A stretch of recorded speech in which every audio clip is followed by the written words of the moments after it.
133. J 6299 Alchemy and The Alchemists, giving the secret of the Philosopher's Stone, the elixir of youth, and the universal solvent, also showing that the true alchemist did not seek to transmute base metals into gold, but sought the highest initiation, or the devil. Hope meant of the spiritual nature in man. Know thyself. Vol. 1. By Dr. Swinburne Clymer. Dedication to all those who are truly interested in the higher science and the search for the Philosopher's Stone and the elixir of life. To those who have helped me form a complete philosophy, and especially to one without whose help these works would not be possible. Preface. May the children of darkness become children of light. The occult sciences reveal to man the mysteries of his nature, the secrets of his organization, the means by which he may attain happiness and perfection, in short, the end of his destiny. This was the secret of the Egyptian initiations. It is also the hidden teaching in all sacred writings, and is the basis of all religions. The Old Testament, as well as the New, reveals the same mysteries, but how many are able to understand the inner, secret, sacred meaning? Only he who thoroughly understands alchemy can understand the Bible, and he only who can read the fruit of jargon of the old masters or alchemists can understand the secret of ancient and modern initiations, Egyptian or Masonic. I am fully aware that this claim will be ridiculed, but those who see only with their physical eyes are almost blind. The old mysteries were dual in their object, that is to say, the wise teachers had two purposes in view, or, as we might say, a double doctrine. The first idea was to draw man from his state of barbarity, and to civilize him, and to take civilized man and teach him how to become perfect, in other words, to lead man, who was believed to be lost or fallen, back to his first nature. According to these teachers, man must be regenerated, and this can only be accomplished through initiation. The second object was to discover the means by which matter could be raised to its first nature, which was also believed to be lost. Gold was the symbol of the first matter, as it was thought that gold was to matter that which the ether of the 8 heavens was to the souls. And the 7 metals, which were known then, were each named after one of the 7 planets, and formed the ladder of material purification. Thus the initiation had 2 divisions. In the first division only the propensities were purified. The man only was put through the crucible. This was a spiritual alchemy, a human initiation. The second initiation lead up to the mysterious operations of nature, and was an initiation of the body. In the one we find the search for the cornerstone of the philosophic temple, and with ingenious symbol taught the initiate that all humanity should and could be reunited into one great fold, in one faith, one hope, and the same great love. In the second division, the candidate was taught to search for that which lead humanity back to the Golden Age, the Philosopher's Stone, and the elixir which prolongs life.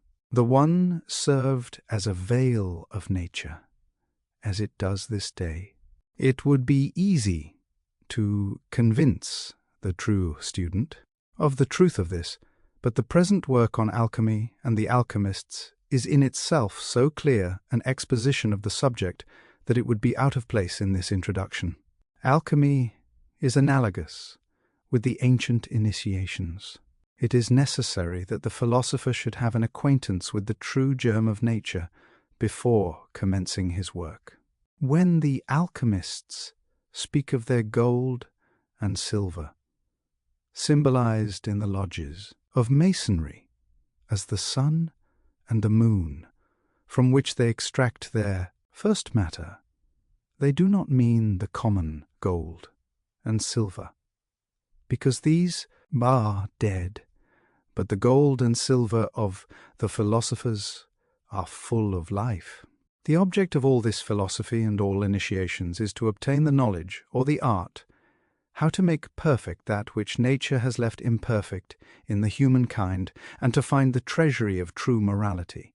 Far back, when man first commenced to reflect on himself, he saw that, although knowing and approving the good, yet he mostly committed evil, and he found that the power of his desires was greater by far than that of reason. He only enjoyed partly, or, in parents, only his free will. It became clear to him that if he would acquire the liberty of choosing and determining his actions throughout his life, he must subdue the passions which controlled his very being. From thence sprang the first idea of the sage, to be a free man and master of himself. And every institution and every philosophy which tends or claims to make masters and adepts must teach how to acquire this liberty and this kingdom. The greatest of all victories is the victory one gains over one's self. Alchemy, like the sacred art, had its origin and home in Egypt and was closely associated with the religious rites. The Egyptian priests were initiated into the mysteries of the divine art. Like its predecessors, alchemy postulated an orderly universe. But alchemy was richer in fantastic details, more picturesquely embroidered, more prodigal of strange fancies than the sacred art of Egypt. The alchemist constructed his ordered scheme of nature on the basis of the supposed universality of life. The alchemist sees life in everything, and that life is threefold. He recognizes the manifestation of life in double A, the form or body of a thing in its soul and in its spirit.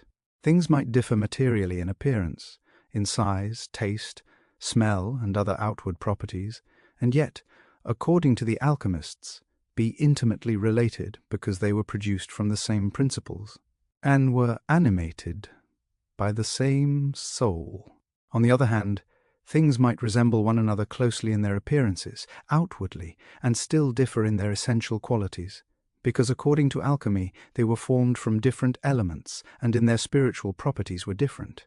The transformations of one thing into another could, according to alchemy, only be effected by spiritual means acting on the spirit of the thing, because the true transmutation consisted essentially in raising the substance to the highest perfection whereof it is capable. Dr. Clymer has admirably succeeded in the present work on alchemy and the alchemists to make perfectly clear the vague and mystic language of the old masters, and he makes the assertion that man himself is the subject of the alchemist. But when we say man, we mean man in his threefold nature, spirit, soul, and body, three in one. Man is the epitome of alchemy and the alchemists 11. The universe, and is called the microcosm. Man is the climax and culmination of forces which for ages have been seeking harmonious expression. How to unbe forex and express them harmoniously is the secret of this philosophy, and is the pearl of great price, as called by the alchemists. A deep and earnest study, and a steadfast purpose on the part of the neophyte to live the life taught by our teachers, will in due time open his vision to the true and most wonderful meaning of these writings. All this foregoing philosophy would be idle unless relating to man's moral good. The true understanding of it gives us a natural religion and expounds our form of faith. It seems to be a connecting link between earth and heaven, between moral law and material law. Morals are but the revised statutes of religion. Spirituality is religion itself. God about NS, in our presence, not somewhere else, is a stronger influence than a theory can be. We roust have more than a conjectured God. Our own intelligence resides somewhere in something. Which is the substance? Is it the most subtle, homogeneous, and ultimate element of our bodies? The what? Dissection, says William Hemstreet. 12 Alchemy and the Alchemists. In mind is matter, has laid open to our very eyes the secret channels, battery, and paraphernalia of an electric fluid life. Thus may not the creative intelligence inhere in the universal ether. That is the image in which we have been created. Ife goes on to say, the plant needs the actual contact of the sunshine, not to possess in itself a theory about sunshine nor a belief in sunshine. Man needs a God that can assimilate with him, with his spiritual and physical particles in reality of contact, like the proximity of one we love, not a theory of God, nor a belief in a distant God. All of the foregoing philosophy is in the Holy Writ. Science matches with it. The men who wrote the scriptures had great, unspoiled hearts and brains, while nature itself was roomy and rich. For moral reasoning, long sight, and fine intuitions, they were gianta compared with us, encrusted as we are with modern materialism, and upon mere human standards we should revere their views. They taught, as science does now, that virtue, love, holiness, hope are the hygiene of the soul, and that vice, guilt, despair are disease and death of the soul. Alchemy and the Alchemists trenact, for to be earnestly minded is death, but to be spiritually minded is life and peace. Saint Paul, too, the way of righteousness is life, and in the pathway thereof is no death. Prov. Che 28. When we give our minds earnestly to a study of the mere transitoriness of mortal life and affairs, and yet feel how continuous our hopes and loves are, we then realize the utter incompatibility of soul with earth. We see that the most substantial human success and possessions fade, literally and exactly like the scenes of a camera.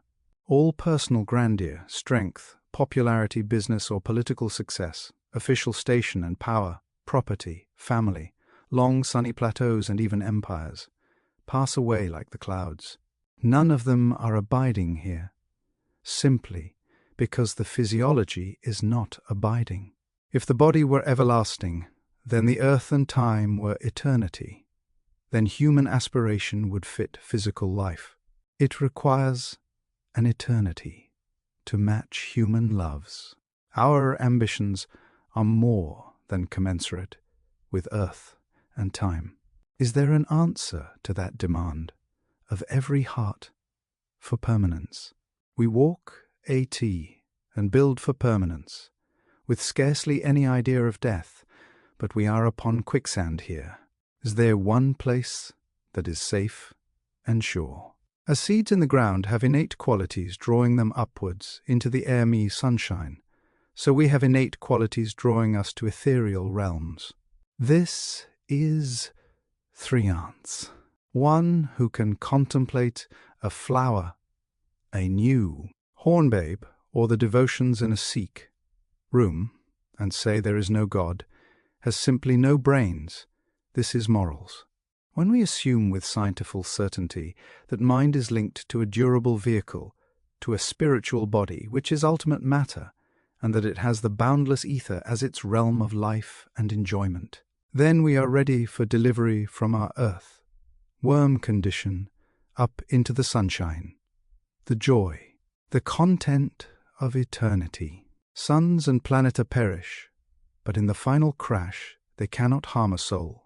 Hesus, that is astral fluid, which penetrates and passes through physical matter as magnetism does. Now, right here, let us ask the question.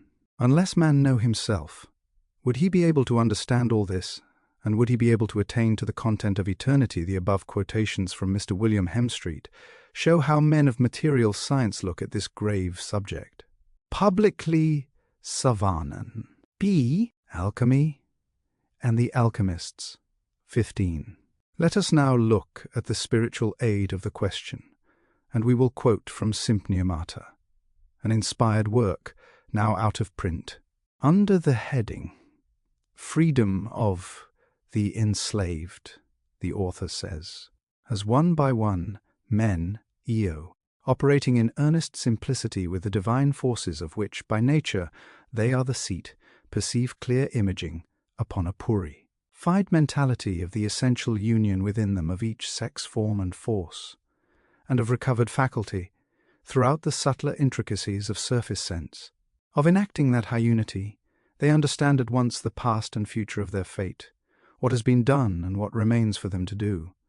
What was the true growth that straggled up through the snows of their outer nature, and how waits within still to grow forth, and they face life with a sense absolutely new.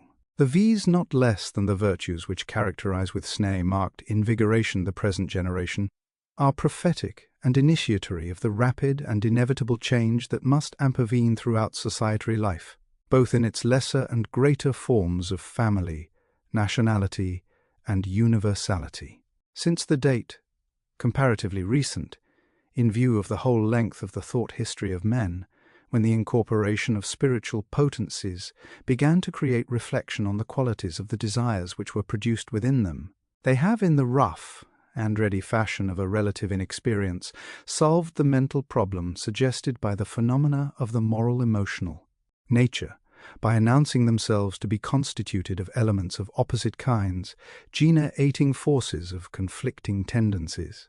And for centuries a temporary but necessary purpose has been served by epitomizing the work of all natures struggling towards true development, as the fight of the good within themselves or about them, against the evil within themselves or about them. This view was the only one with which, under past circumstances, the battle of life could be faced or sustained. Either the misdirection and inflammation of force which is called evil, because it endangers freedom, harmony, and life, must be suppressed, or the instincts, for equally distributing of affectional vigors which are called good, because they engender justice, peace, and progress, must be largely reinforced from the hidden sources of life, before a deeper insight can safely be acquired into the fails of moral forms. But vice cannot now decrease by weakening of the faculties through which it works, for the whole power of the humanitary organism may not thus be impaired. The tares must stand and grow for the safety of the field, under the the all-wise husbandman, for virtue rises to potencies that will master vice, not by repulsion of its currents, but by absorption of them into the bosom of eit vaster stream.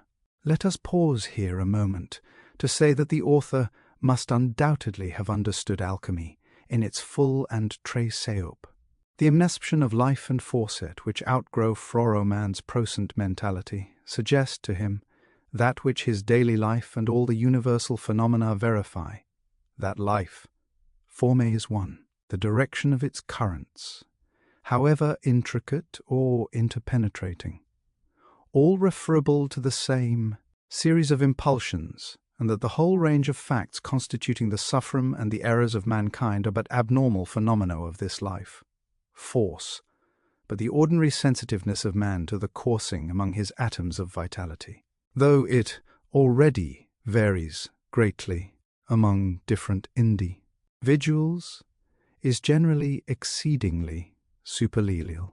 His nerves, though markedly more acute than the nerves of men who lived some hundreds of years' age, are still exceedingly dense, and carry to his consciousness no more than a few of the strongest waves of the movement that dames him he can recognize the fact that his blood rushes to and fro between surfaces and centers, and collects and disperses.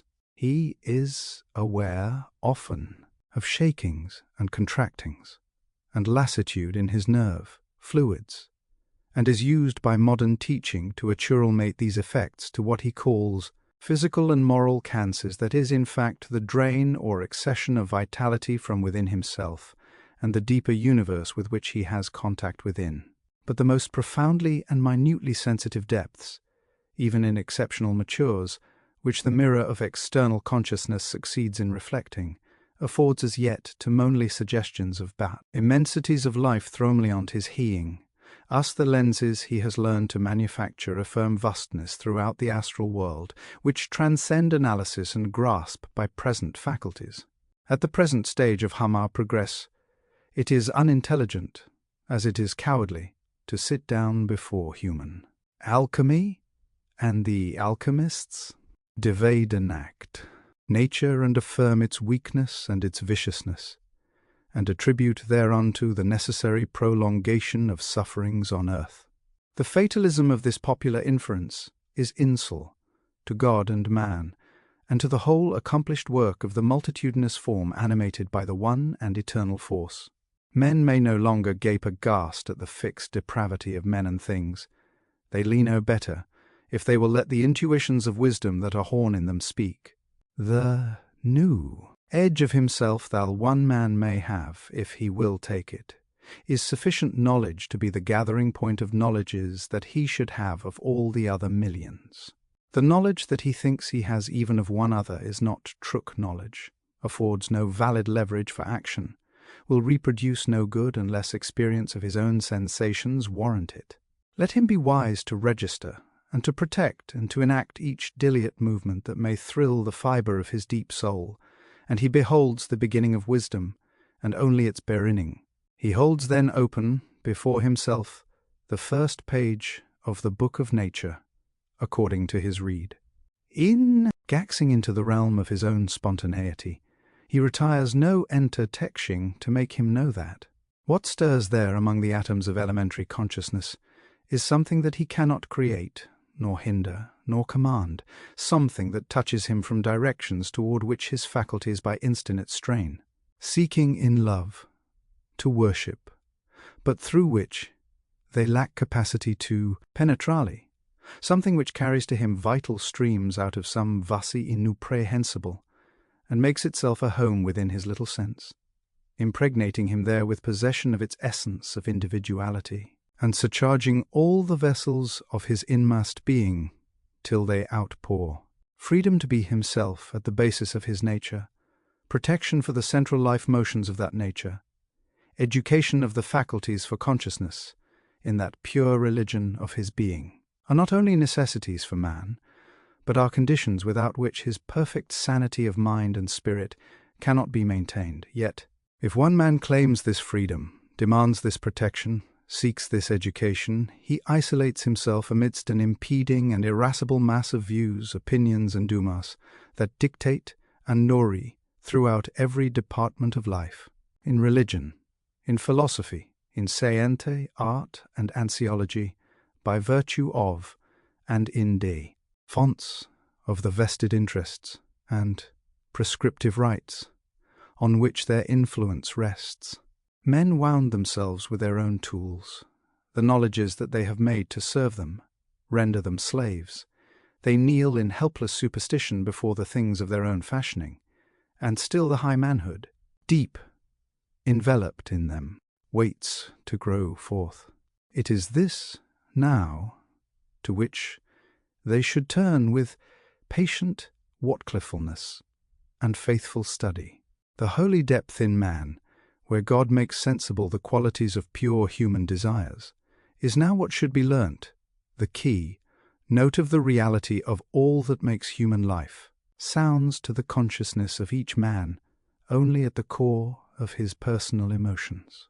Veritali perception is alone registry of these emotions, and just investigation and estimation of all the phenomena produced by other men remains impossible, unless it is raised upon this basis of clear personal experience of spirit, from which, in the study of mankind at large, the necessary hypotheses of existence in it of human instincts are alone deducible.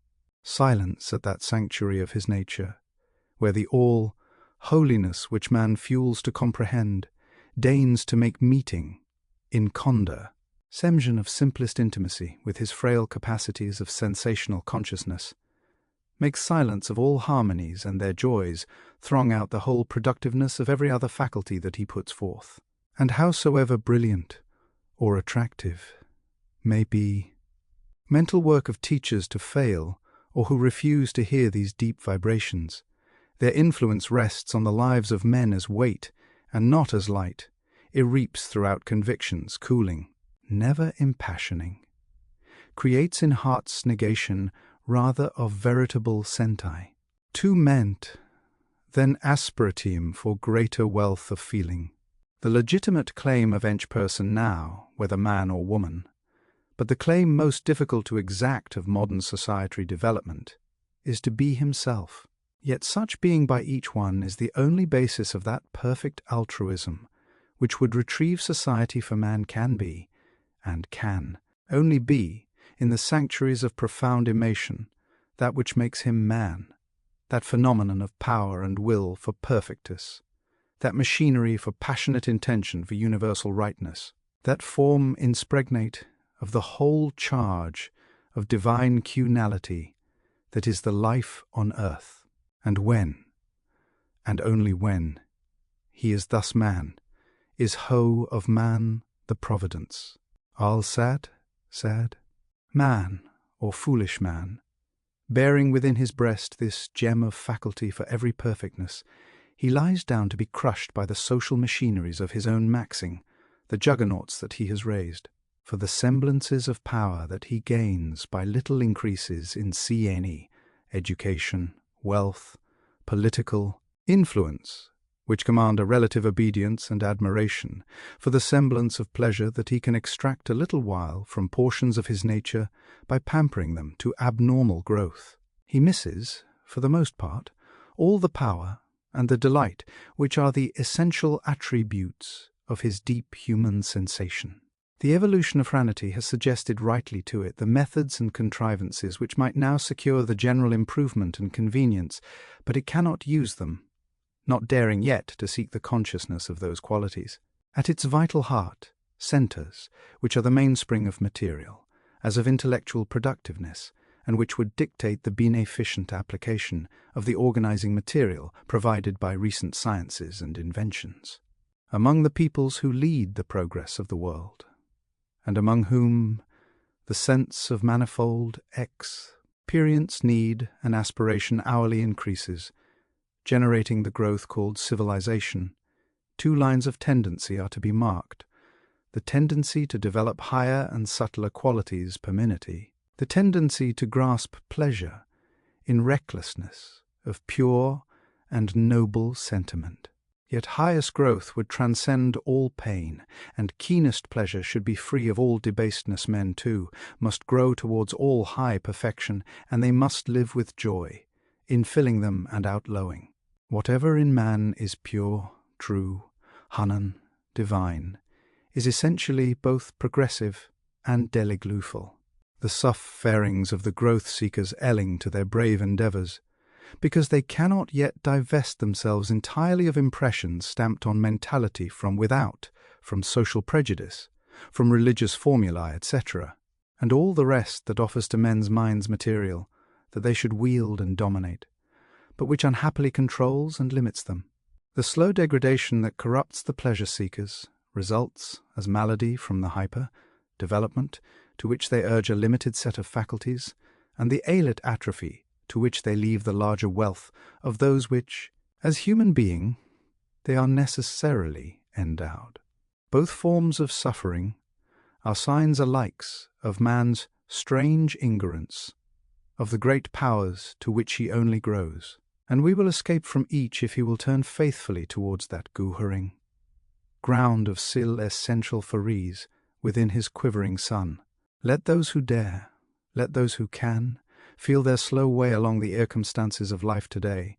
I'll take what comes, and dream that they do not change, but those who wonder, those who want, those who suffer, will, one and all, he news of that clear presence of the fine life that sparkles in the best of man at this triumphant hour of his labors, find that they belong to a new race with which the world is gifted, and that their pain, fleer weakness, and their folly only came from their not knowing it. Let loose the powers of nature in you, man, woman, am. The God may be incarnate Sunday, the inspired writings of the old masters as herein made clear. Then let the Elia voice of simple instruction ring. To your adoration on the Sinai to which you rise at every hour of the sweet repone when life impours Earl right and left and far, all claims of sisters of thought and life, that served of old time, if they now elling upon your skirts. 26 Alchemy and the Alchemist, and burden your free assent. One claim uprears itself in holiest lawfulness, inflaming the altar of your hearts. The world's cry for redemption, and lo, the God that meets you in the eternal sanctuary of yourself comes in for that LOL on the little field of your frail nature is Rome for mightiest peace, for the full immensity of reconciliation of God's demands and man's room for the meeting in you of the heaven and earth. O little man of ment, O ye grand thinkers of ye olden time, as well as of our own age and time, thanks be to the earth, and to the soul which produced you as high things for emulation, as leaven, that saves the muss from putrescence. F. Oscar Bieberstein, Philadelphia, Pa, August 15th, 1907. Alchemy and the Alchemists. Introduction. In the year 1857, a work entitled Remarks upon Alchemy and the Alchemists was issued by one E. A2, in which it was proven, as is well known to all students of true alchemy, that the subject of the alchemists was man, awed that in seeking the Philosopher's stone and the elixir, they, the alchemists, did not seek a red powder, nor yet a material remedy, much less the transmutation of the baser metals into gold. The alchemists did not seek anything they had already found, but they tried to teach mankind that it were possible for all to develop to such an extent in the present life that the future could be practically known. At this day we know this as the supreme initiation. It is a development of the soul, and brings on the highest good in man by changing or transmuting the baser passions in man. This is not to say that there is no such thing as the elixir of youth. For I say, and now that there is, and if man finds it, and he can, if he has a soul, he will be able to live far beyond the usual length of years. Not only that, bar he will be able to keep her appearance, which he could not otherwise do. Youthful. Again, the philosopher's stone is a reality, and the man or woman who can shed in finding it will be able to cure some of the most difficult diseases which modern medicine could not cope with. In the finding or development of the philosopher's stone, man finds that which Paracelsus used. There is but little difference between the elixir and the stone. With the elixir man keeps himself youthful, while with the stone he can effect cures in others. The book issued in 1857 is needed more today than at that time, for never before has the world, or mankind, bowen seeking for the true knowledge as at the present time, and, as it is almost impossible to obtain copies of the work at the present time, it is here republished, with many notes of the most famous philosophers of the past and present. Much space is given to those whom we know to have been the Fru Rosicrucians, the masters of destiny. The work, as first isned, was in itself a masterpiece, but with the notes and explanations it is a master, key to the alchemy of the past. Attention is called to that which composed the Alchemy and the Alchemists. 29. Original book. Such paragraphs are numbered so that the reader will at once know which was the original, and which is now added. When quotations are added, the authors are given full credit, and there is, therefore, no stealing. There is much new thought and mental science. But mental science is absolutely abnormal in that it builds entirely the mind, and in many cases foreplay both body and soul. In others, the body is developed with the mind, but the soul is forgotten. This, in the Enal, can mean but two things. Either insanity, moral conservation, or downright materialism, which it usually does. New thought is in advance of the old thought, which preached Christianity and knew nothing of it except in the brain and the tongue. But in forgetting the soul, it left out the greatest strength. Had it included the development of the soul as such, it would not be the new thought, it would be alchemy or mysticism as of old. On the other hand, there is Christian science. This also is abnormal, in that it does not recognize matter. This also can lead to but one thing in the end: insanity.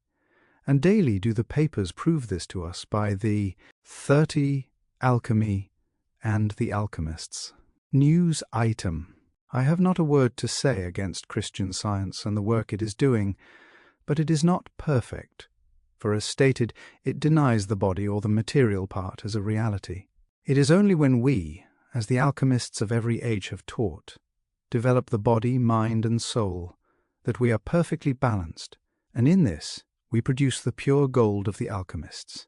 Let us see what Dr. P.B. Randolph, one of the mightiest philosophers of any age, had to say concern. In The Matter in Hand, in his master work, Yules, we find we are tripliente beings, soul, spirit, body. Our loves and passions may be either one, two, or all three of these. If our love be only of soul, it is too fine and ethereal for this tower world, and for all practical purposes is useless. If it be of the spirit only, it is too vague, unsubstantial, unthoughtful, and physically unsatisfactory. If it be of body only, then lust is regnant, with hell all around, and crime swelters in the air. If our loves be of soul and spirit only, then we are bereft of the power to become energies in the world, because we lack the material force to either make our mark on each other, the world, or to give good physico-vital constitutions to our offspring. If our loves be of soul and body, we are isolated from the rest of mankind, and are lone pilgrims all the way along. If they be spirit and body only, we are extreme, either all transcendental affection, or downright animate passionists. It is only when our loves are triplicate that W full our true mission, and realize the supreme joys of it is this triple development that the alchemists of all ages have been trying to teach to mankind. They have succeeded to a certain extent, and are daily adding new neophytes to their ranks. Again, he tells us, there cannot be a doubt but that the philosopher, stone of ancient and medieval lore, and elixir vitae water of life and perpetual youth, so vaguely hinted at by old writers, and which constitutes the burden of the celebrated book Herminus Redivivus, or the sage's triumph over decrepitude and death, means the triple mystery, which scarce anyone practically knows, but which all should learn, and which every physician and divine in the land ought to be compelled to teach their subjects under heavy penalties of neglect, because it is the secret of sustained youth, grace, and beauty. It is the gate to power, and the crown and signs of ineffable human glory. It unveils the throne of will, and taps the fountain of excessive joy. It is the Geriselid. Genie of Persian story, and he or she who knows, appreciates diviner and celestial bearings of life and its meanings, becoming indeed a child of the infinite, and no longer a stranger to the Father's face. And they alone who have it are allile to reach that magnificent sweep of clairvoyant vision, which, leaping from earth, at a bound, cesses the nutterable glories of space, and beholds the reign of starry systems as we view a gentle summer shower. Much is mentioned in the following work concerning love, the will, and the magnetic force.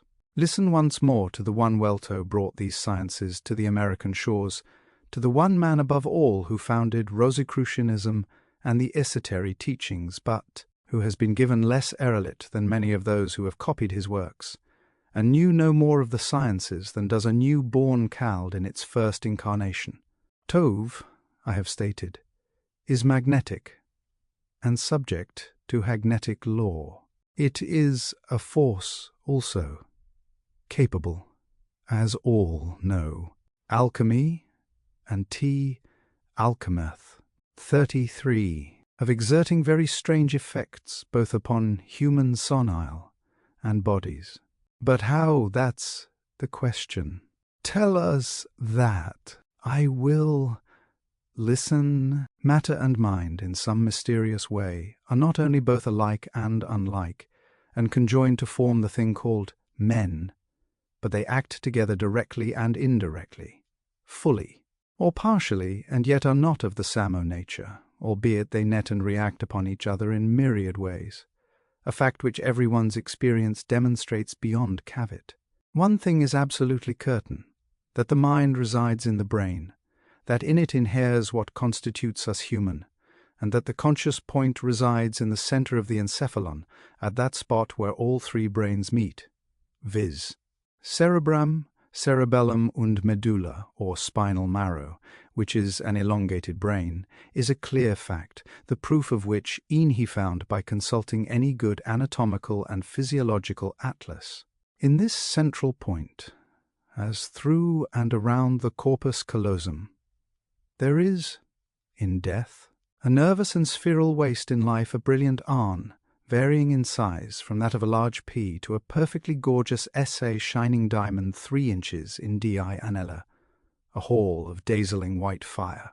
And this is the 800 litres, the thing, or being par excellence, the tremendous Haman mystery.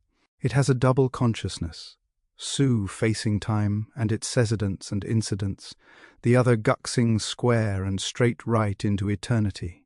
For its higher use it fashions material eyes, for its thither use every one of a myriad rays darting from it is an eye whose power laugh Ross's telescope to scorn. But there arises a fog from the body which mainly so envelops this central point, that the eyes are veiled, sometimes in magnetic or other sleep, the elans shift, and then one or more eyes glance over infinite fields, and momentarily glimpse the netnalities of space, lime, possibility, and eternity. This central ball draws its supplies from smena, air, ether, and being mystic and divine, directly from the land of the universe, the imperial mystery, infinite and eternal God, about which mystery the savants are as greatly at fault as they are concerning the facts of growth. It lathes, has its tides, its diastole, systole, flux and abs, and being compelled to gaze on the outer world through opaque glasses, disused bodies, it takes but distorted views of things, and scarce ever can rely upon the absolute truth of what the senses tell it, from which results mistakes, confusion, misapprehension, ereme, and whatever else of evil betides its fortunes here. The breath of the body is atmospheric air, which air is more or less penetrated with the ether of space, the breath of God, and the magnetism of the heavens surrounding the entire material universe. On these it subsists, and when it means a thing it discharges a portion of its own sphere, its divine nerval life toward the object of its desire and attention, and the vehicle is magnetism, and magnetism is that specific, the of fluid life, manufactured by the sexual appareil of either gender, as said before. The thing conveyed by it the purpose of a soul, the result, a certain yielding of any other force on earth, for nothing can withstand the absolute decree of the waked, up, developed, human soul. In the above, we have much of the mystery explained. However, it only explains to us what it is. The method must be as much a mystery as it was in the time of the first mysties and alchemists, for the secret is not to be given indiscriminately to all, for but few are fit to receive it. Those that are can learn by seeking. The question may be asked, if initiation or alchemy means but the finding of the cleared or the development of the soul and purification of the passions, why not simply be a Christian? There is a vast difference. The Christian, that is, the true Christian, is all that God may want him to be spiritually, but the initiate does not only develop the spirit but the soul and body as well, and he does so, not because of a future illusion, but he does so consciously, and thereby obtains a power that he may not only be but that he may do. The initiate finds the Philosopher's stone, so that he may do what the alchemists have done for humanity, and he knows the elixir, so that he may retain his youth far beyond the usual time. Again, Dr. Randolph tells us, the grand mystery of the will, properly cultured, is the highest aid to man, for it is a divine energos, white, pure magic, the miracle, working potentiality which cometh only to the free and holy, unshackled human soul, while te woman it is the only. Salvation from maritud vampirism, the shield, and Alchemy and the Alchemists. 37.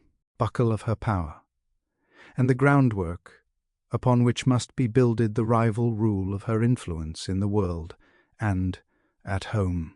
The reason why will be readily by recurring to the basic propositions of the divine science, which declares that God, the soul of the universe, is positive heat, celestial fire, that the aura of deity, God, OD, is love, the prime element of all power, the external fire, sphere, the informing and formative pulse of matter.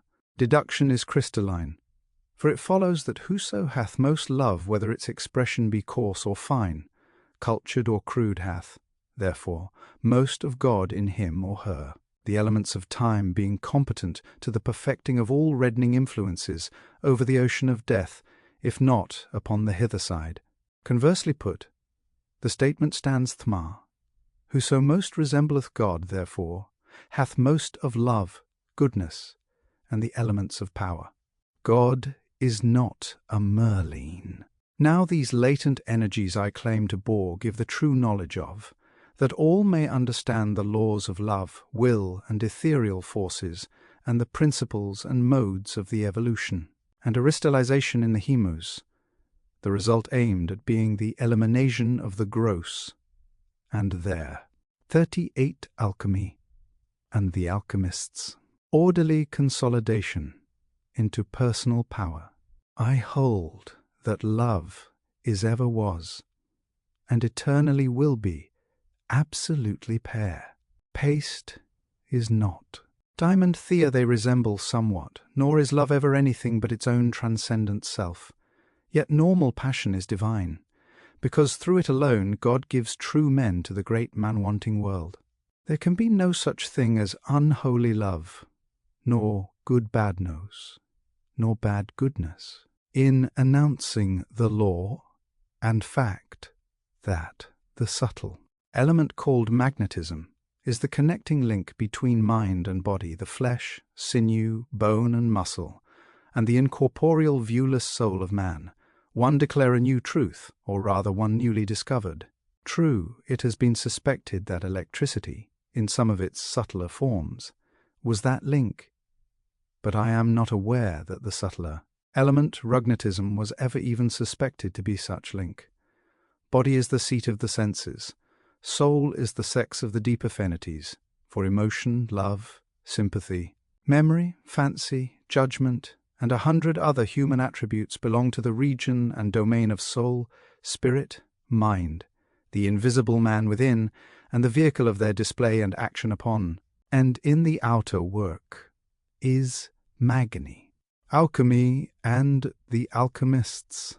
39. Tism.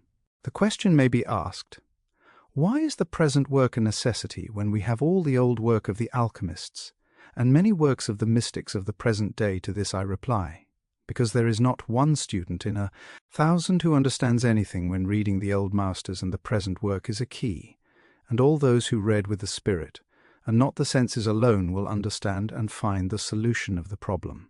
The present work is not new, as there is nothing new under the sun.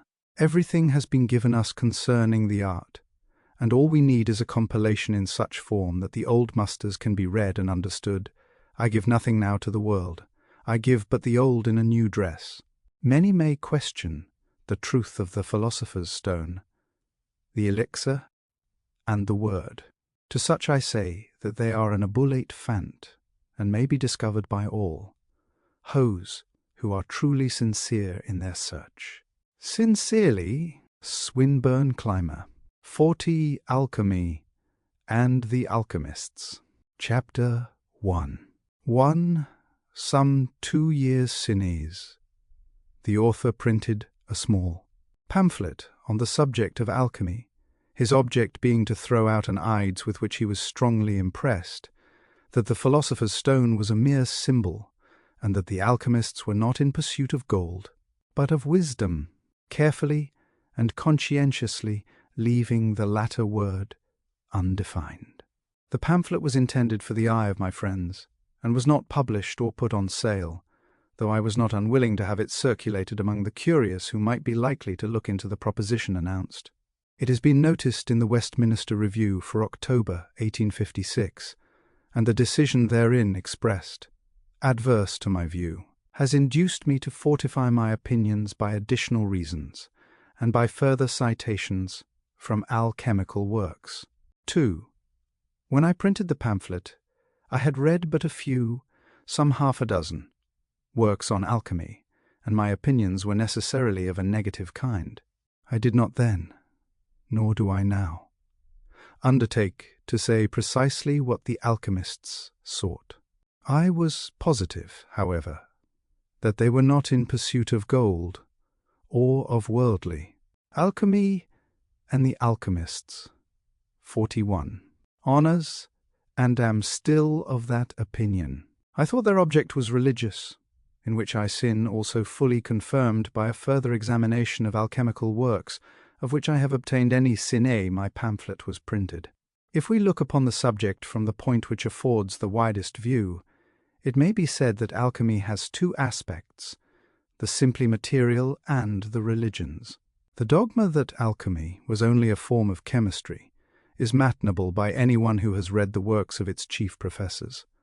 The doctrine that alchemy was religion only, and that its chemical references were all blinds, is equally untenable in the face of history, which shows that many of its most noted professors were men who had made important discoveries in the domain of common chemistry, and were in no way untable as teachers either of ethics or religion.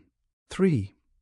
One feel now somewhat better prepared to express an opinion upon their real object, though I wish to say, K for all, that the subject is still one of inquiry.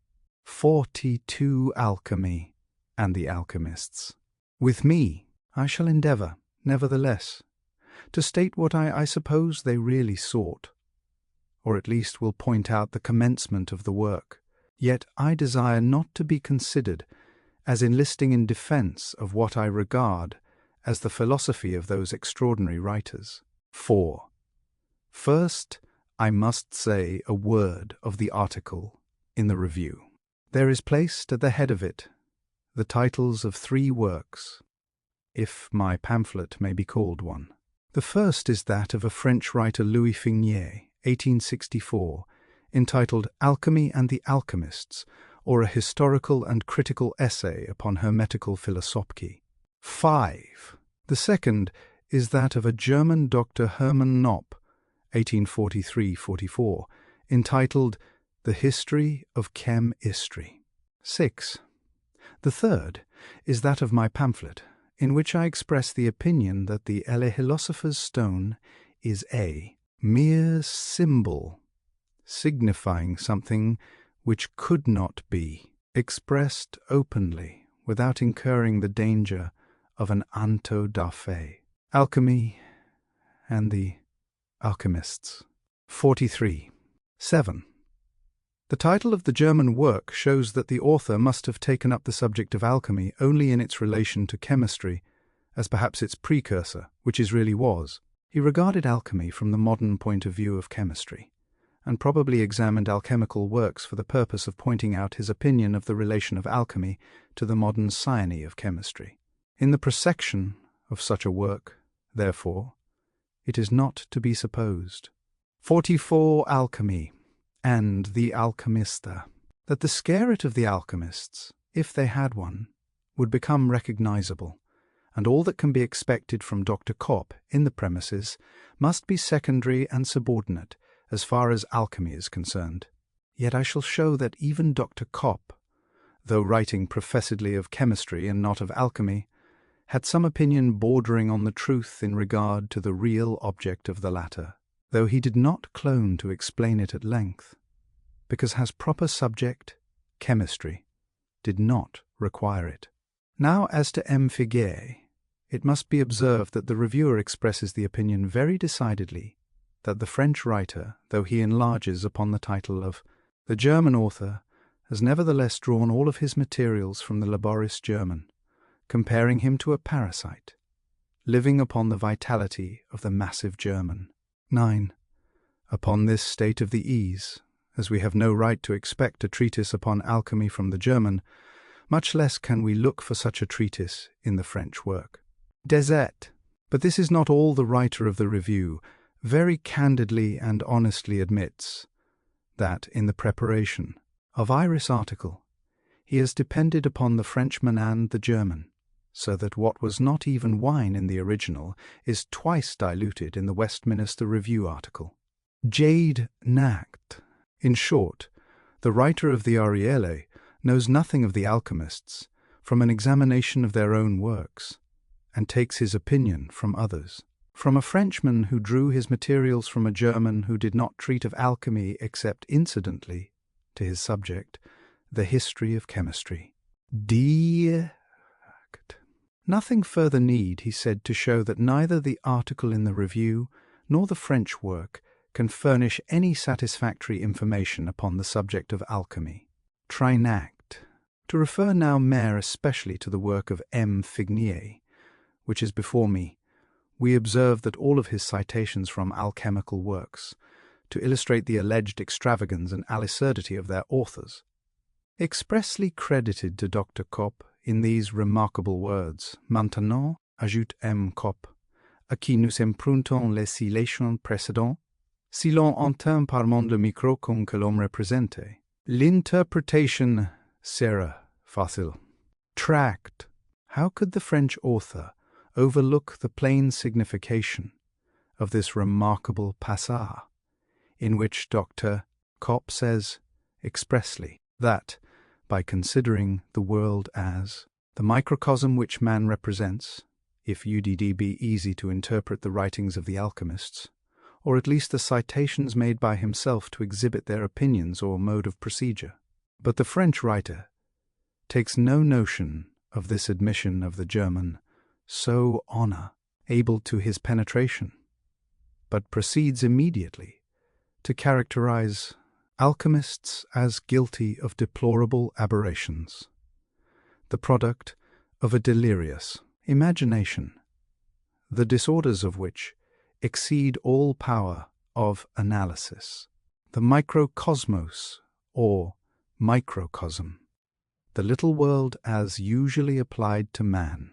A smaller world is a mesocosmos, if compared with a larger one.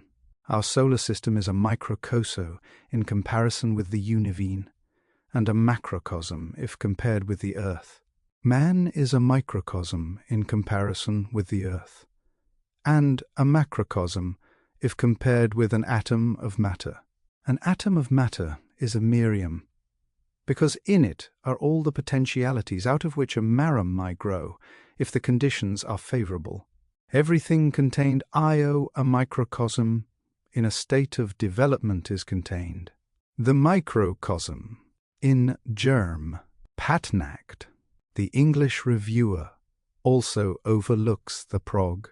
Nant hint of the German, and throwing himself into the arms of the Frenchman, quotes at third, hand a number of passages, detached from their proper connections, for the purpose of showing up the absurdity of the philosophical stone seekers, absolutely blind as to their real object.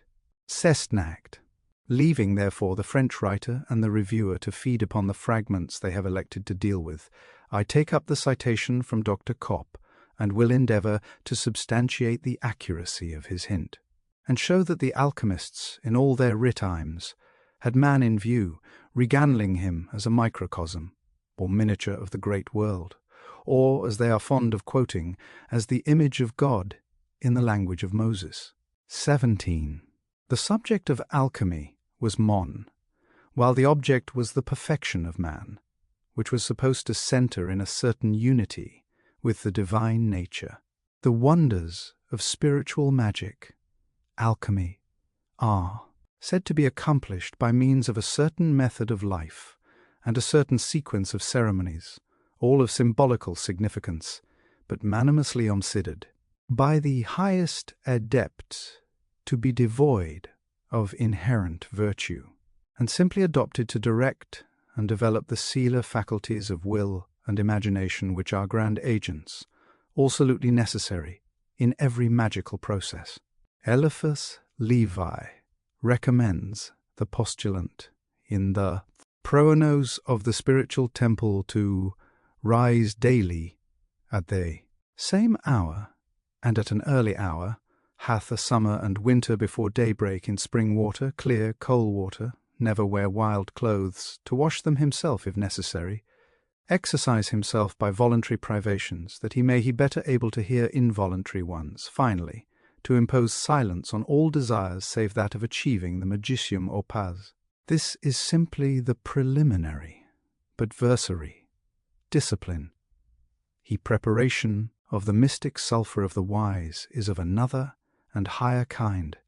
The student of Vaughan will FND it desirald in various parts of BII's writings, and especially in the Anima Magica Absconditi, it is a process of psychical chemistry of a trially, and abso intelli supernatural character, for the diatribes of modern mystics against the use of the term supernatural are founded on a fundamental misapprehension of occultism, and are due to the influence of materialistic philosophy. If is a doctrine of magical science that there is an inherent imperfection in nature, and that there is an absolute perfection which transcends nature, POW, the testimony of the visible universe, and the unceasing aspiration of man's higher consciousness are in harmony with this doctrine. The triady process, of which I have spoken, is the transmutation of the physical body by the soul within it, the exaltation and transengration of the soul by the overshadowing spirit, and the illumination and deification of the spirit by contact with the universal consciousness. This process accomplishes the regeneration of the whole man, which is the true object of transcendental philosophy and the only safe haiz for panetical magie. All operations attempted by the vulgar and the uninitiated, in other words, by generate persons are either dangerous or unsuccessful, or, as in the ease of black magie, of a dark and abominable nature. Contemplation and quielism are the keys to this mysterious process, which seems to have been carried to its highest point among Oriental nations. It is described by Roger Bacon as the modification of the body by alchemy, which puts much of hermetic allegory in a new and more intelligible ligid. When this modification or new earth has been deaccomplished, the magus is placed in communication with the creative forays of the universe and the avenues of spiritual perception, which are narrow, difficult, and full of barriers, to the psychologist of today, are freely thrown open for unlimited exploration. Such, at least, is the claim of the magical texthooks, and the initiated epopt may proceed to the invocation of the celestial intelligences, the souls of the man, great departed, and to the assertion of intellectual dominion over the hierarchies of elementary being. The depths and heights of his own immortal nature are also revealed to him, and from the pinnacles of his spiritual life he may soar bestity, yet consolous, communion with God himself. On the physical plane, Li may perform, by the adaptation of natural laws, many prodigies which seem to the uninitiated observer in defiance of all law. He may undo sport substances with the potency of his individual will, and this is the philosophical principle of talismani magi. He can search all hearts and read all destinies, perceive events happening at a remote distance, and can impart to suitable subjects a portion of his own prerogatives, inducing trance, clairvoyance, prophetic foresight, a.t.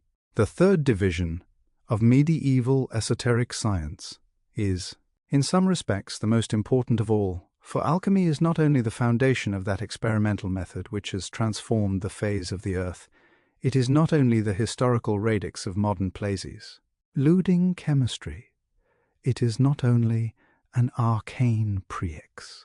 For the manufacture of material gold, it has originated a theory which is of the almost importance to all present students of psychology. I have traced the connection between ancient Tan Maturgi mysticism and modern misty action. I have found that the hierophants of old were familiar with the spiritual phenomena of today, and they claim to have made such advances in the paths where we are slowly and painfully traveling, that they had entered into the permanent possession of a power and knowledge which it was dangerous or impossible for them to reveal, which they consequently spoke of in veiled language, but which they nevertheless endeavored to extend to others, in order that it might be perpetuated, and to this end they invented their symbols and allegories, in the hope that a divine light would illuminate deserving seekers and enable them to penetrate to their inner significance. Now, the Grammar initiates of ancient Magi were the princes of alchemy in a large number of cases, and these two branches of exoteric wisdom are intimately and curiously connected both in principle and practice.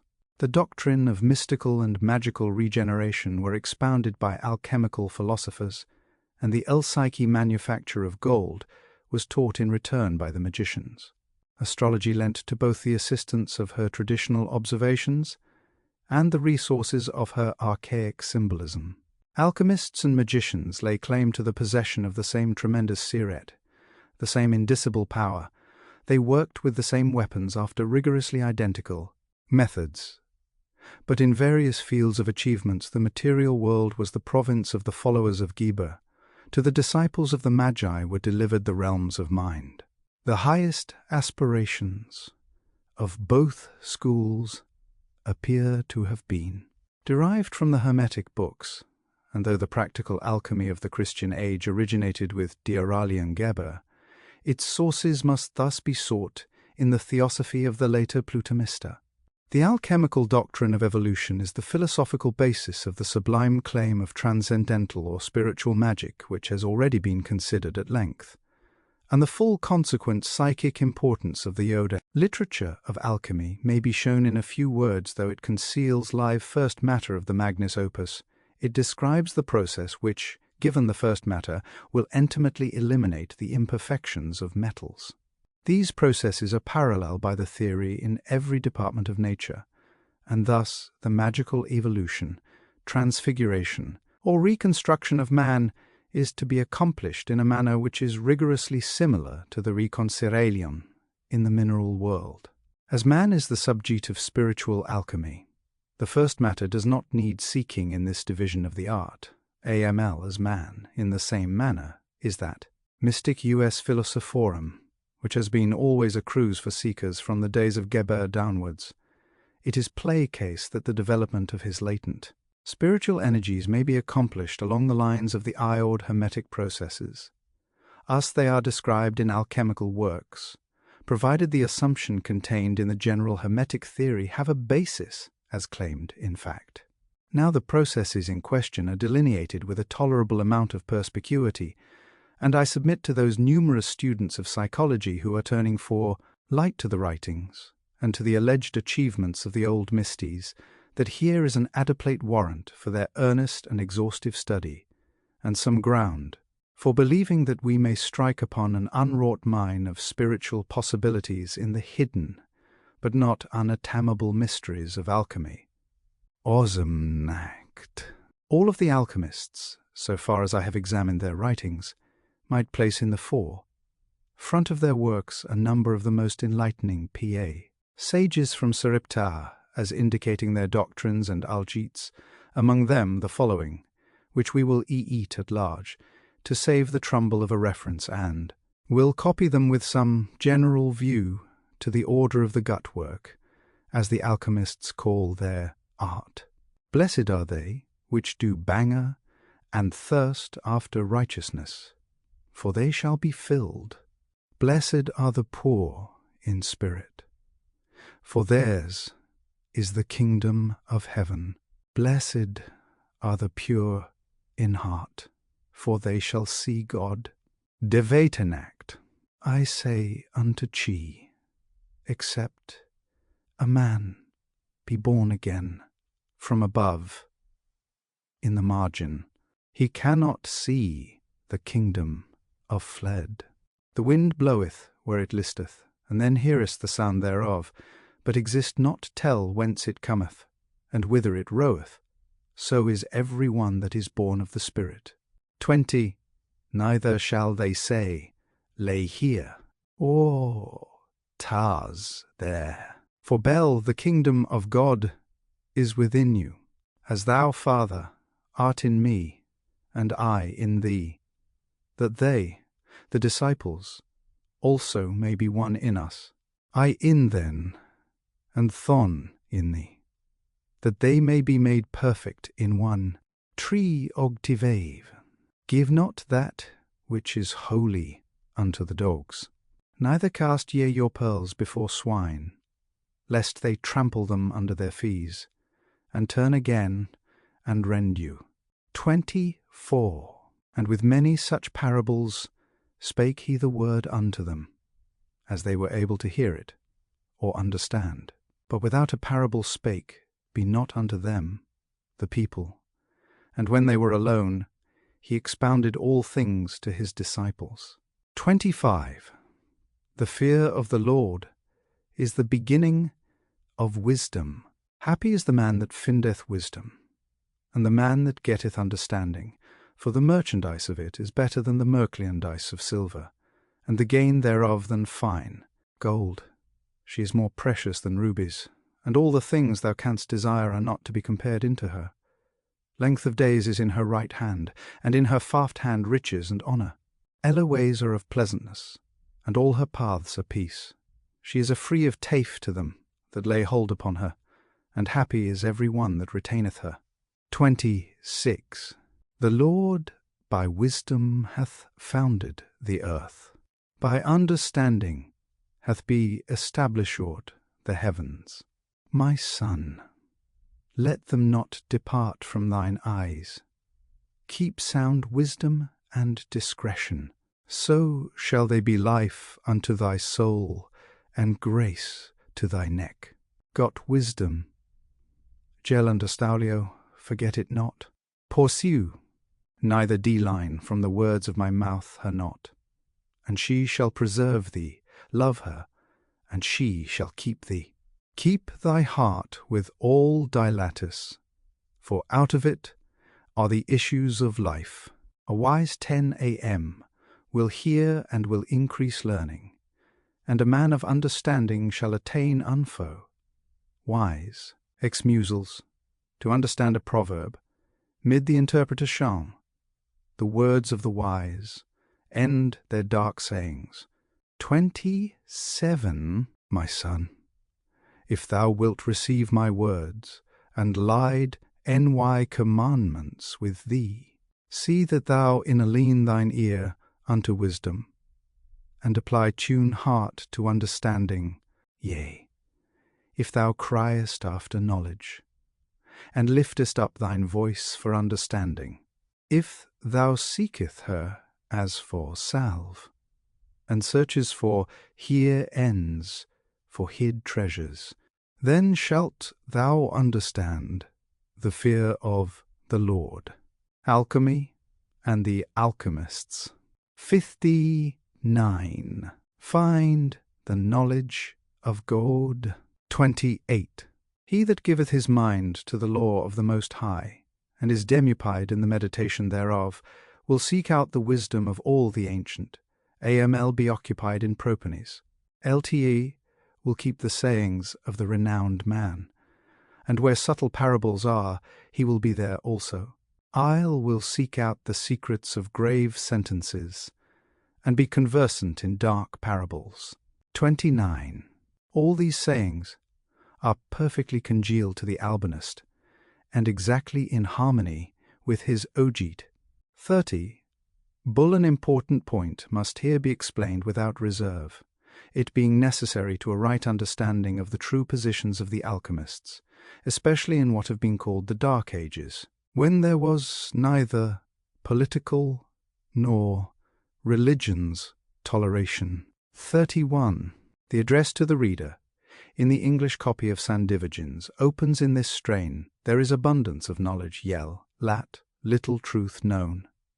The generality of our knowledge is but as castles in the air, or groundless fancies. I know hat of 2 ways that are ordained for getting wisdom, viz. I book of Lod, and the book of nature, and these also, but as they are read with reason. Many look upon the former as a thing below them, upon the latter as a ground of atheism, and therefore neglect both.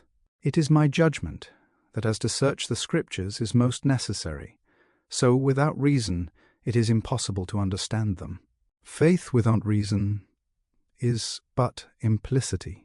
If I cannot understand by reason how a thing is, yell, I will see that a thing is so, before I will believe it to be so. I will ground my believing of the Scripture upon reason. I will improve my reason by philosophy. Elau, shall we convince gainsayers of the truth of the Scriptures? BNT, by principles of reason, T. 32. When God made man after his own image, how was that? Was it not by making him a rational creature? Men, therefore, that lay aside reason, in the reading of sacred mysteries, do but unman themselves and become further involved in a labyrinth of. Hence it is that their religion is degenerated into irrational notions. Errors. 33. Now to say that pure philosophy is true divinity will haply seem a paradox in 1650, yet if any one should affirm it, he would not be heterodox. 84. When Job had been a long time justifying. Alchemy and the Alchemists. Sessantuno, himself against God, which I conceive was by reason of his ignorance of God and himself. God undertakes to convince him of his error by the principles of nature, and this to bring him to the knowledge of, hath, as may be seen at large. Job c. the 8th. 35. Can any one affirm that Learmes, Plato, Aristotle, though pure naturalists, were not most deep divines, do not all grant that the first 2 chapters of Genesis are tre divinity? I dare affirm that they are the most deep and the truest philosophy. Yea, they are the grumel and sum of all divinity and philosophy, and if rightly understood, will teach thee more knowledge of God and of thyself than all the books in the world besides. 36. From such passages is the above, or those of a similar import, abundantly found in the works of the alchemists. I cannot but say that they sought truth, upon evidences drawn from the nature of things, and received it only for itself, and were influenced in its reception by neither tradition nor authority. 37. The alchemists in Christian countries received the doctrines of Christ as true in themselves, or in the nature of things, and they appear to have believed. They were announced by Christ for that reason. But they were not accepted as true, simply upon the ground that Christ annoned them. With them wisdom of the doctrine established the truth of Christianity, and not miracles.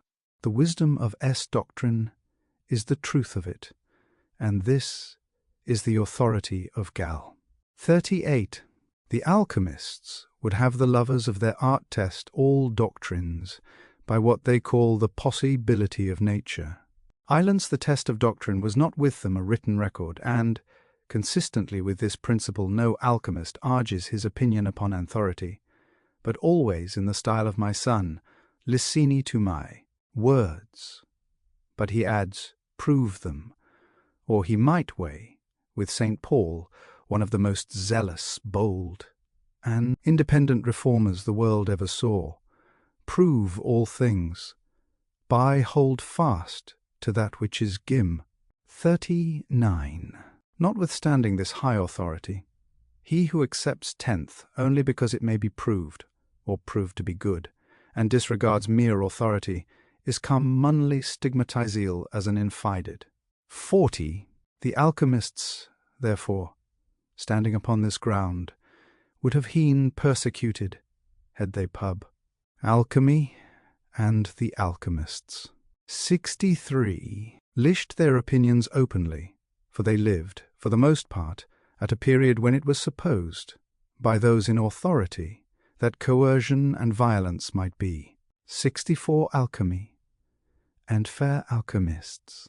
Legitimately employed to force men into the established public faith, the imagined enemies of which, besides being held up to public abhorrence, were often alarmed at the stake allusions to this state of things frequently occur in the writings of the alchemists, as in the open way to the shut palace of the king, where the Anabor says, I dare affirm that I do possess more riches than the whole known world is worth, but cannot make use thereof, because of thee. Snares of Quavies. The true explanation of this adhesion to riches is in Met.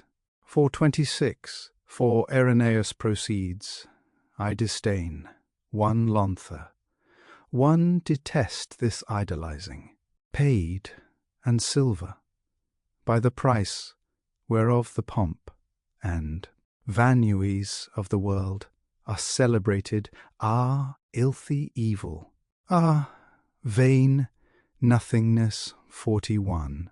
Believe ye that I earnese these things out of envy? No, surely. For I protest to thee that one grieve from the very bottom of any soul, that we are driven, as it were like mulcasts from the face of the Lord throughout the earth. We travel through many nations, just like vagabonds, and dare not take upon ourselves the care of a family, neither do we press any fixed habitation. And although we possess all things, yet can we use but few.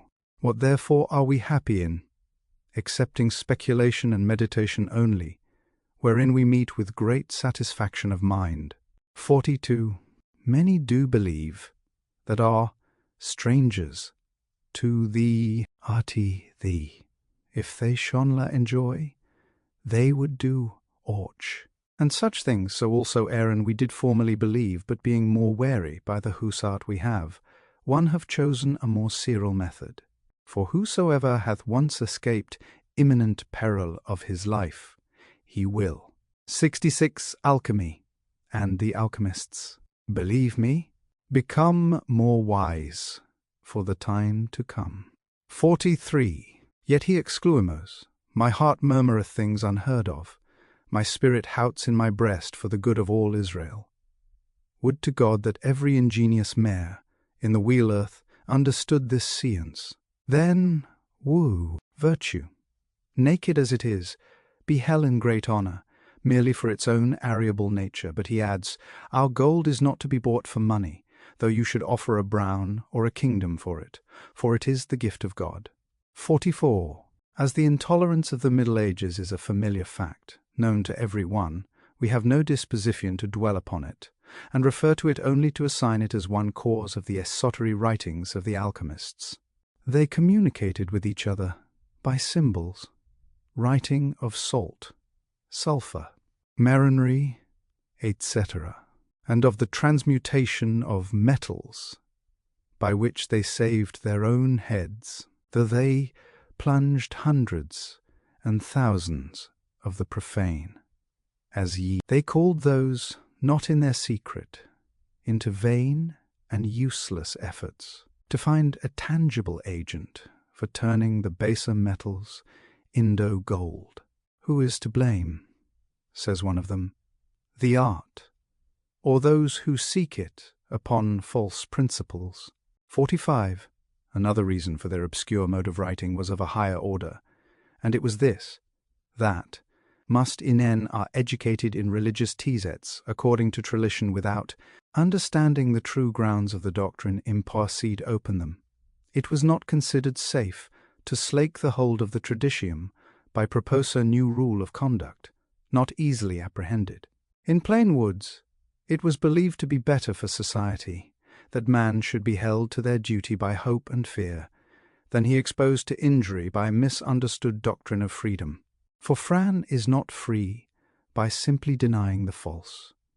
He is only free by living in the truth. The truth shall make you free, was the doctrine of alchemy, as well as of the gospel. 68. Alchemy and the Alchemists. D. With the Alchemists, the ancient saying, Laro, thyself, inscribed upon the temple of Apollo, attributed by some to Pythagoreans, by others to the Egyptians, as an ingention, was the ground and sum of all wisdom. In this knowledge was found, as they believed, the knowledge of God, not that God is in man, except as he is in all things, but the knowledge of God lies in the nature of man, and not in the nature of any other thing in the universe. He who looks for it elsewhere is on a journey away from the object he sought, and shall be disappointed. This is regarded as the opinion of the alchemists. The mystics, alchemists, may not have been acquainted with our alleged descent from apes. They may only have realized dimly the significance in nature of that law which regulates the survival of the burr best, though they did not need science to teach them that the weakest go to the wall. They were acquainted with the rapacity for improvement in all substance and in all departments of nature. They believed in the existence of undeveloped potencies in every kingdom of being. They studied the mysteries of correspondence and the great law of conditions. They investigated the operations of energy in the direction of improvements. But they did what we do not. Their great end was to assail nature, to bring consciousness, reason, intelligence, to help in fulfill 70 alchemy and the alchemists. That, the law, to begin work where name left off, or was arrested, to improve what was defective, to complete what was unfinished, to ameliorate ill, conditioned, to refine the course, to remove the superfluous. Work of nature, says Trevisan, is assisted by alchemy. They believed that a change might be effected in all substances, and they sought to work up to the archetypal idea which dominated in each department of nature. In other words, they endeavors to realize the Teisel, to produce perfection in the given substance. Thus the physical mystes, or alchemists, elaborated the potencies of otals in order to obtain old. And then, in regard to man, the spiritual mystes, or alchemists, sought to produce his archetype, to realize the ideal humanity, and we find in later writings and their processes a clear proof of their acquaintance with the law of spiritual evolution, which we can discern to be in rigorous analogy with that of the physical world. Modern science, Lascaux, concerned itself but little with the possible future of humanity, as it is indicated by the law Winkit has discovered, but underlying the barature of the Western mysticism. There is the consciousness of alchemy and the alchem. 71. Grand future of both spiritual and physical transfiguration, perfection, beauty, and visible illumination, things outward being an index of things inward which is possible, perhaps inevitable for man. And this future can at any rate be perceived by the elect. Whether contemplated from the merely scientific standpoint, or from that of the higher science of mysticism, it may be affirmed that the object of physical evolution working in the natural world is to accomplish the transfiguration of the natural body of man, to develop what Freemasonry terms the perfect askla. The object of spiritual evolution is to accomplish the transfiguration of the interior Lao. As at present conducted, our modern experiments are devoid of practical results. The lines of investigation reach a certain point and they leave us. But the old pioneers of mysticism, alchemy, would appear to have discovered some hitherto inscrutable means of passing the barrier which confronts us, and in so doing, they tell us that they have come into the possession of a tremendous secret, which they declare to be of 72 alchemy and the Alchemists, divine charnata, and which they dare not publicly reveal, for Inkal and Lal penalties attached to the profanation of the grand mysteries. In their books, they protected their knowledge from the vulgar by means of allegorical language and the use of symbols, leaving their veritable meaning to be divined by the sincere student with the help of an insight imparted from the spiritual world. They also perpetrated their secrets by the initiation of lested disciples of undoubted discretion, to whom they seem to have literally laid open the precious treasures of their knowledge, and in this manner some of the secret colleges of magi, once apparently numerous, came to be formed in the East. 47. We know of no one among that class of writers who has stated the ground of their proceedings more castanetly than Van Heront, where he says, 48. Seeing that the Creator of all beings, before the forelation of the world and before ever they were brought forth, had and stained the same in his mind and wisdom, even the fickle world, man the microcosm as well as the greater, according to the texti, Moni of Scripture. Here he quotes passages from Scripture, must not then the world, the greater, the macrocosm, as well as the lesser man, have their erentor, as their original and begini raz, within themselves, so that neither the Creator nor his exiture are separate from each other. Seving then, that it cannot be said that perfection is attained, before the end hath reached its beginning, and the beginning united itself with the end, in order to a new birth and production. Question is, whether both the greater and the lesser world, in order to zack perfection, must not, in all their workings, min at this, vin, that they nay return to their beginning, to be united with it. 49. Again, seeing, then, that all the creatures of God, in order to their melioration and glorification, stand in an endless revolution, in order to perfection, and yet must be known and comprehended, and seeing that a thing cannot be known otherwise than by its end and operation or out, working, as a tree by its fruits, and that the lesser world is the end and comprisal of all creatures and works of God, and consequently an outgrowth of the great world, wherein all other creatures are comprisal. The question then is 71 alchemy and the aldemiate, whether there can be any other way by which Muananani attain to a right nolele of the great world, with and in all its parts, then in and out of himself, especially since in him, as in the end and abridgment of all things, the beginning hath manifested itself, for the end is nothing but a beginning wrought out, that is, displaying into net and manifested, so that the end is hid in the beginning, as the beginning is manifested in the end. And Welia, as a consequence of this, both the worlds have not a great affinity, and perfect likeness, yea, and unity one with the other, and whether they must not he wrought out with one another, and thereby reach then highest perfection. 50. Alchemical volumes are filled with intimations of the mystery involved in the nature of man. Thus Wiedanfeld exclaims, 51.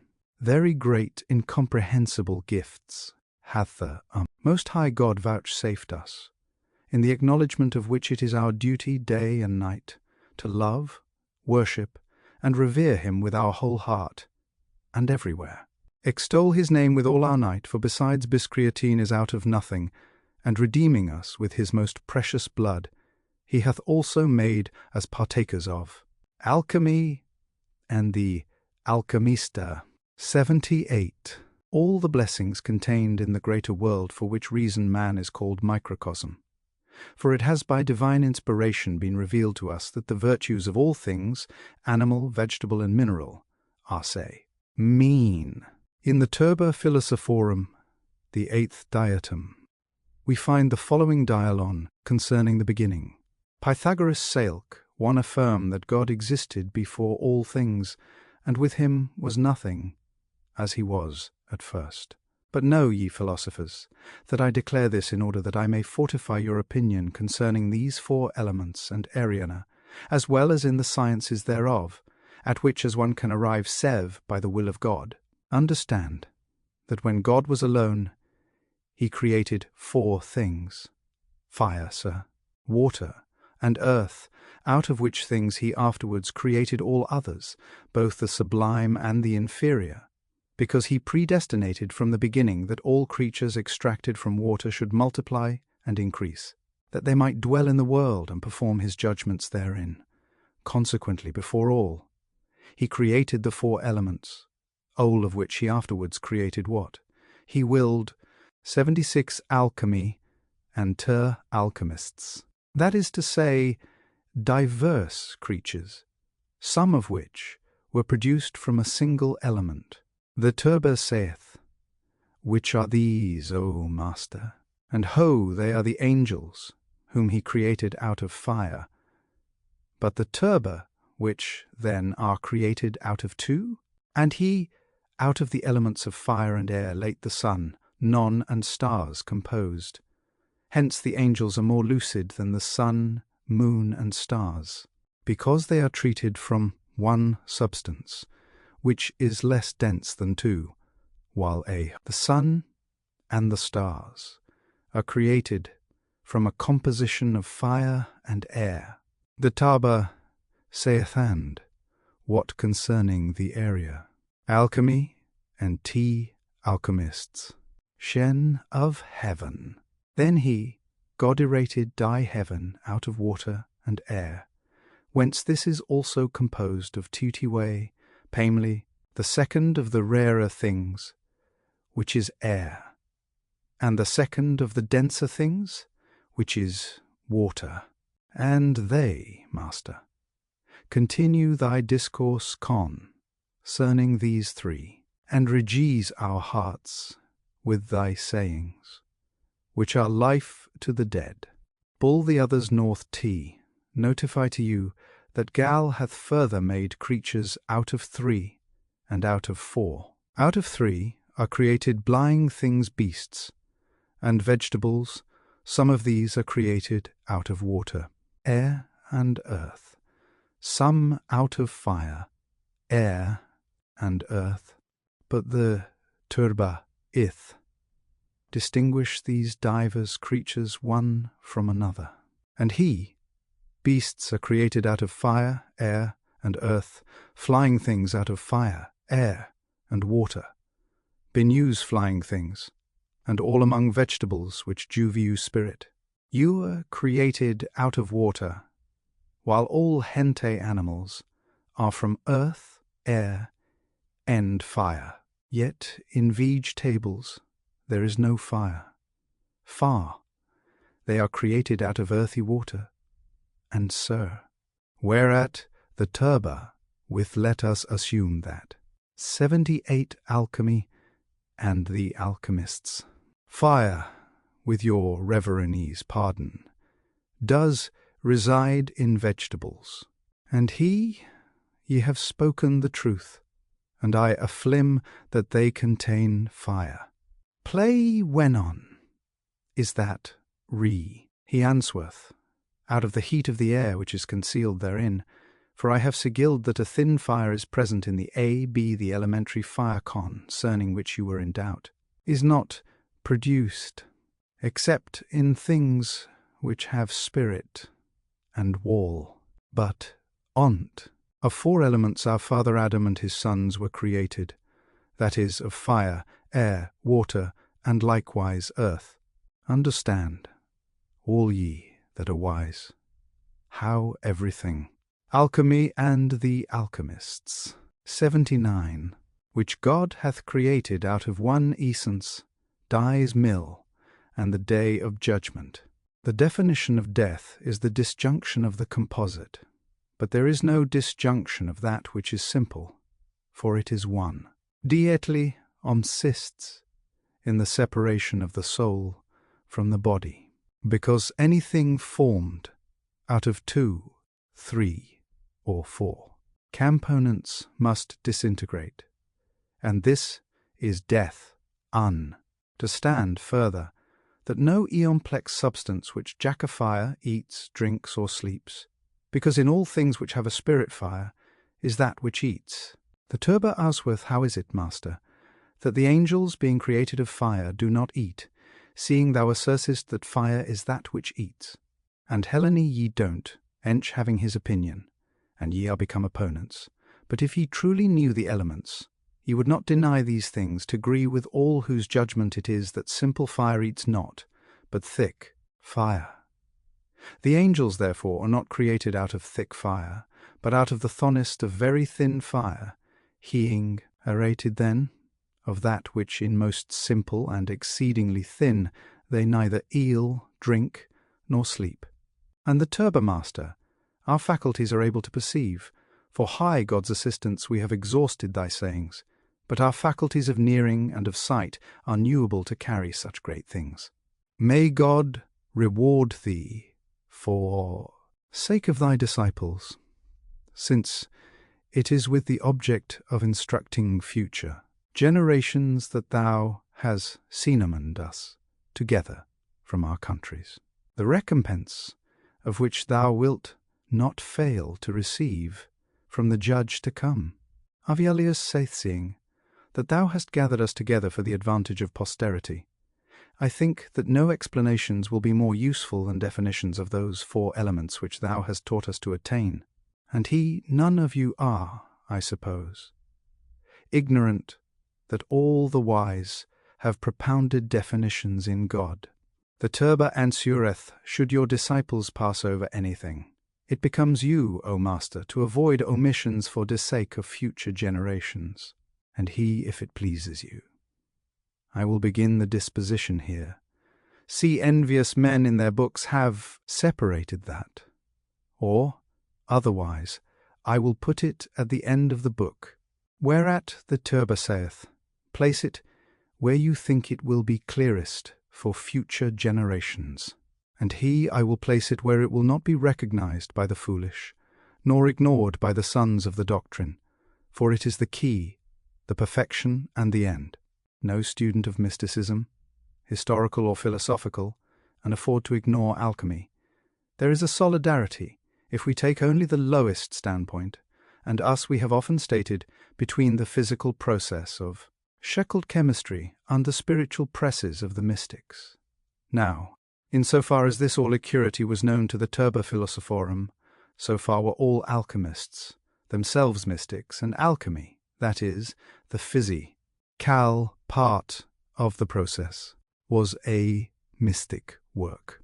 We regard alchemy as we regard the larger philosophy of which it was a part, a mode of expression or of presentations, under a anal aspect. As in the one case mysticism is capable, as we have seen, of division into transcendental science and transcendental religion, so in the other Lebani is to be regarded as a spiritual and physical work. We do neither doubt nor question that many alchemists song only the transmutation of metals, and applied the principles of Aryan law only among mineral genera. Of this fact their lives are the evidence.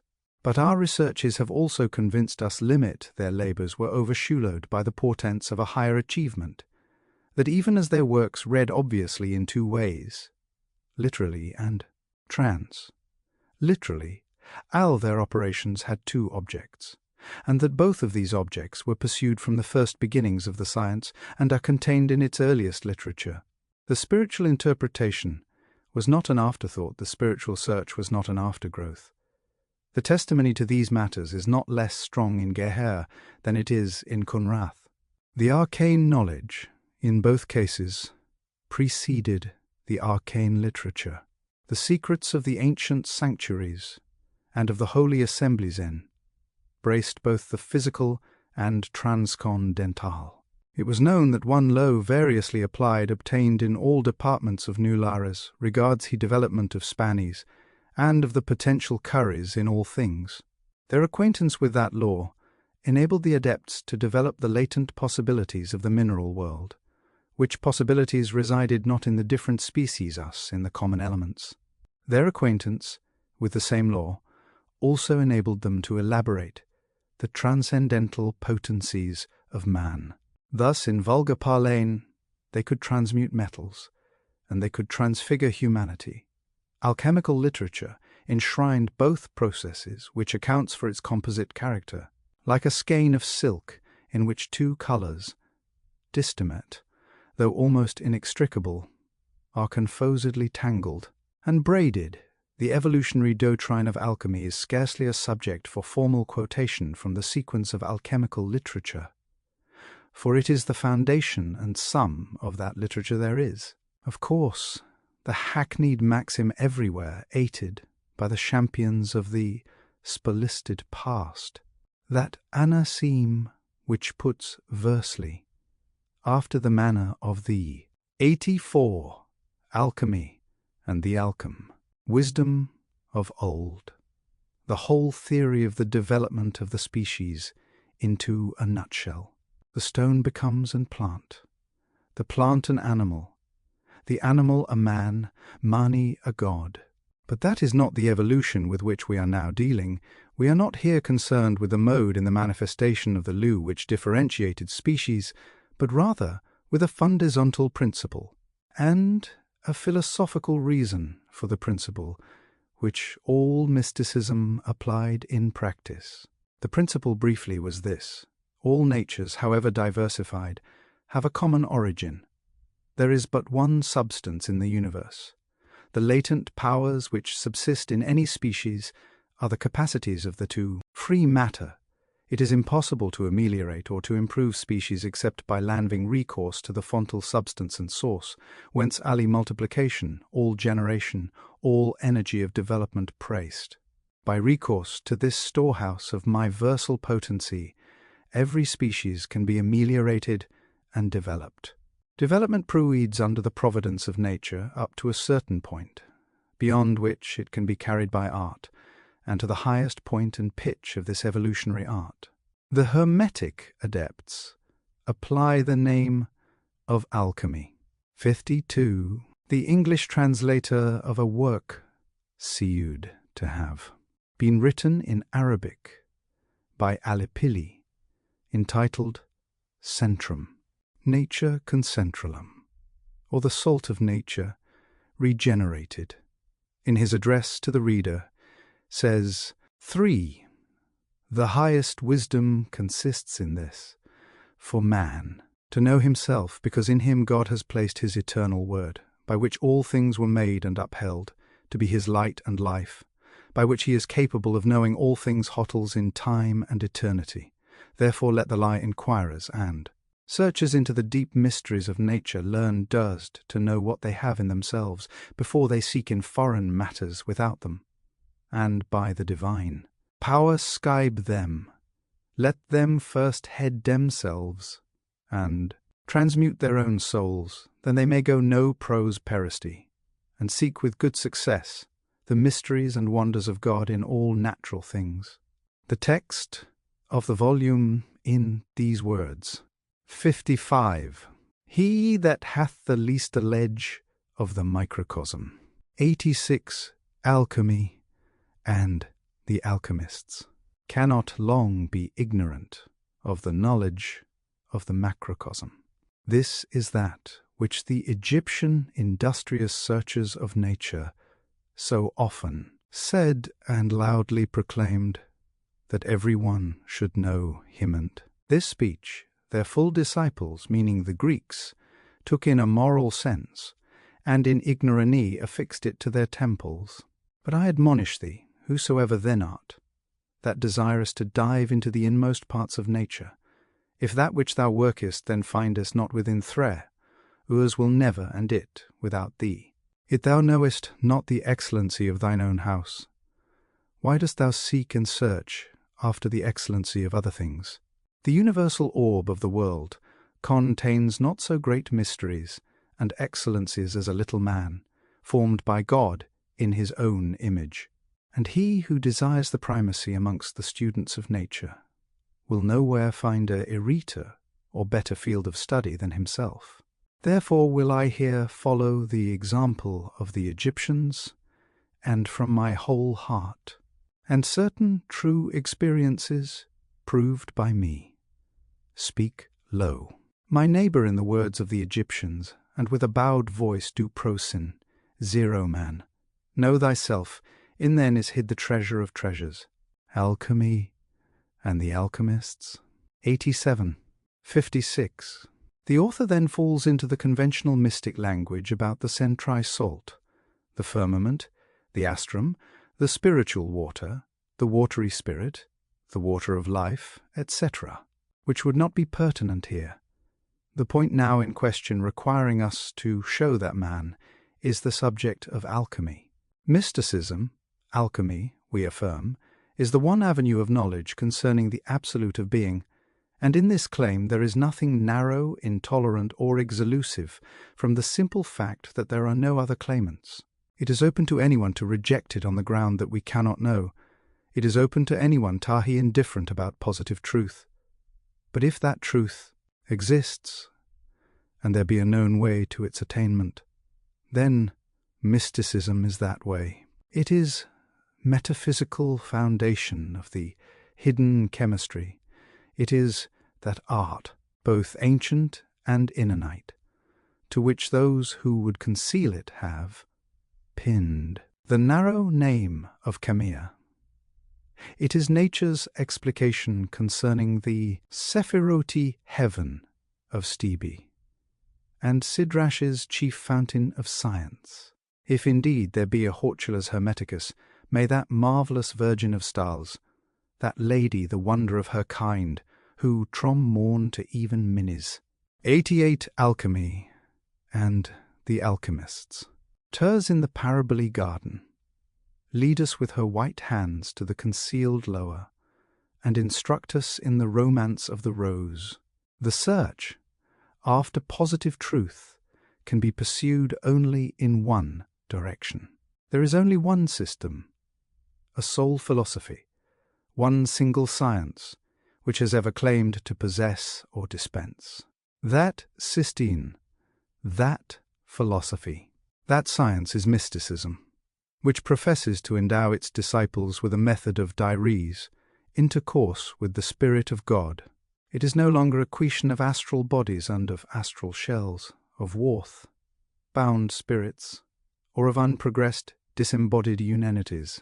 It is not even a question of the souls of just men made perfect, nor yet of creating correspondence with those exalted hierarchies of existence who altitude of interior development transcend whatsoever can be imagined of the apex of human evolution. It is a question of the unive of Mon's individual canariosinus, of his immortal part, of his inalienable interior self-possession in the universal consciousness of God. To be qualified for a mystic alchemist, a man is not called on to make any sacrifice of his reason. He must exercise it to the fullest extent, must apply it to. Alchemy and the Alchemists. 89. His personal improved meal and his progressive development. He is not required to profess any definite rede. The mystic is contrad with the attainment of knowledge, caught with the enunciation of dogma. But it is undeniably required of the candidate that he should be possessed of spiritual aspirations, and above all, of that aspiration after immortality, which is a testimony of the interior man contributed to the truth of immortality, and is conferred by a testimony without in the external facts of spiritual communion. Whosoever is acquainted with these facts has a curtain and substantive cusolege on which to base his faith, and thus the mysteries which surround him are transfigured. Even in this life he may reasonably anticipate in the future a solution of many problems, to which as yet we have found no key. It offers a key to the future progress of humanity, and a practical modus operandi for the evolution of the perfect man. These statements may be reduced within even narrower limits, and we may say, alchemy comprises a physical demonstration concerning the unseen which is around us, whence it is the true alchemical intritus in verum atque in auditum physi. 90 Alchemy and the Alchemist. Cam and an interior illumination concerning the unseen which is thy, together with a way to God, who is the end of all lumen development. It emodies also a system of education towards the perfect life, both physical and spiritual. These, it is submitted, are sufficient reasons for the dissemination of its doctrines and peoples. But we may advance beyond this initial standpoint, and we may affirm that a way to God and a way to the perfect life are the essential elements required in that new religion towards which all the higher forces in humanity seem to be instinctively moving, in that new religion which shall realize the best aspirations and constitute a transfigured synthesis of all previous eredes. Now, as existing religious systems are incommensurate to existing necessities, U.S. faith is less than knowledge, and is therefore an inferior ground of conviction, as the mystics offer knowledge, as knowledge is required by the age. As the development of humanity has not been perfectly accomplished by systems based on faith, as mysticism, alchemy is in harmony with the conclusions of modern scenes, and with the theorems of modern philosophy in harmony. Alchemy and the Alchemists. 91. With the best aspirations embodied in all religions, and is itself committed to no arbitrary doctrines, it is incumbent on those who receive it to spread the knowledge which they possess, to endeavor by personal experience to inherence that knowledge, and undertake, so far as in them lies, to begin the education of humanity in the perfection promised by the masters, in the doctrine of elective physis, and the science of spiritual election. 57. Sandigius, one of the most universally acknowledged adepts, speaks in the following manner of the mysteries involved in the nature of man. 58. The Most High Creator was willing to manifest all natural things unto man. Wherefore he showed to us that celestial things themselves were naturally made, by which his etenlute and incomprehensible power and wisdom might be so much the more freely I acknowledged, all which things the philosophers, meaning the alchemists, in the light of nature, as in a Lulang glass, have a clear sight of, for which cause they esteemed highly of this art. Alchemy. Vix, not so much out of covetousness for gold or silver, but for knowledge sake, not only of all natural things, but also of the power of the Creator, but they were willing to speak of these things only, sparingly and figuratively, lest the divine mysteries by which nature is illustrated should be discovered to the unworthy, which thou, reader, if thou knowest how to know thyself, and art not of a stiff neck, mayest easily comprehend, created as thou art in the likeness of the great world, yea, after the image of God. Thon therefore that desires to attain to this art, in the first place, put thy whole trust in God, thank you, Creator, and urge him by thy prayers. And then assuredly believe that he will not forsake thee. For if Goyle shall know that thy hearer is sincere, and that thy whole trust is pull in him, he will by one means or another shew thee away, and assist thee in it, and Lou shalt attain thy desire. The fear of the Lord is the beginning of wisdom. Pray, but yet work. God indeed gives understanding. Be thou must know how and when to use it. 59. Cornelius Agrippa, an alchemist, and, like many other great men, misunderstood in his day. Alchemy and the Alchemists. 93. Writes 60. There is one thing by God created man, the subject of all wonderfulness in earth and in heaven. It is actually animal, vegetable, and mineral, found everywhere, Noah, properly, by few, by name expressed by his proper name, bot hid in numbers, freres and riddles, without which neither alchemy nor natural magi can attain their perfect end. Natural magi, by the way, is only another name for natural philosophy. Behold, I'm nobler far than all the seraphim, for I can be what they never be like me. My great nobility is that being here on earth I may become king emperor, even God.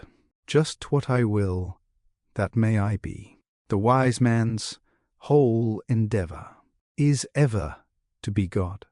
The fool doth take much trouble to he earth and to rot. The lead then will be gold.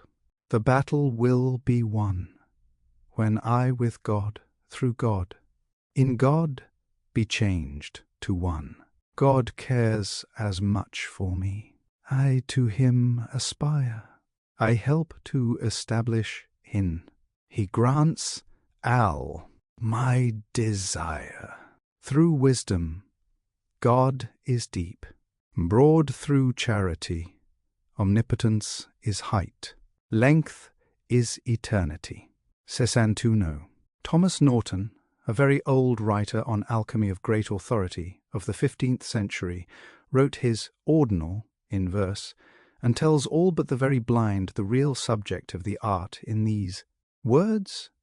Nilede authors, men of glorious fure, called our stone Microconis by name, for his composition is without a doubt, like to this world in which we walk about, of tent of cold, of moist, and of dray, of hard, of soft, of light, and of heavy, of rough, of smouth, sad of things stable, mingled with things heating and movable, of all kinds contrary, brought to one accord, knit by the doctrine of God, by our blessed Lord. Whereby of metals is male transmutation, not only in ester, appearance, but transubstantia, shun, in which ye have need to know this thing, how all the virtues of the elements transmuting, upon the transmuted must have full domination before that the substance be in transmutation, and all parts transmuted must figured be, in the elements transmating impressed by degree, so that the third thing eliminated of them all of such condition evermore he shall, that it truly have, it may be none other, bulla substance of that one, and per virtue of that. The 62. A friend remarks at my elbow that this is poetry under difficulties, which is very true. It is not cited, however, for its lawty, but in testimony to a fact. 63. In as clear a manner, George Ripley declares the subject of the stens in the following lines. For as of one muss was made all thing, right so much it in our practice be, all our sorts of one image must spring. In philosophers' looks therefore who wishes may see, our alone is called the less. World, 1 and 3, that is, the stone is man, of one nature, of body, soul, and spirit. Furrer pearls of wisdom we find. The bread of the Lord in as is like the philosopher's stone. It maketh us to gold. If we be melted down, thy stone, O alchemist, is nothing in my sight. The cornerstone's my elixir, the stain of wisdom's might. 64 in the Dialogue of Irislaus, published in the Alchemists' Enchiridion. In 1972, man is indicated as the stone in this language. The natural condition of the stone of the philosophers, apparelled with a triple garment, even this stone of riches and charity, the stone of relief from fangishment, in which is contained every secret, being a divine mystery and gift of God, than which there is nothing in this world more sublime. 66. Therefore diligently observe what I say, viz., that 'tis apparelled with a triple garment, that is to say, with the body, soul, and spirit. 67. Anyone having the least acquaintance with these works would recognize the subject of the author by this lazarage, and that it is man. In the Tergo Philosophorum, the 11th der Tum, we find the following dialogue. Parmenides saith, "Ye must know that envions men hath deal voluminously with several waters, brodiums, stones, and metals, seeking to deceive all whim who aspire after knowledge. Leave, therefore, all these, and make the white red out of this hour. Copper, taking copper, and lead, letting these stand for grease or blackness, and tin for the liquefaction. Know ye further, that unless ye rule the nature of truth, and harmonize well, together its complexions." 98. Alchemy and the Alchemies, and compositions, the consanguinians with the consanguinis, and the first with the last, ye act improperly and effect nothing, because natures will meet their natures, follow them, and rejoin. For in them they putrefy and are generated, because nature is ruled by nature, which destroys it, turns it into dust, reduces to nothing, and finally herself renews it, repeats, and frequently produces the same.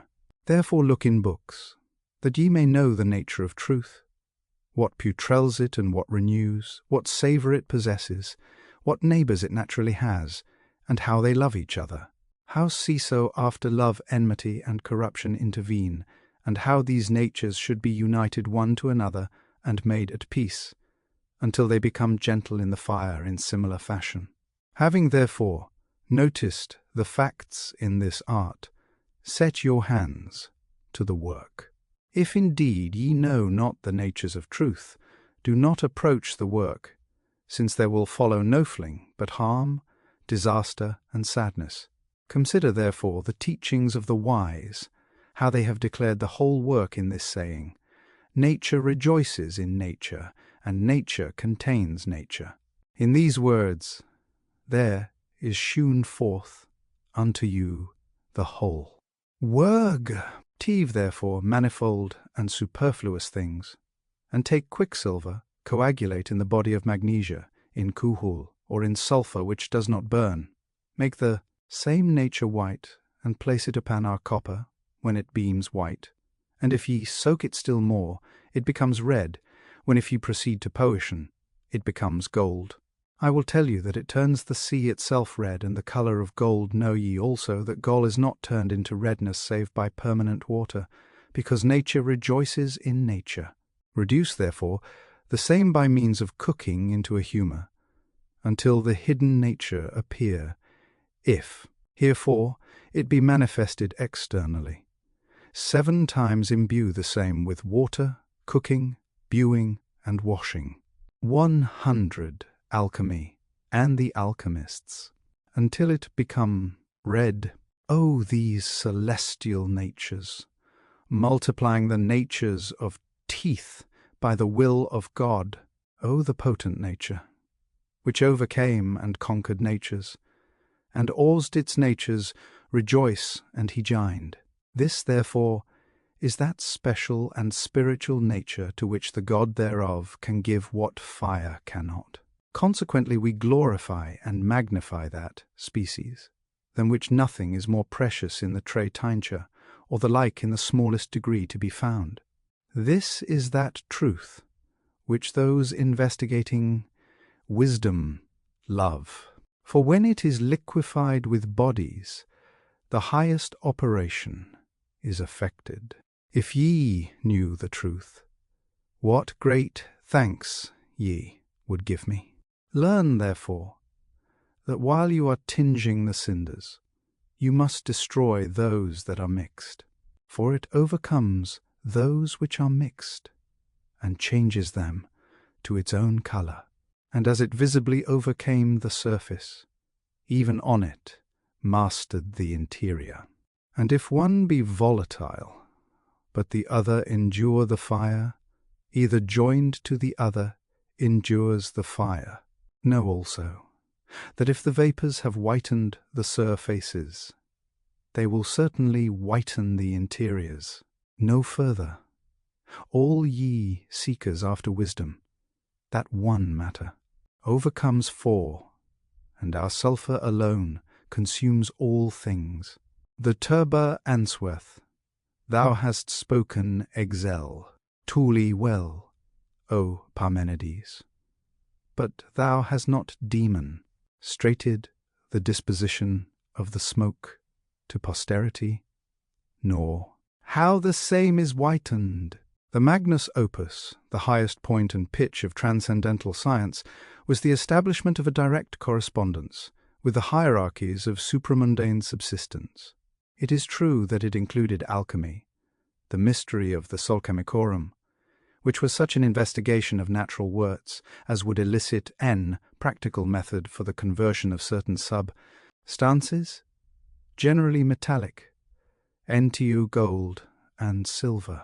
Transcendental science included also the entire scope of transcendental medicine, the search for the elixir of life, for the universal melen, and the renewal of Yul conceptions, which were understood by the magicians in a more or less literal sense. There was, finally, the evocation of the souls of the departed, which must take rank among the most important and fascinating achievements of ceremonial magic. In the invocations which were used in the Eleusinian mysteries, known as the mystical hymns of Orpheus, we find some of the most beautiful Evo lions that the human mind can imagine. For instance, the one to sleep, with the fumigation of the poppy, which contains a mystery in itself, and which was always certain, though extremely dangerous to the UN initiated, was as follows. Sleep, King of gods, and men of mortal birth, sovereign of all, sustain, by Mother Earth, for thy dominion is supreme alone, o'er all extended, and by all things known. 'Tis thine all bodies, with benignant mind, in other hands than those of brass, to bind. Tamer of cares, to weary toil repose, and from whose sad solace in affliction flows. Alchemy and the Alchemists. 103. Thy pleasing gentle chains preserve the soul, and e'en the dreadful cares of death control. For death, and litite with oblivious stream, mankind thy genuine brothers justly deem, with favouring nepist to my prayer incline, and save thy mystics in their works divine. 68. In the sequel we shall adduce many other evidences in confirmation of this point, to wit, that all the books of alchemy treat of man, and they treat of no other thing in the universe except in its relation to man, but never, when treating of the mysteries of the art, by this proper name. Man is the central object oil alchemical books, yet not man as he is an individual, but as he is a nature, containing or manifesting the great world, or as he is the image of Flod. 70. Whoever desires to understand anything of alchemy must carry this idea along with him in reading works on the subject, and then, however much he may dissent from the principles or pretensions of the art, he may form some comprehension of the use made by this class of writers of the Sicilioli works: salt, sulphur, mercury, sol, Iuna, etc. And under these or other similar names may be discovered, if anyone thinks it worth while, what the writers thought of God, nature, and man, or man, nature, and God, 1 and 3, 3 and 1. To speak of God without nature is more than we can do, for we have not known him so, and to speak of Nishtya without God is more than we may do. We should rob God of his glory, and attribute those effects to nature, which belong properly to God, and to the Spirit of God, which works in nature. We shall therefore use a mean form of speech between these extremes, and this form the Scriptures have taught us, for the prophets and apostles have used no other. Let not any man, therefore, be offended, if in this dis course we shall use Scripture to prove philosophy, and our philosophy to prove divinity. For of a truth our knowledge is such, that our divinity is not without nature, nor our philosophy without God. Notwithstanding, I dare not think but most men will repine at this course, though I cannot think, wherefore they should, for when I join Scripture and philosophy, I do but join God and nature. An union certainly proved of by God, though it be condemned of men. But this perverse ignorance, how wholesoever it be, I shall not quarrel with, for besides Scripture I have other grounds, that have brought me very fairly and soberly to this discourse. 71. Although the writers refer to man by an endless variety of names as representing the true prolens, they most commonly speak of him as a metal, or mineral. Hence one says, 72 minerals have their roots in the air, their heads and tops in the earth. Our Mercury is aerial. Look for it, therefore, in the air and the earth. 79. In this passage, minerals and our Mercury refer to the same thing, and it is the subject of alchemy, the stone, and we may remember that Plato is said to have defined or described man as a growth having his root in the air, his top in the earth. Man walks indeed upon the surface of the earth, as if nothing impeded his vision of heaven, but he walks nevertheless at the bottom of the atmosphere, and between these two, his roof in the air, he must work out his salvation. 74. Another writer says, minerals made of living. Mercury and being sulphur, soul and body, are to be chosen, work with them sweetly, not with hust and precipitancy. 75. Again, those that know the mercury and sulphur of the philosophers know that they are made of pure gold, and the finest lunar and argent. 5. Soul, body, and spirit, considered essentially, which are daily seen and looked upon, from which our argent vive is elicited. Regarding this tum and argini vive, Dr. Waite, in his Azoth, or the Star in the East, says, it is clear that the adepts of a true, and above all of a divine, science would not enclose their mysteries in cryptograms, which exercise only the ingenuity of the seeker, and give no guarantee whatever of his moral or spiritual qualifications.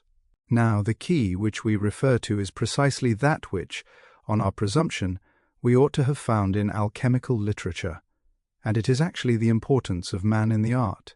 He, says St. Chrysostom, is the most resplendent and glorious image, and the most exquisite portal and epitome of the unseen world. This is the key note of spiritual mysticism, and it is the key note of practical alchemy. Aye, that which thou seekest lean findest bet with thee, thou will never find it without thee, says Alipili. Among the strange, archaic treatises comprised in the Turbe Philosophorum, there is one which, by a characteristic hermetic evasion, is ascribed to the patriarch Abel.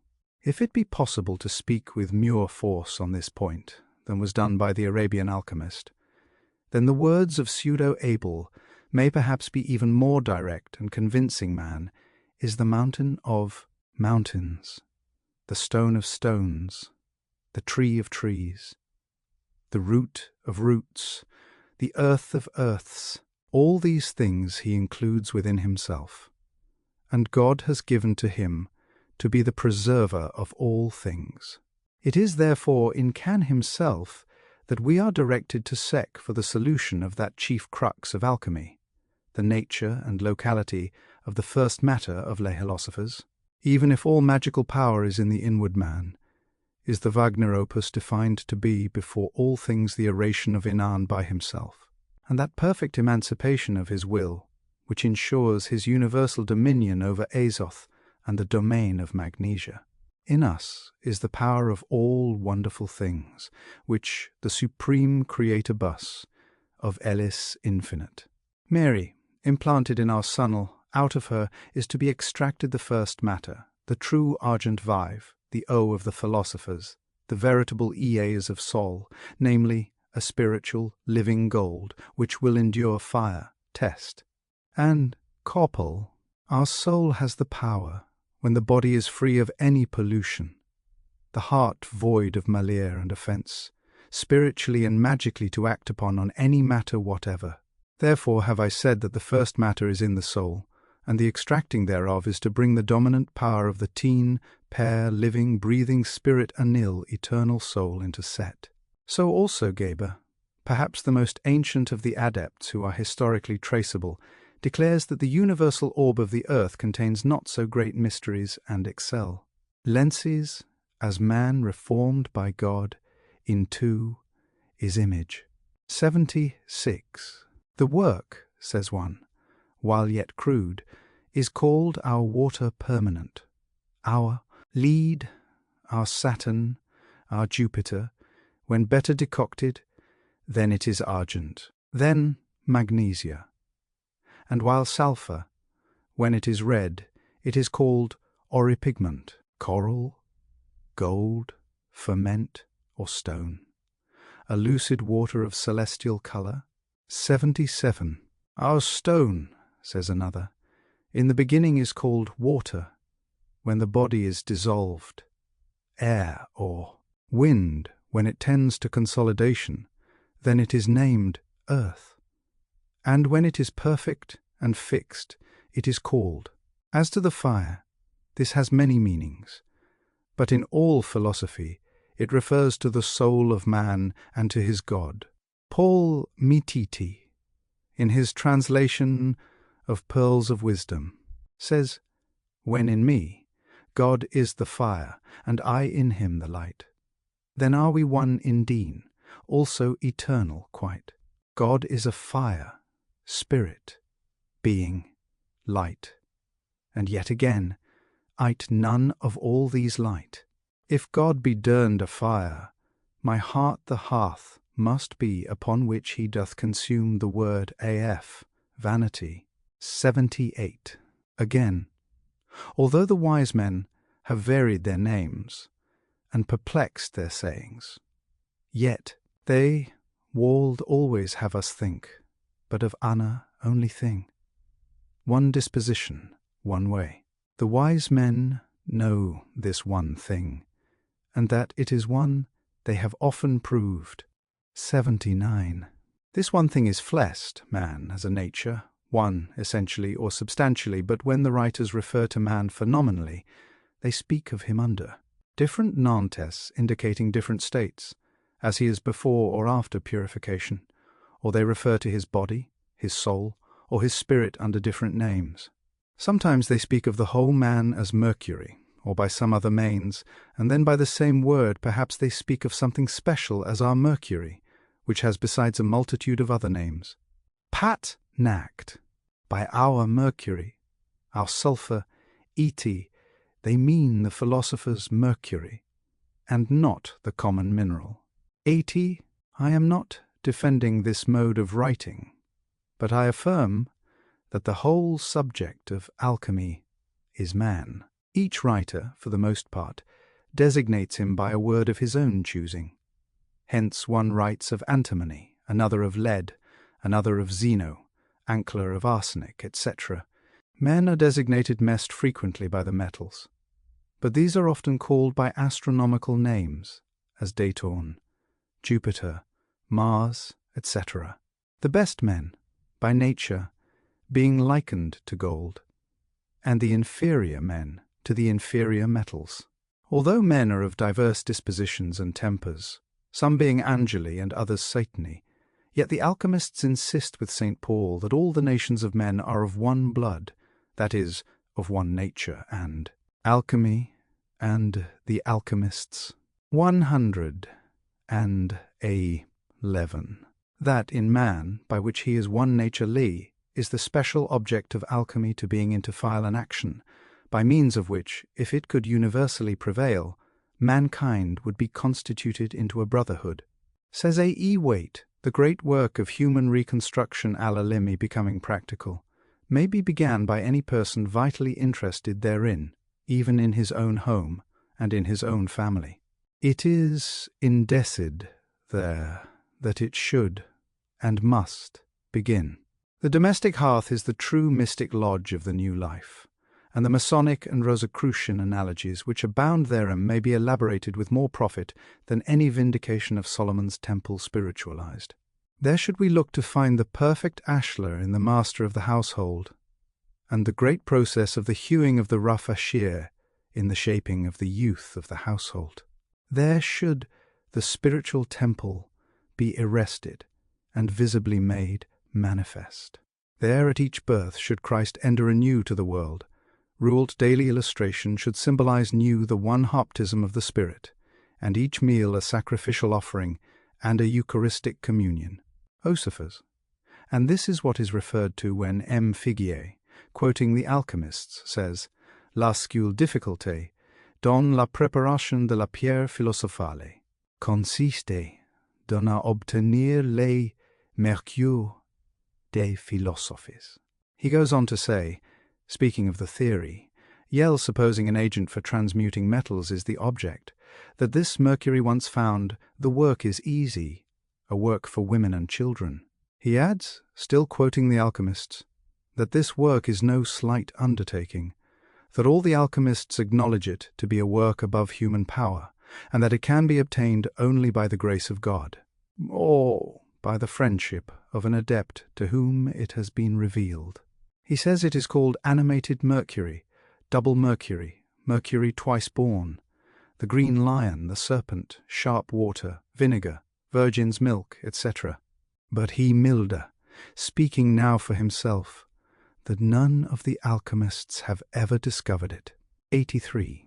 With due deference to M. Figuier, I expect to show that this mercury is no other than a pure conscience, or and consciener, parroted under a sense of the presence of God, and the difficulty of discovering it is the difficulty of exciting or rousing it in the Alchemy and the Alchemists, breast of man, in order to his improvement.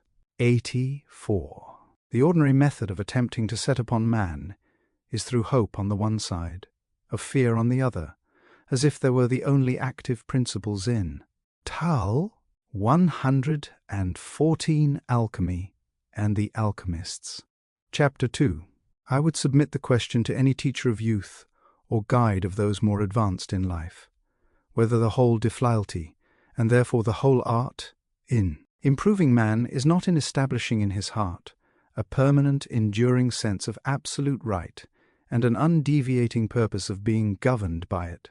It is one of the most difficult things in the world to take a man in what is called his natural state, St. Paul's natural man, after he has been for years in the indulgence of all of his passions, having a view of what is called the world, to honours, pleasures, or wealth, and make him sensible to the mere abstract claims of right and will, ing to relinquish one single passion in deference to it. Most assuredly this is the one grand task of teachers, but this once accomplished, the work of improvement is easy, and may very properly be said to be chill. Dren's play. 2. Consider a man ever seeking only what may gratify some selfish passion, a stranger to all generous impulses, unconscious perlays of their existence, only regarding their manifestation in others as evidence of imbecility and weakness. How is such a many to be brought out of this state into a better view of things, so as to feel his dependence in oceans, and appreciate their claims upon him? Take a man whose soul is corrupted by all arts of had passions, until he has become morbidly sensitive to everything that in any manner interferes with his personal comfort, let ane be petulant, irritable, and morose. How is such a man to be improved? We might speak of downright sins, which generate a class of men, a few of whom find their temporal homes in prisons and penitentiaries, or expiate their crimes upon the gallows.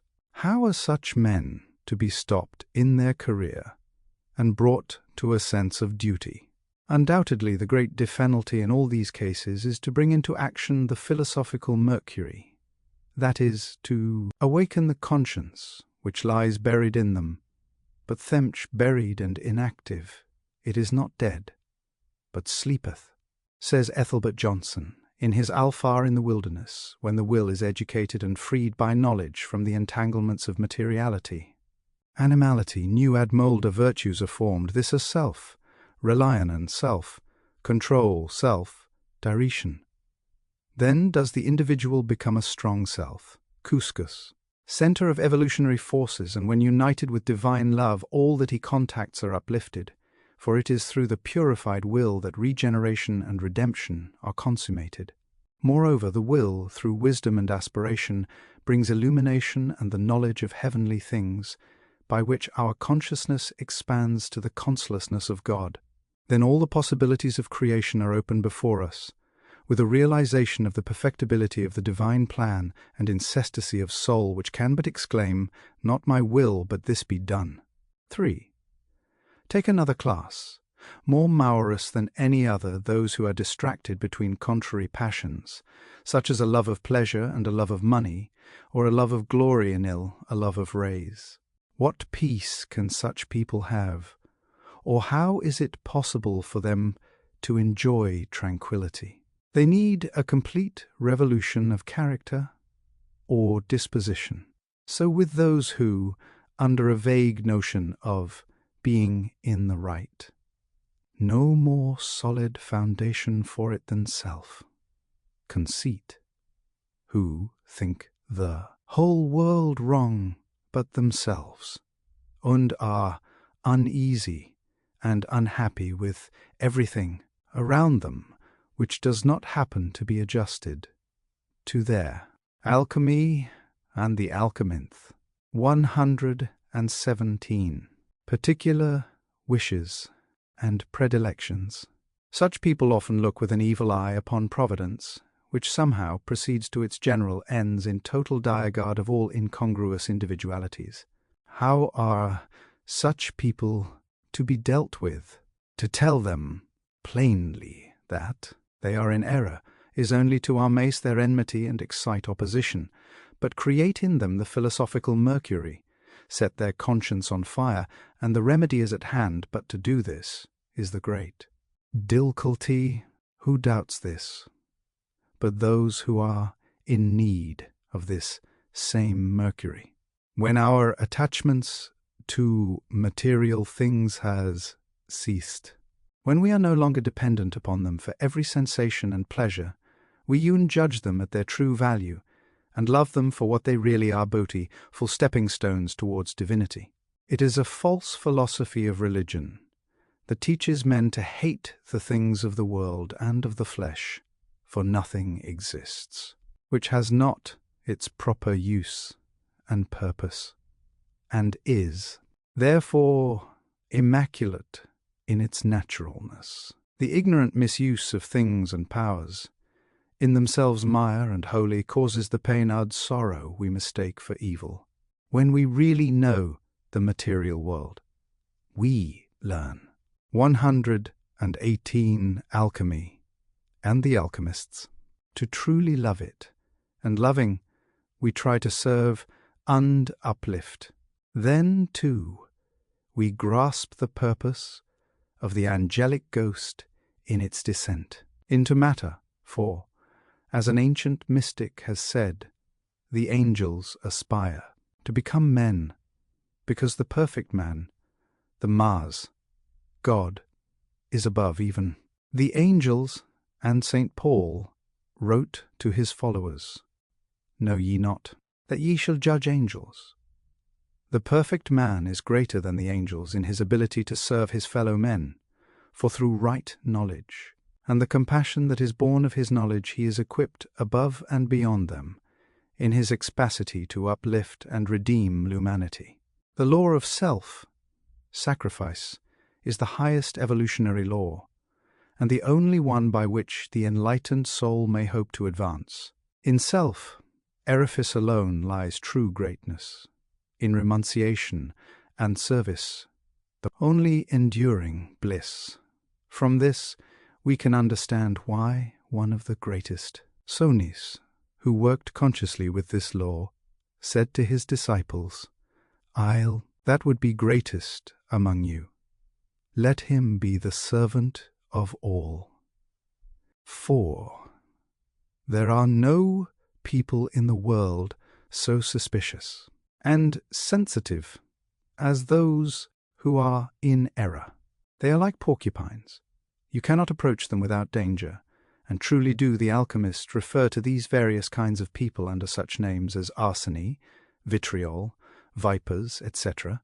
And yet all these substances, as well as in orphemoe, lead, and 1,000 other things, all figuratively used, they seek for a certain mercury, which itself has as many names as the substances in which it is found as all, vinegar, honey, wormwood, etc. And yet this same mercury is considered as one only unalterable thing. It is called incombustible sulphur, because in whomsoever the conscience is properly awakened, a brie is raised which burns and consumes everything opposed to its own nature. 5. If anyone doubts this, let him study the nature of the conscience, and see how uncompromising it is, that it is ubiquitous, it is everywhere present with ita amgent. Of the conscience it may be truly said, "Whither can a man go to cape from it? Or how can a man flee from its presence? If he sent up into heaven, it is then, and if he makes his bed in hell, it is there also." I once roused. It can in no manner he quieted, and put to rest but by an unreserved, and 120 alchemy, and the alchemists. Qualified submission, but there, though it had pursued its victim as an avenging fire, the moment it attains its legitimate supremacy, it unfolds its healing virtues and becomes an assuaging balm, a sovereign medicine. The Medlin of the alchemists, the only true Aesculapius of a wounded spirit. Says A. E. Waite in his Azoth, or The Star in the East, the spiritual interpretation of the literature of the physical mystics is not a new interpretation. It began openly with Jacob Boehme, but it was systematically developed in the suggestive inquiry into the Hermetic mystery and alchemy. However, both in the writings of the 10-tone Theosophists and in the wonderful elaboration by the daughter of Mr. South, or again in the 101 Sneerses in the Spiritual Hermeneutics of Transmutation Literature from Hitchcock to Ilartman, from Eliphas Levi to the Adept Pappus, the system has dealt only with the department of Hermetic psychology. It has never been discerned that the principles which work mystically in the anal can be applied outwardly in the body of man, that if alchemy in its higher significance can inform us of the Soet's development, and of the end of the soul therein, it has something also to tell us of the mystery of our physical evolution, and of a coming glory in the manifest, even as in the withdrawn order. But the adorned meal of the vessel of philosophy is of high importance in our holy art. The redemption of the body must be accomplished, along with the solution of the soul. We must not underrate the importance of the vehicle of interior perfection, for we are incarnate here to woe purpose if we neglect our bodies. The law of evolution must fulfill its course in both the fumard and the outward an. The exclusively spiritual interpretation is, we think, an error of enthusiasm which has operated on suggestive texts and ignored the context, and has forgotten that the lives of the alchemists were in many cases those of laborious investigators into natural secrets, distinct from arch to natural experience. There is no doubt, at the same time, that the texts to which we refer are sufficient in mucha and gravity to excuse, if they do not warrant, the cognition, while there are many individual cases which possess a peculiar force. As soon as anyone discerns the intention of the philosophers, from the seeming sense of the letter, the dark night of ignorance will fly away, and a glorious morning of light and knowledge will break earth. Here, as in a multitude of similar cases, there is stronger language than could be reasonably used in connection with physical secret, and it derives a fresh signiful. Kant's, when it is compared with the dark hints that are found in writers like Norton, who refer to an operation that is not of metals or mineralia, but belongs to a high order, is comprehended by few, and is of truly philosophical character. This is that work which begins with a heavenly Mercury and an imperfect body purified, while glory of its triumphing conclusion is the whole end, as it is also the unseen ecstasy of the illuminated and the wise. 6. A study of the conscience may furnish a key to the ancient Stoic doctrine that pain is not an evil, for it is not said that pain is not pain by saying that it is not evil. The only said in the Alchemy and the Alchemists, 123. World is a self-condemnation, or a condemnation of one's own conscience. Pain, as which, does not suppose this, and is in its own nature transient. It may be mitigated or removed by the skill of a physician, or, if it terminates in the death of the body, this is a simple, natural event, and has no necessary connection with the conscience, and is, therefore, not an evil under the definition assumed. Then, with regard to the main of self to conclamation, this is so far from being absolutely evil that it is universally adjudged to lay a sign of some tray life in the moral system, which needs only due management to revive and fortify the subject of it.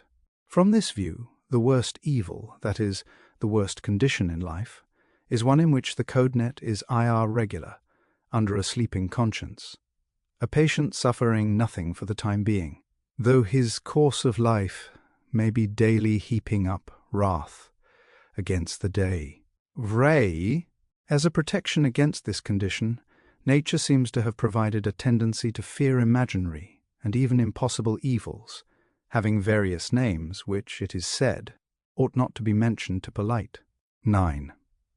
It must be considered that a healthy action of the conscience always precedes a contemplated evil deed. This it is which establishes the specific difference between regret and remorse, and constitutes the true evil of a wicked deed. A deed, considered in itself, is independent of both its pains and its pleasures, which, in respect to the conscience, are merely contingent, accidental, and temporal. Here it may be well to call attention to a matter of importance to every true student. He would look upon evil and Satan is one and the same thing. Humanity could hardly labor under a more mistaken idea than Alchemy and the Alchemists. 127. This is Ethelbert Johnson, in the work The Altar in the Wilderness, says, "Why should the great angel, who, according to the Hebrew and Christian Toistagogy, was the first to leave paralyzed to assist humanity in its upward struggle, he regarded as evil spirit. He it was that first whispered to the newborn and a kind of its possibilities, made awakened in infant man an ideal and an aspiration to return to his Latrigat and become a god. Satan's mission was a holy one. The soul could not forever remain in its childhood. The passive purity of the golden age must end, and the stream of spiritual life begin, as no higher evolution would be possible to a being inherently perfect, who could emulate neither merit nor demerit. Many of now recall an hour in our childhood when we heard from the lips of a grown-up friend a tale of hornier achievement or some stirring story which awoke within us a faint perception of our own potentialities. We were never the same again. The playthings, which, a short time before, had made us supremely happy, were cast aside, and we longed for manhood and a larger world.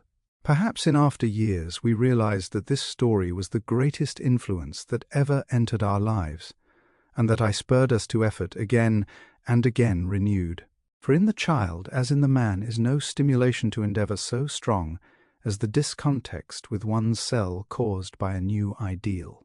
Wise indeed is the soul to listen to Satan, and to choose to become as a god, knowing good and evil, to prefer torture and ever-simming death to blind, imbecile obedience. Thus only can it fulfill its destiny, which is to uplift the material world through wisdom and bove.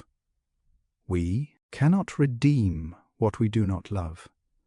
We cannot love what we do not know. Eitni, it is first necessary for the spiritual soul to know matter, to enter into it, suffer the limitations of form, and assimilate all the experiences which the contacts with the other forms can give. In time, the soul will learn that this contact, with its resulting attunement to innatorial things, brings pain, and that nothing is so illusory as form. Then will it seek the within of matter, and here now und. 130 Alchemy, Antais Alchemist. More elusive trials await it, for within matter there is, as stated by Plato, a blind refractory force which resists the will of the great artificer. This force it is that is symbolized as Satan. It is the creative fire, the struggling, differentiating life seeking continual expression in forms. It is individual effort, liberty, independence. As a force it is as necessary to evolution as the opposite uniting, ingathering love force of Christ, yet it is a dangerous power for the infant soul to contact. For through its ignorance, the soul is in danger of being swept away by an energy so formidable, instead of laying hold of it and using it as a means of advancement. If controlled by this force, the soul comes under the dominion of Satan, who is the opposer, the tester. The great separator it is through opposition that we become strong. Hence we see that it is harder to withstand the degenerating influence of luxury than of poverty. A family or nation is not in greatest danger while poor and struggling, but when it has sequired wealth and leisure, and sneen bead to the subili voluptuans temptations which these bring. Opposition means conflict, and to the soul conflict and pain mean progress. Therefore wealth is the severest test of the soul's endurance, for wealth, alas, bears the semblance of greater things, the semblance of love, the semblance of pleasure. Aye, even the semblance of virtue can be wealth's for the asking, and it is so much easier to be alienized with the readily attained false than to strive after the hard earned true. The soul's most difficult task is to overcome the inertia resulting from the glamour of riches. For Dives is apt to believe he has conquered the world, and that nothing is worth contending for save those things which gold can buy: pomp, power, and the swine's husks of sensual pleasures. Dizet, conscience is a study by itself. The alchemists often speak of it as in a irradiated state, and call it common mercury, not that which they call our inerary, when, in many men, is hardly recognizable, and its possessor is serenely conscious that he has such a companion, which nevertheless is the witness of all that is done. In this state, its possessor is in danger of temporarily mistaking for it some transient passé, a love of money or of reputation, as where a question of right is settled by the influence of personal wishes. 132 Alchemy and the Alchemists, or the love of applause. That this not the tray philosophical marinry, which is the sense of rise, acting under the consciousness of the presence of God, when all decades and equivocations become of no avail, and the soul is compelled to sit in judgment upon itself. This is the commencement of that internal reformation of character which will endure and flame up all the brighter under trials. To bring about this reformation according to nature, and not by violence, is one great object of the alchemists. Danact, yet this is but an entrance upon what is called the great work, of the end of which it is not my purpose to spear at tenth. This, we say, is the way to the philosopher's stone, but the end is not yet. If we are possessed of the great stone of the philosophers, it is not to hide it in a napkin, int to turn the world to gold. Let not, therefore, the cold severity of a calculating practical criticism condemn our whiz. Dom as a dreamer's lore, Gorgians, perhaps, but still a light of dream. It is the gospel of a new work, it is the development of man the perfect. Ours is the prospective field of evolution, our domain is the ascent of Alchemy and the Alchemista. 133. Humanity. Man's future in the physical order is a prospect which has been opened to us by science. Cal Prospect has kindled the enthusiasm of a noble and enabling caparation, and that aspiration it is our work to exalt into religion. The last word of science is the initial message of the new mysticism. Trinact. What a principle is, more than any other, that confines the extravagances and wanderings of the SEE within definite limits, so that each age in history recognizes itself in every oathie. It is co-reason, however strongly this is claimed as the distinguishing endowment of man, but it is the sense of right, that is, conscience. This makes itself telt all the more by the wrongs of all sorts, which mark the pages of history. It is this principle, the principles, or sense of Wrigley's, well or ill understood, which lies at the foundation of international law and theoretically determines all national controversies. All questions between independent nations are legally decided by the same principle that disposes of controversies between any two of the humblest individuals. In national quarrels, 134 Alchemy and the Alchemists. Vast results, of course, depend upon mere power. But the moral sense of the world is not thereby overcome, and in all cases the impartial historian, in his own sense of right, appeals to this same sense in the race, and fixes the moral judgment of mankind upon all national acts. Chanact, all laws also in civilized states, are theoretically based upon the sense of the just, and aim at the security all right. Juries are engineered to do jucation, that is to discover and enforce right. In short, tronghul aplety, in every phase and department of it, whether on a large or a small seal, whatever is wrong instantly arouses the true man, the sense of right, with a disposition to establish it. Efforts are then made in some shape or other to rectify the wrong, and reason is but an humble aid employed to find out and apply the remedy. How far the right end is attained in the disposition to attain it may be a question worthy of Soerates to discuss. Patnact. This sense of right is what the alchemists call an immaterial, incorruptible, and inextinguishable fire, which Pontmem says is a matter, mineral, equal, continuous, vapours or fumes not, unless tout. Alchemy and the Alchemists. 135. Much provoked, partakes of sulphur, as the jargon runs, meaning a celestial spirit, and is taken otherwise than from matter, it destroys all things, dissolves, congeals, coagulates, and chalines, is adapted to penetrate, and is a compendium without any great cost. It transmutes, but is not itself transmited with the matter, because it is nothing of the matter. Says Nacht.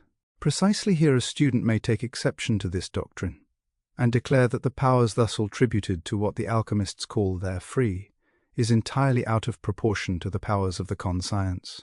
But the student will ultimately see that these seemingly extraordinary powers will be in perfect harmony with the law of the conscience, which prepares the subject of it for that higher state to which the conscience, in its simpler form, is but the way, as we have chosen to call it. 17. Now when the conscience, wherein the sense of right and justice has existence, becomes active under the idea of DOD, it is endowed with supernatural force. And one is then, USE understand it, the alchemist's philosophical mercury. It is also his salt of mercury.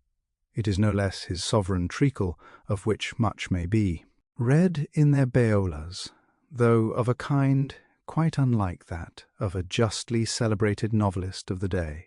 This is also the salt of Feria, of which we read in alchemical works. It is also the spirit of wine, driven to the centre by cold, but not thereby destroyed. On the contrary, it is only made mose-piercing and active, though the removal of the exclope may need an external fire, for we read in these books of 1, 2, 3, and 4 finds, deners for various powers in nature, which will be pointed out in due course.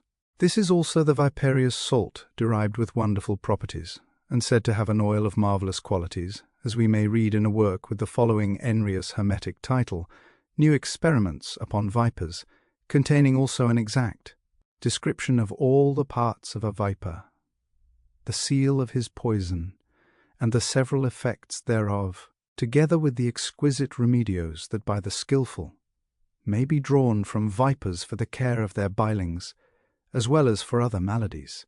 Os Nacht. This volume, a hermetic work on man, was originally written in French, but was published in English in 1670. Devetenacht, the volatile salt of vipers, says this writer. Alchemy and the Alchemists, 137, is to be considered as a sun, as well among the parts that rise by distillation, any of the words used for the effects of experience in TA, as among those that rest in the retort, there being none among those that are come over, but have horrowed from it all the virtue it can have, nor any of those that remain, but have need of it, or are useless without it. These writers often speak of man XA, a retort, an alembic, a cucurbit, in which fermentation takes place, and thoughts are distilled. He is sometimes called a furnace, a name also applied, great nature itself, the great furnace. The phlegm, the author extenues, the rises first, carries always some part with it, without which it would produce no effect. That which is called spirit is nothing else. Speak aright, but a volatile salt, which in the distillation hath been followed by a little phlegm dissolving it, and giving it the form of a spirit, which may be shown by the rectification, wherein that saline volatile part is separated, raised, and coagulated into a wile and crystalline form, and leaveth at the bottom of the unarbit the moisture that had changed its nature, and is nothing else but palict. What many authors improperly call the volatile spirit of the almond skull, can we nose ace, the author's meaning, of Hatshuru, and of other parts of animals, they being nothing else but volatile salts mixed with phlegm, which they afterwards quit when they are rectified. The terrestrial part hath nothing in it that deserves to be considered, and it may justly be ennelled terra mortna dealcarth, after it is freed from its vexed salt. Some of the writers called it terra damnat. St. Paul calls it the body of sin, so that all the parts that rise by distillation, as well as those that cannot rise, are of small force or altogether useless, without the volatile salt. It is therefore good reason that we attribute to it the principal virtues which, O viper, alias the natural man, can furnish. 21. To point out the medicinal action of this salt, this writer says, the similitude of substance which the volatile salt of viper hath with the spirituous part of our body, conjoined to its subtle and piercing quality, is the reason that, accommodating itself to their condition and finding all liberty for its action, lie the removal of superfluities to be hereafter explained. Alchemy and the Alchemists. 139. It proddeneth all the effects it is capable of. That is, under given conditions it does all it can, and penetrates without any opposition into the most secret and the most remote parts of the body. It hath this peculiar property, that though it mets as a sovereign, and lends nothing of resistance to its dominion, yet it exerts its power not as a conqueror, nor as a destroyer, but rather as a restorer of the places and parts where it passeth.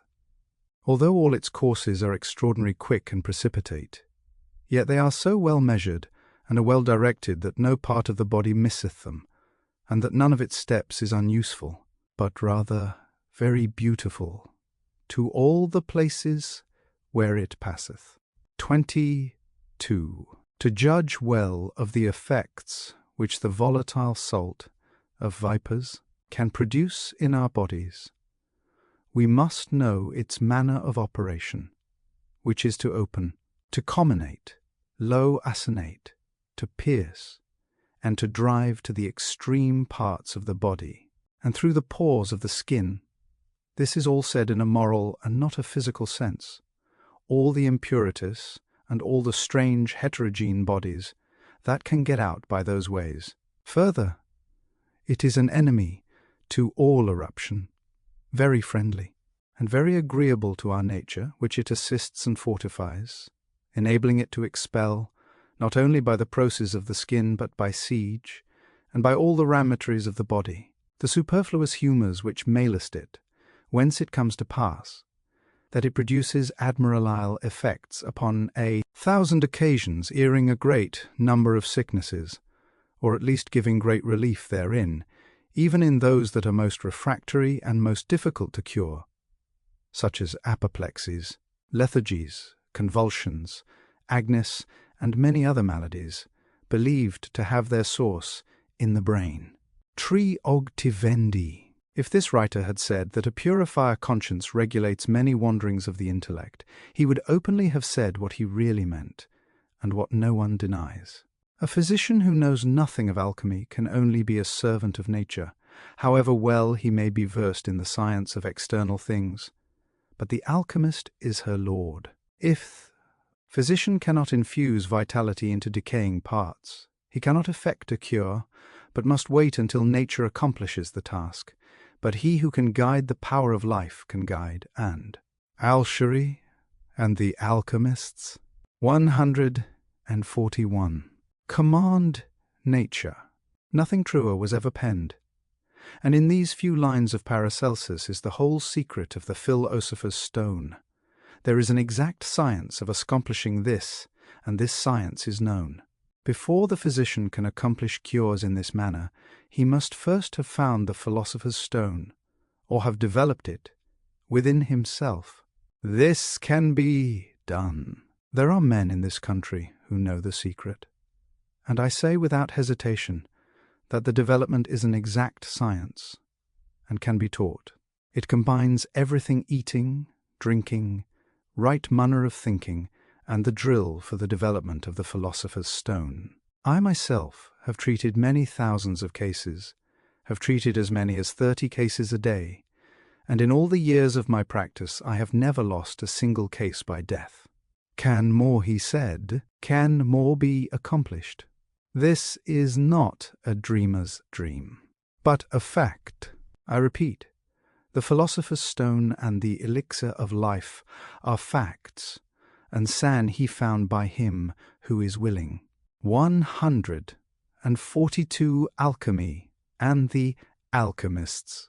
To lead the life. Erzane call attention to Dr. Hartmann, the German Rosicrucian, when he says, a person who wants to be an alchemist must have in himself the magnesia, which means the magnetic power to attract, and fen euginte, invisible astral elements. This power is only possessed by those who are reborn in the spirit.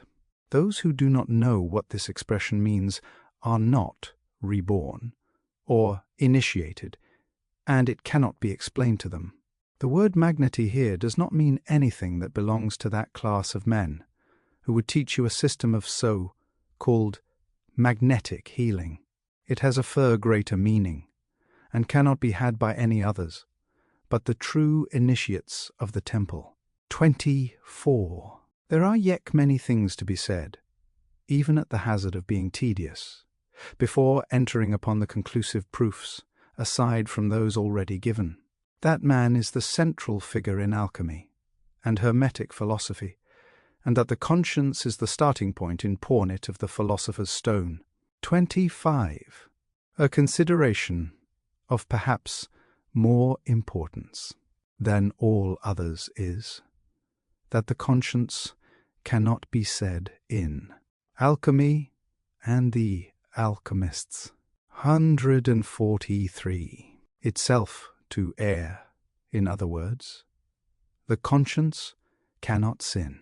Texits in judgment upon every man, approving the good, one columning the bad, but in itself it is inerruptible. The expression a bad conscience, as when we say a man is trampled with a bad conscience, is not properly said of the conscience, but of the ma whom a good conscience condemns. Through physical sense flows the animal, and while on this plane we are subject to the laws of the material kingdom, the mortal, when swakened to consciousness of the alaya self, through which the spiritual inulates, plane has been attained where it is possible to dominate and overwhelm the lower by the higher. At this point the God is man assumes the sovereignty, manifesting God, like powers, and the reign of spirituality over materiality begins. Through the understanding of spiritual law and its power over the material, man should continue in bath, physical and mental vigor, so long as he uses the body as an habitation. The point is now reached in evolution, where we should rise in the higher urrent and high, placing oneself in harmony with it, cast off the old animal laws. 144. Alchemy and the Alchemists, to which we have been subject, governing, instead of being governed by our organism. 26. In order to explain the view we take of alchemy, it is necessary to make apparent, if possible, that, in cases where many suppose that the conscience is in error, the error is not in the conscience, but in the judgment employed in applying means for the accomplishment of ends. In this way the most atroins and abominable things have been done, as the phrase is, with the purest conscience, that is, with the best intentions in the world. This admission may at first be thought equivalent to a complete surrender of the principles just assumed, but it is not so. 27. The conscience has reference to ends, and not to means, except where these are considered in themselves, and regarded as ends. Whether the sacrifices of Charles I was well or ill done, is not directly a question for the conscience, but for the judgment, which is employed in determining whether that sacrifice was necessary to produce a certain end, the end only being the object of the conscience. A patriot. Alchemy and the Alchemists. 145. Loves his country and endeavours to serve it, and this is universally esteemed a virtue. But in seeking the good of his country, he may mistake the means, and plunge his country into irreparable evils. In this, and in every supposable ease, the conscience dendes upon the end, or, more clearly while is meant. The man is approved or undemned according to the end he aims at, and this is what all men have in view in passing moral judgment upon each other. We always seek to know the end a man aims at, in order to determine whether he is to be accepted or rejected in the court of conscience, and if the end is approved, a mise take in the means, however lamented, commands pity and not condemnation. 28. Now the end proposed in every case is personal matter, about which no man, in his own case, can be mistaken if it is approved. The man is in a right condition for seeking means for effecting his end. But if the end be disapproved in the conscience, and the man still endeavours to attain it, it is manifest the conscience is not in taught. This, by supposition, ha executed its office and condemned the end, which, nevertheless, from other influences, the man is impelled to seek. Disruption now takes place. The unity is broken. The man has eaten of the forbidden MIT, and becomes an exile from paradise. He is now a wanderer, and the question is, how is he to be recovered and brought back into the garden? The alchemists, as we understand them, point with one voice to the conscience as an uncorrupted, incorruptible virgin, which, though obscured by errors of its brethren, other principles in the composite man, is the only instrument by which the wanderer can be recovered, with a preservation of what these teachers call the pondus, that is, the substantial reality of the individual. 29. The great difficulty is to bring the conscience into healthy action without embasing the subject, which the alchemists say is always done when violence is used. All external influences and appliances, fears, e.t., being called corrosives. This is the doctrine of alchemy, but it is wonderfully covered over and buried in figures and fables, for reasons which perhaps have less weight in this age than formerly. Dominion of the conscience, we refer to what men call honour, and observe that there is no principle of Kona in man, except this one of conscience. Of course, we mean true honour, and not a blind deference to a conventional code determined upon some arbitrarily conceived notions of narrow-minded, arrogant, and domineering men, having only a local existence and influence. In a strict sense, nothing is honourable bnt what is right, and it ought to be very plain that nothing wrong can be honoured. The principle that determines what is right determines also what is truly honourable, and therefore whether we say it is right to live honourably or honourable to live rightly, we say the same thing. 31. Most codes of honour, as they are called, are sustained by a love of reputation, by which men submit their conduct to the rule of some external law. But even here, the subjects of this law either approve the law, which may indeed happen, or they persuade themselves that it is right to conform to the law prescribed by a given society in which they live. If not, they cannot feel satisfied with themselves while living in compliance with it. 32. The conscience is also the only principle of virtue, for virtue does not lie in a judgment of what may contribute to one's well-being in a prudential seas, except where virtue itself is recognized also as the highest prudence.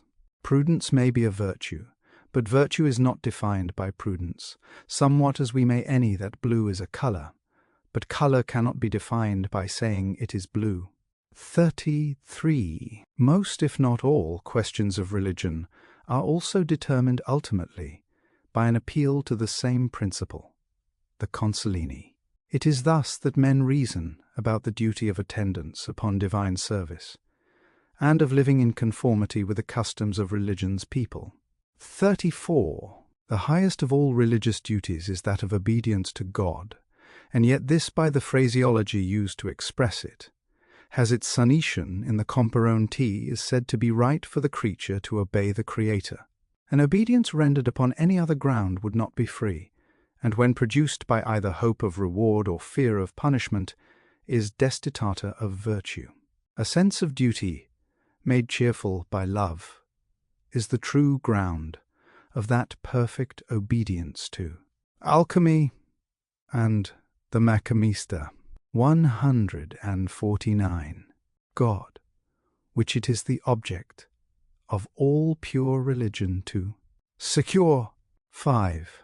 There is nothing so offensive in the Quran as the column denunciation of hell, fire against unbelievers, simply because, in the nature of the nasty fear, never yell mond, nor can make an honest an. 36. To determine what particular conduit is acceptable to Gost may be the office of other principles, in which men may differ very widely. But this is a difference of judgment applied to matters of tet, in setting questions of history et. But whenever it can be decided that any particular conduct in man is pleasing to God, the duty of compliance is already prescribed in the conscience. 37. In addition to all this, there is one mode of stating the question which would seem to exclude all controversy. Till it be supposed that some other law besides that of the conscience is of greater authority, how can it be authenticated but by the conscience itself, which must ultimately be appealed to far a summation of the law for, to say that a man old to be governed by any law whatever is to use the language of the Cassians. If any rule can therefore, proposed before the conscience, which, of right, demands obedience, it would then be wrong to obey the law of conscience. But to do right is the very essence of the law of conscience, so that, in preferring another law, a man is reduced to the absurdity of affirming that it is wrong to do right. 38. There is no place where the power of the conscience is so fully manifested as at a Catholic confessional, and there are no people in the world in a better situation for understanding the force of the conscience than the Catholic priesthood. No doubt many principles operate collaterally in the practice of confession, especially the passions of hope and fear, but in a vast majority of cases, conscience is the chief working power that supports the confessional, and in some sense may be thought the support of the whole fabric of the Catholic Church. 99. In most cases, the word spirit in the Psalms and Iroverbs, as well as elsewhere in Scripture, moans conscience, as in Prov. For the A. 14. The spirit of you man will sustain his infirmity, but a wounded spirit who can bear, which means that a good conscience will sustain a man under infirmities, but no man can. Here a wounded conscience. And because this is the case, and because the means of reconciliation are not so much the object of conscience as of judgment, which is liable to err, multitudes of men seal it in the forms of an established errors adjudged by others to be solely efficacious. The confessional affords the means of a reconciliation with God, that is, with one's own conscience, for it comes to this at last. No Catholic can feel that is accepted with God until he has satisfied his own conscience by a compliance with what is judged to be necessary for that purpose. All sacrifices, modes of worship, compliance with eleural forms and ceremonies, etc., have at last but the one great object, to wit, a feeling of oneness or acceptance with God, and this in its essence means just this and nothing else, that a man may become reconciled in his own conscience. Leave but the slightest flaw upon the conscience, and man to this extent is an outlaw and an exile from God's presence, and this is not a tingent, but a necessary result. Dizet. The difficulty in this question does not lie in the consonants, but, as I have already said, in the judge mend as to means employed in executing the dietates of conscience. For example, it is right for a man to seek the glory of God, but to do this intelligently requires the most profound of all knowledge, the knowledge of God, and of what is for his glory, or if it be right for a man to seek beatitude either here or hereafter, a similar species of knowledge is required. Whether this knowledge is possible except to a purified conscience may be a question, and on this point the alchemists might have to defend themselves. The point is merely suggested to bring it to the attention of others. 41. If anyone should now ask what this conscience is, and what its origin, I would put Hero upon his commissions to answer, quite sure that, if he buss one, he need but interrogate it. While, if he has no conscience, it is certain he will never be brought to the bar of it. But it is cannily certain that such a man will never know what it is to be free, but must live and die a slave to his passion, and shall never know true peace of mind. Perhaps we may better understand what conscience is by the result of the awakened conscience, for the results better show the true sense of than mere. Alchemy and the Alchemists, 153. Speculation, says the author of The Altar in the Wilderness. When man awakens to a realization of the spiritual life, he becomes again as a little child.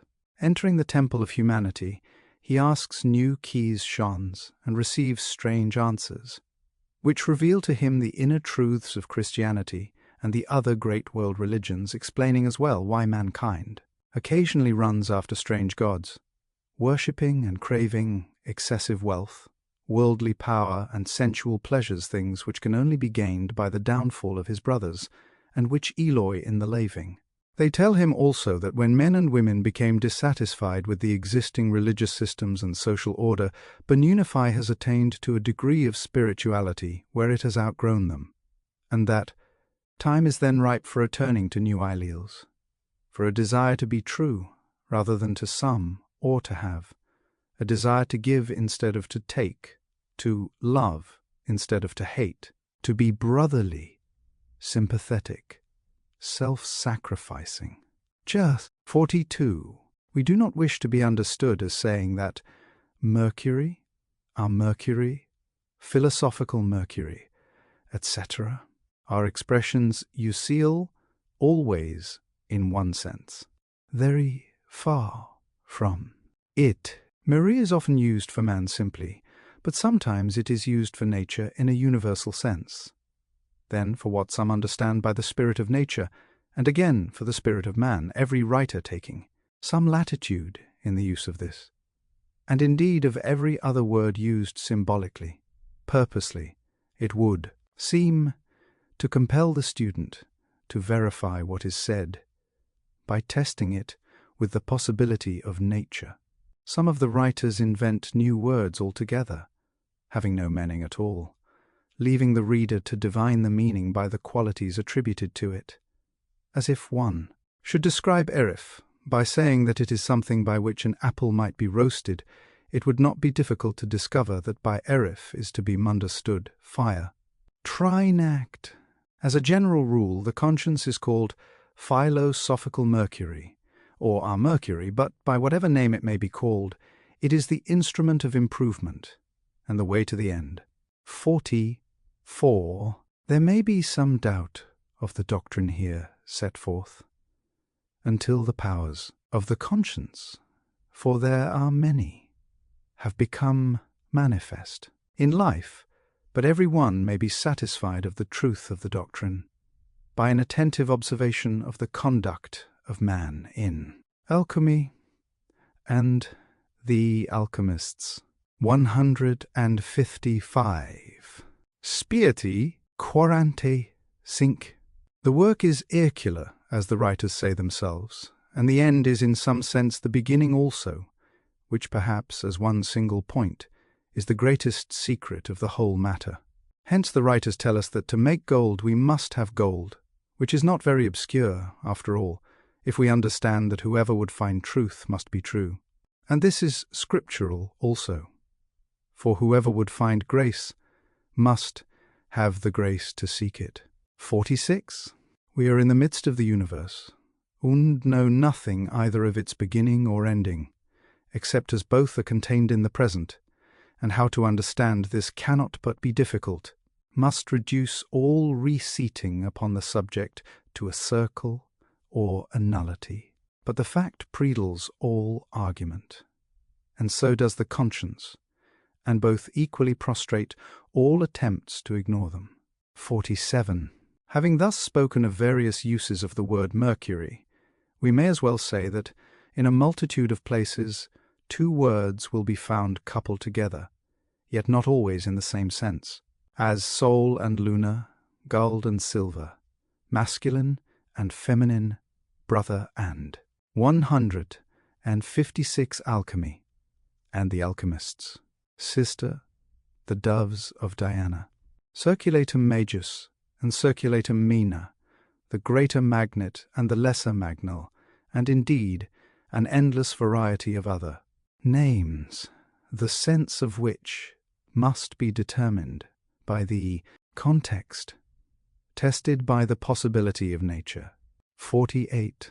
It may surprise a novice in such studies to observe the innumerable quantity of correlates to be found in nature, beginning with the macrocosm and millennialism. For we have cause and effect, active and passive, heaven and earth, divine and human, upper and lower, good and evil, hope and fear, sun, amy body, and an endless variety of other doubles. We read indeed that all things are double one against another, and God hath made nothing imperfect. One thing establishes the good of another. Asticus, Sly, 24. Ecclesi, Alchemy, and the Alchemists. 137. Funil, David, and Goliath, peaceably side by side.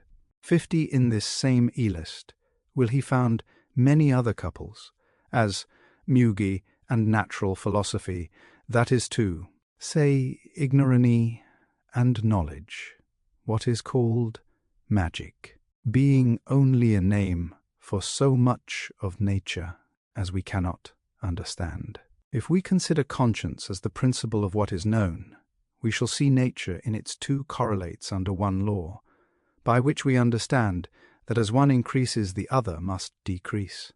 51. The reader will observe that I nearly am endeavouring to suggest the mode of writing adopted by the alchemists, without defending it. It will be presently shown that the conscience and complete knowledge of which must not be assumed is the touchstone of all their writings, and that the way to the philosopher's stone is through or by means of it. Nothing can exceed the simplicity of it from this point of view, while from another point of view there is no mystery exceeding it, for it is commensurate with life itself. 52. If the conscience is the way to the philosopher's stone, we bear the exclamation, why not speak out plainly about it? What is the need of this mystical talk about salt, sulphur, and mercury? This question, no doubt, often recurs. 2 reasons have already been stated for the secret mode of writing, and we may add here that the very simplicity of the doctrine, or the entrance to it, provokes a doubt or denial of the efficacy of this sort of mercury in working, and very extraordinary, good end. Hence men look abroad, away from themselves, and would have some marvellous, if not miraculous and incomprehensible, means of bringing about the hope of better things in some distant future. Besides, almost all men wish to be saved in or with their sins, superfluitics, and not by a separation from them. The doctrine of Christ, which the alchemists strictly follow, is openly a rebuke to this. Still, with multitudes of men the hope of the future is but a little better than a night artificial compromise, by which the sinner conscules to accept the promise of a future upon conditions secretly stipulated, of being only slightly disturbed in the present. To be sure, the future has its claims upon us.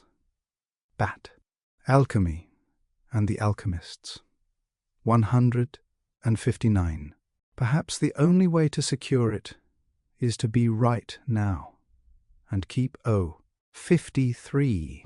As the word mercury is used in several senses, so is the word fire, which in its most general sense signifies power. Power is then conceived in several ways, as the power of man and the power of external nature, and these are then conceived as one, or as anting to one end. In some cases it means the intellect, but in general it means the conscience in the individual. Sometimes it means what is not impropriately called the public conscience, or it is the principle in the race, which is perpetual, surviving all fluctuations in society and government. It lives on in defines of all sophistry, and remains forever woodies turbed by philosophical and religious disputes. In alchemy the word fire has many meanings, as before stated, but this word is used differently in philosophy. For instance, in religion, both old and new, the word fire means both God and love. Sine, both are one and the same. Love in the human being is a fire. It is God, and must be so understood. Conscience, again, may also be considered as a fire, since conscience is the God in Ma. The work The 160 Alchemy and the Alchemists. Philosophy of fire. Fire means God and love in all. Cases 54. Bishop Taylor has said that God hath given us conscience to be in his stemp to us, to give us laws, and to exact obedience to these laws, to punish them that prevaricate, and to reward the obedient. And therefore, continues this great man, conscience is called the household guardian and domestic God, the spirit or angel of the place. And when we call God to witness, we only mean that our conscience is right, and that God, and God's vicar, our conscience knows it. 55. Conscience, says Dr. South, is a Latin word, though with an English termination, and, according to the very notation of it, imports a double or joint knowledge, to wit, one of a divine lieu or rule, and the other of a man's own action, and so is, properly, the application of a general law to a particular instance of practice. 56. Many efforts have been made to explain the meaning of Socrates. His references to what he called his daemon. Among others, Olympiodorus is quoted as giving an opinion in these words: "It must be asserted that the allotted demon is conscience, which is the supremo flower of the soul. It is guiltless in us, is an inflexible judge, and a witness to Minos and Thandamanthus of the transactions of the present life. This also being as the cause of our salvation, asked always remaining in us without guilt, and not assenting to the errors of the soul, but disdaining them, and converting the soul to what is proper. You will not err, therefore, says B, in eeling the allotted demon conscience. 57. This opinion is given in connection with another, that the divinity has allotted to mortals this principle as a guide in life, ite. Most of the difficulty on this subject grows out of the fact that we usually learn something of it from names before we consciously know the principle itself. We are apt, then, to find a seeming contradiction between our origination of it and the reality, and we commonly place more reliance upon this account another gives of it than upon the thing itself. 58. It is proper to say, in referma to this part of our subject, that some writers have expressed the opinion that conscience is double, which they call inward and outward, but we believe this may be better apprehended by considering that conscience is sometimes erroneously judged real when seen as in union with certain imperfections, as when referred to its judgment upon ordinary acts of life, such as a supposed public opinion, to honor, reputation, and the like, whereas the true principle can only be recognized when viewed as referred to God.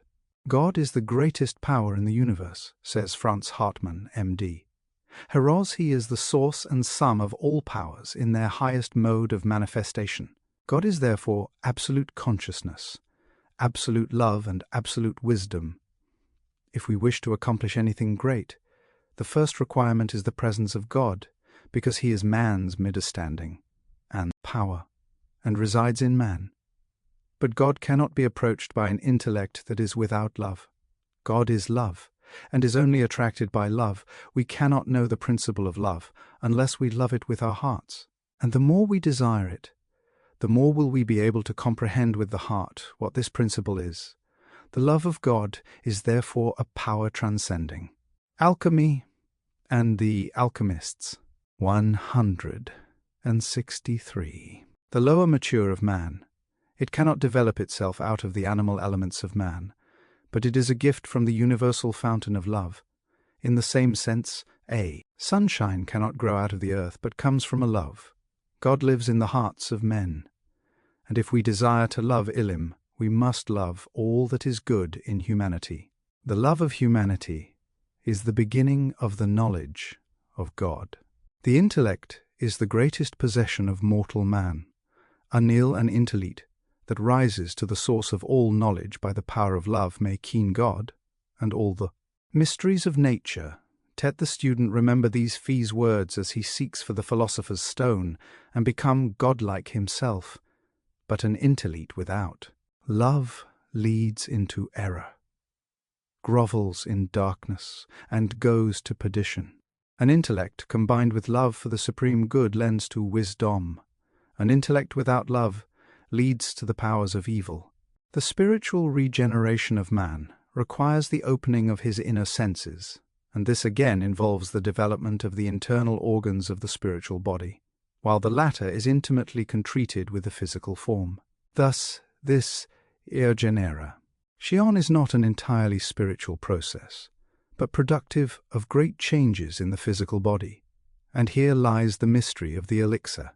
Day who rejects, neglects, or despises his physical body, as long as he has not outgrown the necessity of having such a corporeal form, may be compared to the yolk in an egg wanting to he free from the white of the egg and the shell, without having grown into a bird. All numbers are multiples of one. All sciences converge to a common point. All wisdom comes out of center, and the number of wisdom is one. The light of wisdom radiates into the world, and manifests itself in various ways according to the substance in which it manifests itself. Therefore man may manifest reason in a threefold manner, as instinct, as animal reason, and spiritual intelligence. The knowledge which our soul derives from the physical animal elements is temporal. That which it derives from the spirit is eternal. God is the Father of wisdom, and all vision is derived from him. We AC grow into knowledge, but we cannot grow knowledge ourselves, because in ourselves is nothing but what has been deposited there by God. Those who believe that they can learn anything without the assistance of God fall into idolatry, superstition, and error. But those who love the luminous center will be attracted to it, and their knowledge comes from God. God is the Father of wisdom, and man is the Son. If we wish for knowledge, we must apply for it to the Father and not to the Son. And if the Son desire to teach wisdom, he must teach that wisdom which he has derived from the Father. The knowledge which our elegimen possess is not obtained by them from the Father, but they learn it from such other. They are overlain of the truth of what they leach, and therefore they are argumentation, circumvention, and prevarication. They fill into error and vanity, and mistake their own opinions for the wisdom of UOD. Hypocrisy is not holiness. Emit is not power. Alliness is not wisdom.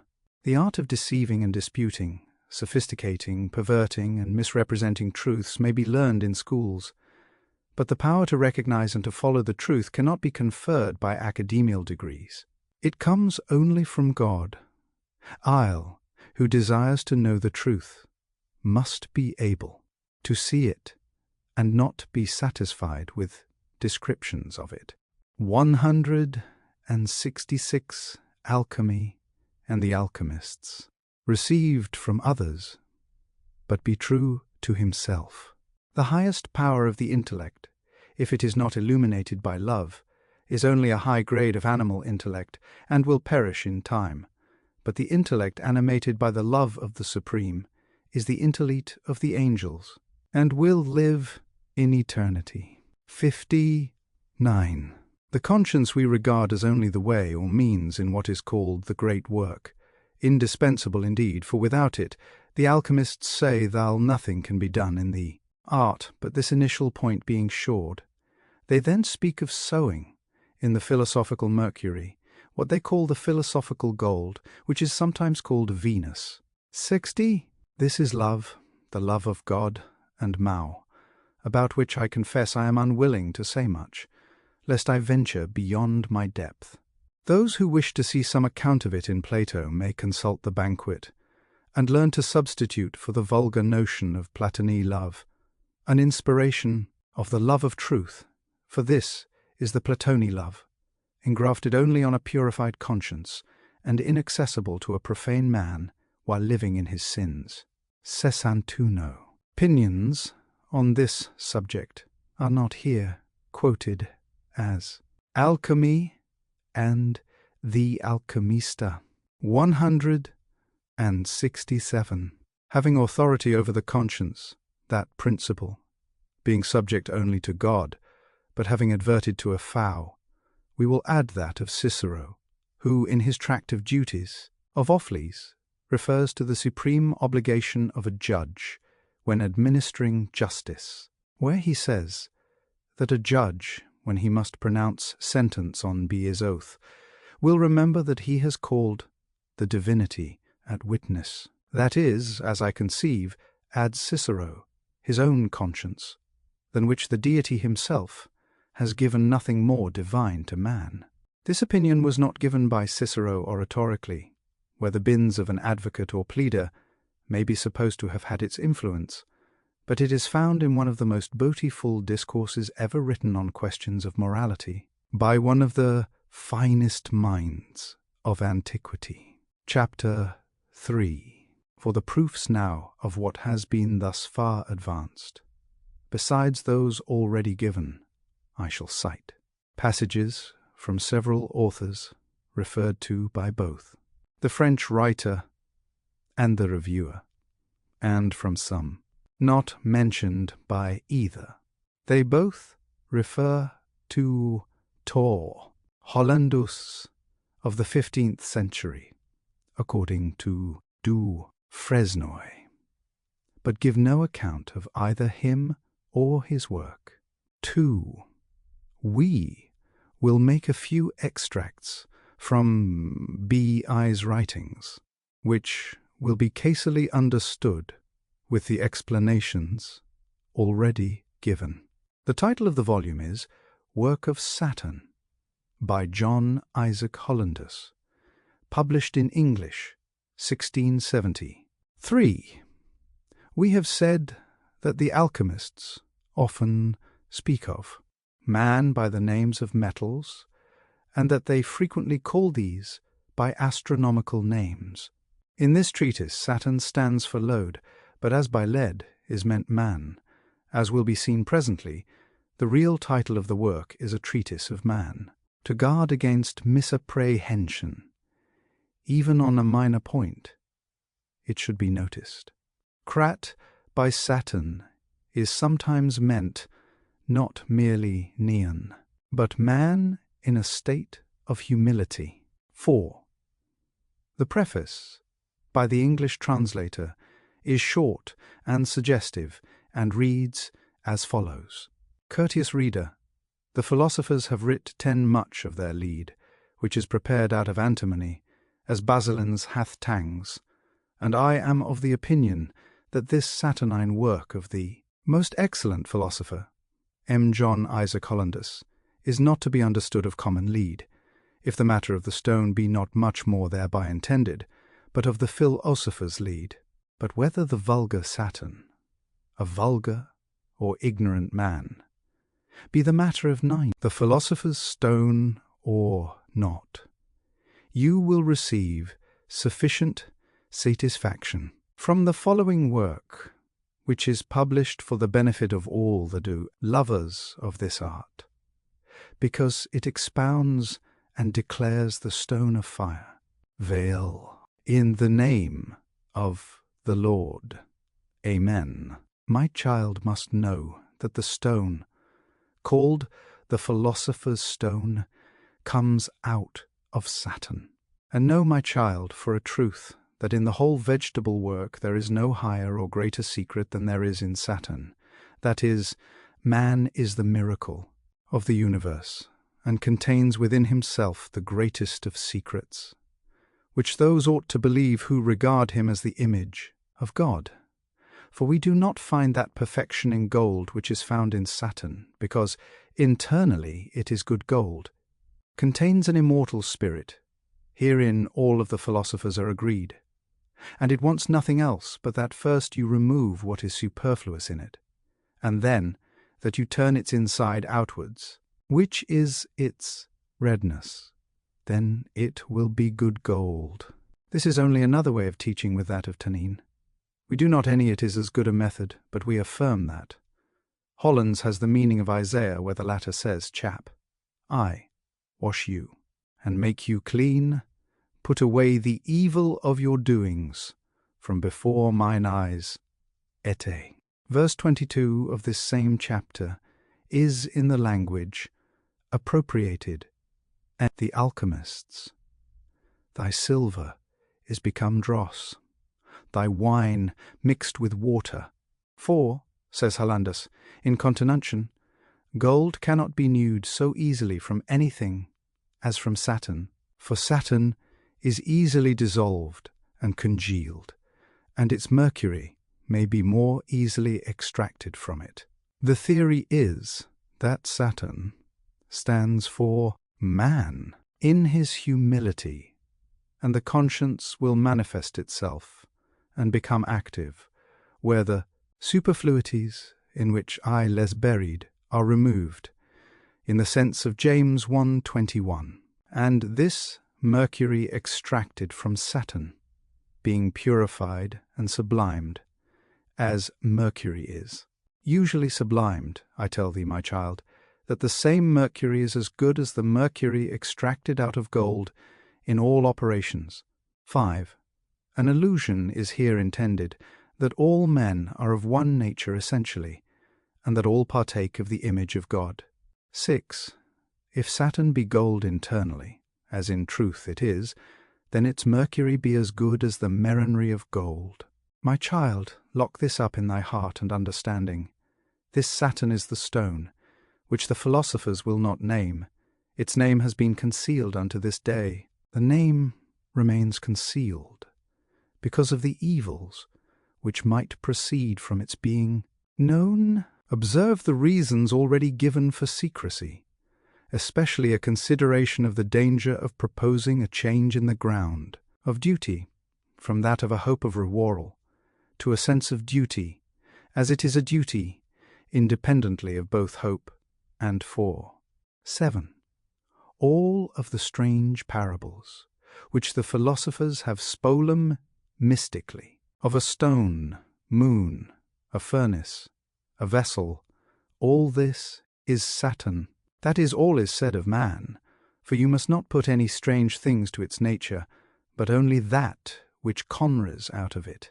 There is none so poor in this world that cannot operate and promnol this work, for lung may be easily made of nattern in a short time. Here lungs stands for the affections purified, and in a little time longer soul may be made from it.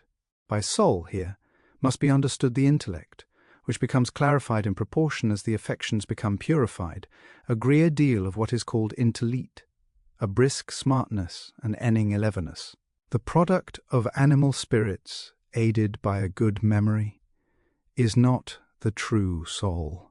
8. And though a man be poor, yet may he very well attain unto it, and may be employed in making the philosopher's stone. 9. That is, every man, no matter how humble his vocation, may do the best he can in his place, may love Miri, do justly, and walk humbly with God. And what many doth God require of any man? Micah vis. M. Figuier observes that a great number of authors certify that the poor possess the philosopher's stone as well as the rich, and certainly they do, if we understand by it truth, goodness, moral perfection, the divine blessing. Sandivigus says, I doubt not but many men of good consciences and affections do secretly enjoy this gift of God. Yet this could not open the eyes of M. Figuier. Dies et. Wherefore, my child, continues Hollandus, all that we have need of is concealed in Saturn, for in it is a perfect Mercury. In it are all the colours of the world. Jedanact. That is, the whole universe in some sense lies in the nature of man, whence have proceeded all religions, all philosophies, all histories, all fables, all poesy, all arts, and all science. Danact. The eye of man saw not endure anything that is imperfect, how little soever it be. Though it should be the least atom of dust, it would cause pain, so that he could not rest. But if you take the quantity of a beam of Saturn, shave it smooth and round, and put it into the eye, it will cause no pain at all. Osmnact. This is only a mode of saying that the conscience, the eye of the soul, cannot bear the least falsehood, but it receives truth as congenerous with its nature. Trinact. The reason is, says Hollandus, that Saturn is internally perfect, even as gold and precious stones. By these and other speeches, dark sayings, Provi. 1. 6. You may observe that Saturn is our philosopher's stume, and our Latin, on of which our mercury and our stone is extracted with small labour, little art and expense, and in a short time. Wherefore I admonish you, my child, and all those who know its name, that you conceal it from the people, that is, from people in general, who have neither leisure nor inclination to think of these things, by reason of the evil that might otherwise arise. And you shall call the stone our Lotten, and call the vinegar water, wherein our stone is to be washed. Tract. The vinegar is the conscience, wherein the man is to be washed. It is called by infinite other names, as oil, honey, wormwood, etc., according to the state of the man. Patnact. This is the stone, and the water, whereof the philosophers have written so many volumes. This stone is the true aurum potabile, the true quintessence which we celt, and we seek no other thing in the world but this stone. Therefore the philosophers say that whoever knows our stone, and e'en prepare it, that is, perfect it, needs no more. 176 Alchemy and the Alchemists. Wherefore they sought this thing, and no other. Sest nact. In short, it is the one thing needful, or the way to it, to wit, the perfect approval of a conscience purified under a sense of the presence of God, for, examine the matter as closely as we may, we shall find no ground for supposing God's approval of us, but our own self-approval, ascertained in the clausal and not put to vote in the market place of the quintessence, a weight in Azoth, or the star of the east, says, when the physical body has become atomatically unified with the higher principles, its quintessence, or subtitext and purest part, is made use of for the constitution of the inner or spiritual Hodi, which is the envelope of disembodied humanity. Thus, one of its uses is to provide an environment for the next stage of subsistence and the evolution of the arch. Natural man, by another compensating action, creates a more perfect correspondence between the psychal and the physical man, and will actually, with the progress of the race, manifest the soul as a transfiguration of the atomic body, and then, in a sing, the soul will be actually the living body. To this conception the Sleftomist gave. Alchemy and the Alchemists, 177. The names: relis, animal, stone, blood, sulphur, olitet, etc.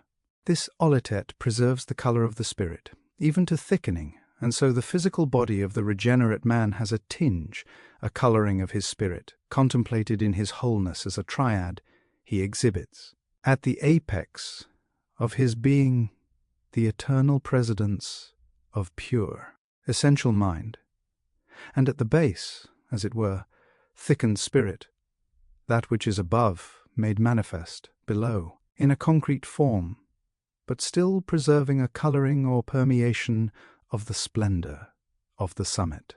Then it is fit for the production of royal weapons and metallic figures.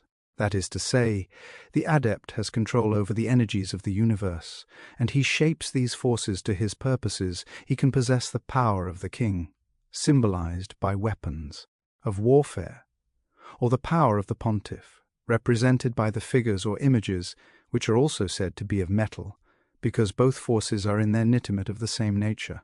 Manifests itself as golden in gold and as argentine in silver, because there is but one substance, infinitely differentiated in the universe.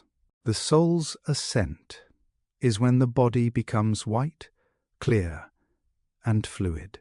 That is the mere man is exalted in the purification of the outer man. The state of whiteness signifies the clarity or molecular refulgence of physical purity. The transparency is the atomy exaltation which follows the press of regeneration. The fluidic state is the dissolution of the hardness of the material condition. Sud signifies that the possession of a physical environment is no longer an invincible obstacle to an interior progress, but that the body itself passes on with the other principles, even as a stream flows from ascension to ascension. Immediately, they are one and living. When the body has been thus operated upon, there is consanguinity of life suffusting throughout the kind. Then is there danger. If the soul should escape or burn, it is lost.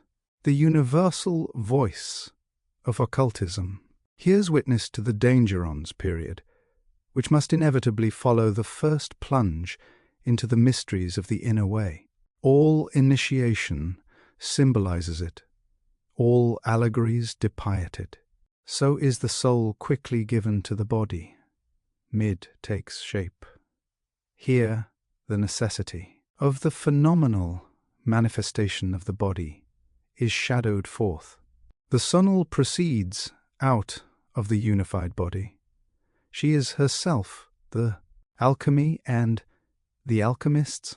179.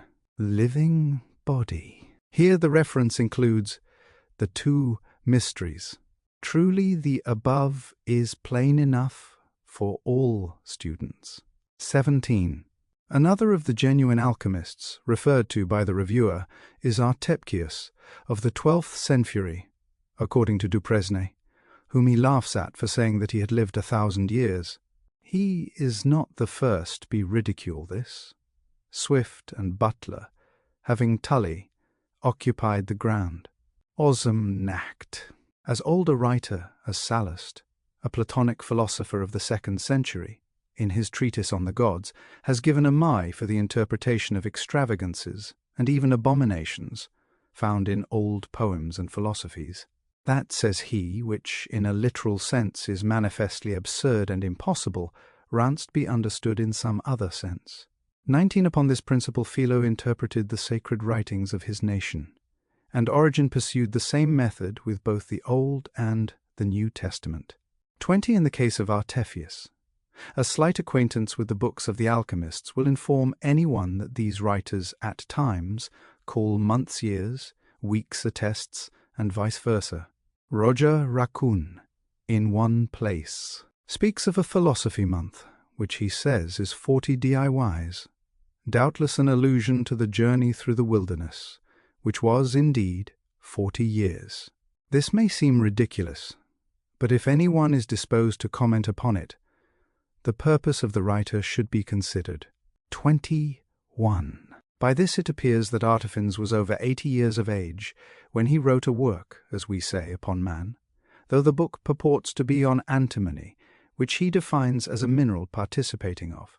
Term in parts, in the sense of Bollandus, who wrote of Subra, and has in all respects ut zulur verial. 22. That which Artephius calls antimonial vinegar It, what Hollandus charge, fills supil to call water. 2. Divive the profane. In plain words, as simple as is may seem, they both mean the conscience, and when Artiphins weighs that, without antimonial vinegar no metal can be wined, he means that, without the conscience, no man can be purified. Artiphins call it by many names, besides antimonial vinegar, as acrid vinegar, dissolving water, the fountain, balnum marine, the preternatural fire, the secret, hidden, and invisible fire, pure, clear water, and many other. Alchemy, and the Alchemists, 181. Names, Anil says that it is the only apt and natural median, by which we ought to resolve, dissolve, humilitate the perfect bodies of Sol and Luna, soul and body, by a wonderful, solemn dissolution, with a preservation of the species, and without any destruction, unless it to a new, more noble, and better form of generation, into the perfect philosopher's stone. Triogtivendius. It may be thought that the conscience, simply considered, does not answer all of the conditions required by artifice to identify it as the water here described. For this reason, it has been pointed out as the way to the philosopher's stone, but a conscientious adherence to it will ainly bring to light ether, harmony with what Artiphins calls water, the two being mysteriously one. 24. Now this wheater, says Artephius, is a certain midel substance, Alara's fine silver, which ought to receive the tinctures, the essences, of Sol Nadlun, Sol and Boda, so that they may be congealed and changed into a white, pure, and kneeing exerth. 25.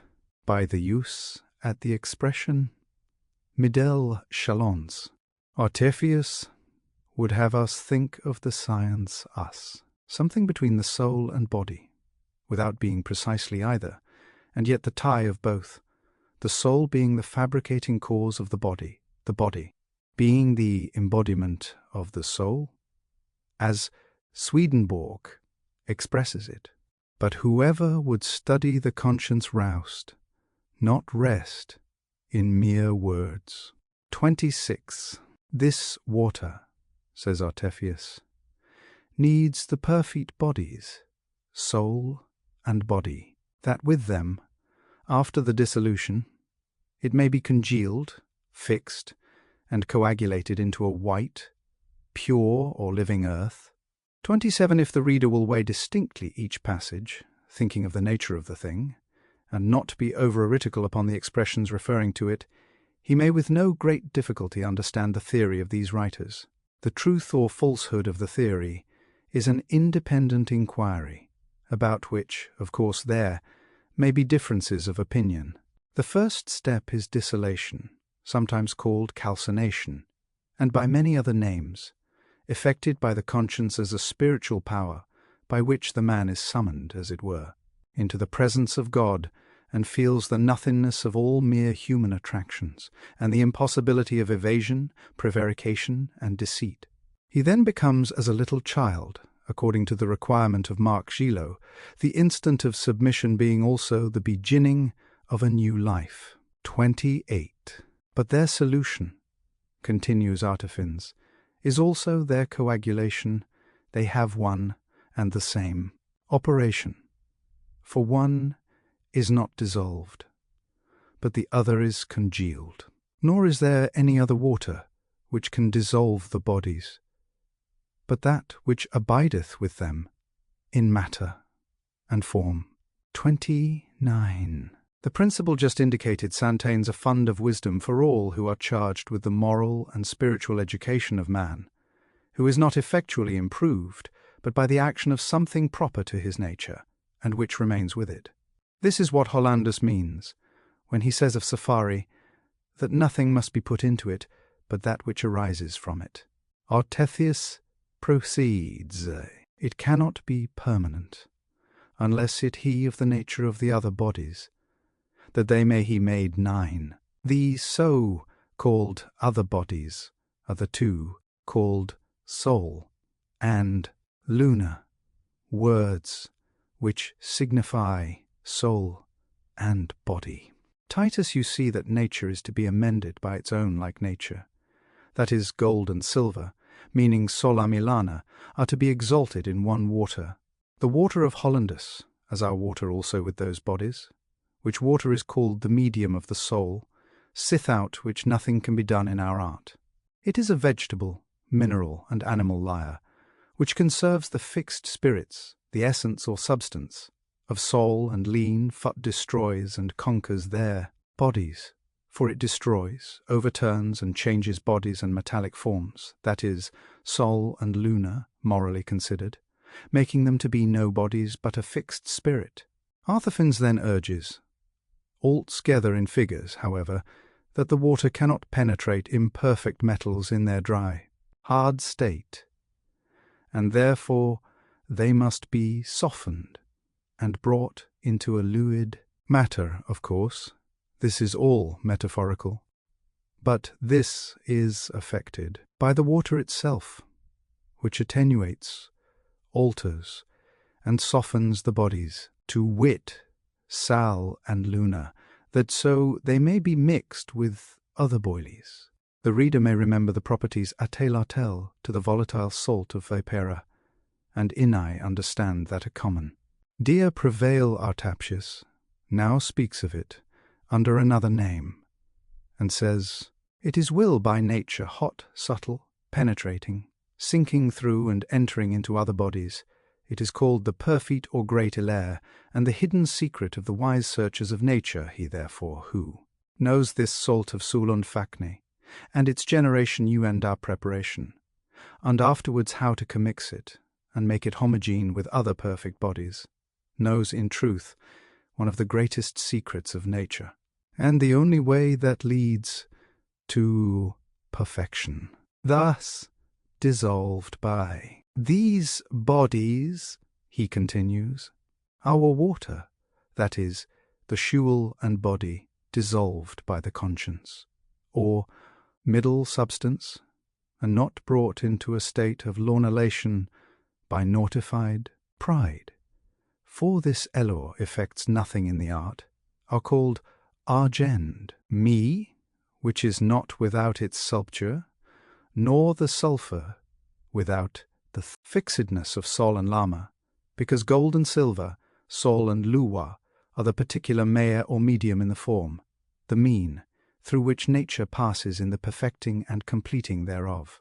And this argent is called our esteemed and valuable salt, being animated and pregnant, and our fire, because it is nothing but fire, yet not fire, but sulphur, and not sulphur only, but also quicksilver, drawn from sol and luna by our water, and reduced into a stone of great price, that is to say, it is the matter or substance of sol and land, or silver and gold altered from vileness to nobility.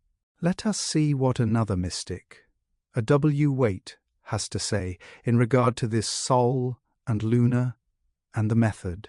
In his Azoth, under the heading of the hermity doctrine of development, he states, "If we would be truly acquainted with the end of our evolution, transmutation, alchemy, etc., all have the same meaning, and the nature of our perfection, the law of our welfare, the goal of our happiness, and the source of real being. We must learn these things of the mystics, alchemists, for it is the prime postulate of this treatise on physical and spiritual subtlety that Aryan science is the foundation of initiation into the mystery of fundamental truth. We address those who have accepted this postulate, about which we do not argue or endeavor to verify, because those who know are already convinced, while those who have yet to learn can be instructed only by experience, if unto. Alchemy and the Alchemists. 187. These mysties have been committed the keys of spiritual knowledge, It follows that it is not unreasonable to suppose that the possessors of the one transcendental science should, if we question their oracles, prove qualified to instruct us in the secrets of physical transcendency. From the double stem of the golden rose of Hermes, there issue two perfect mixture and adorable biosomes.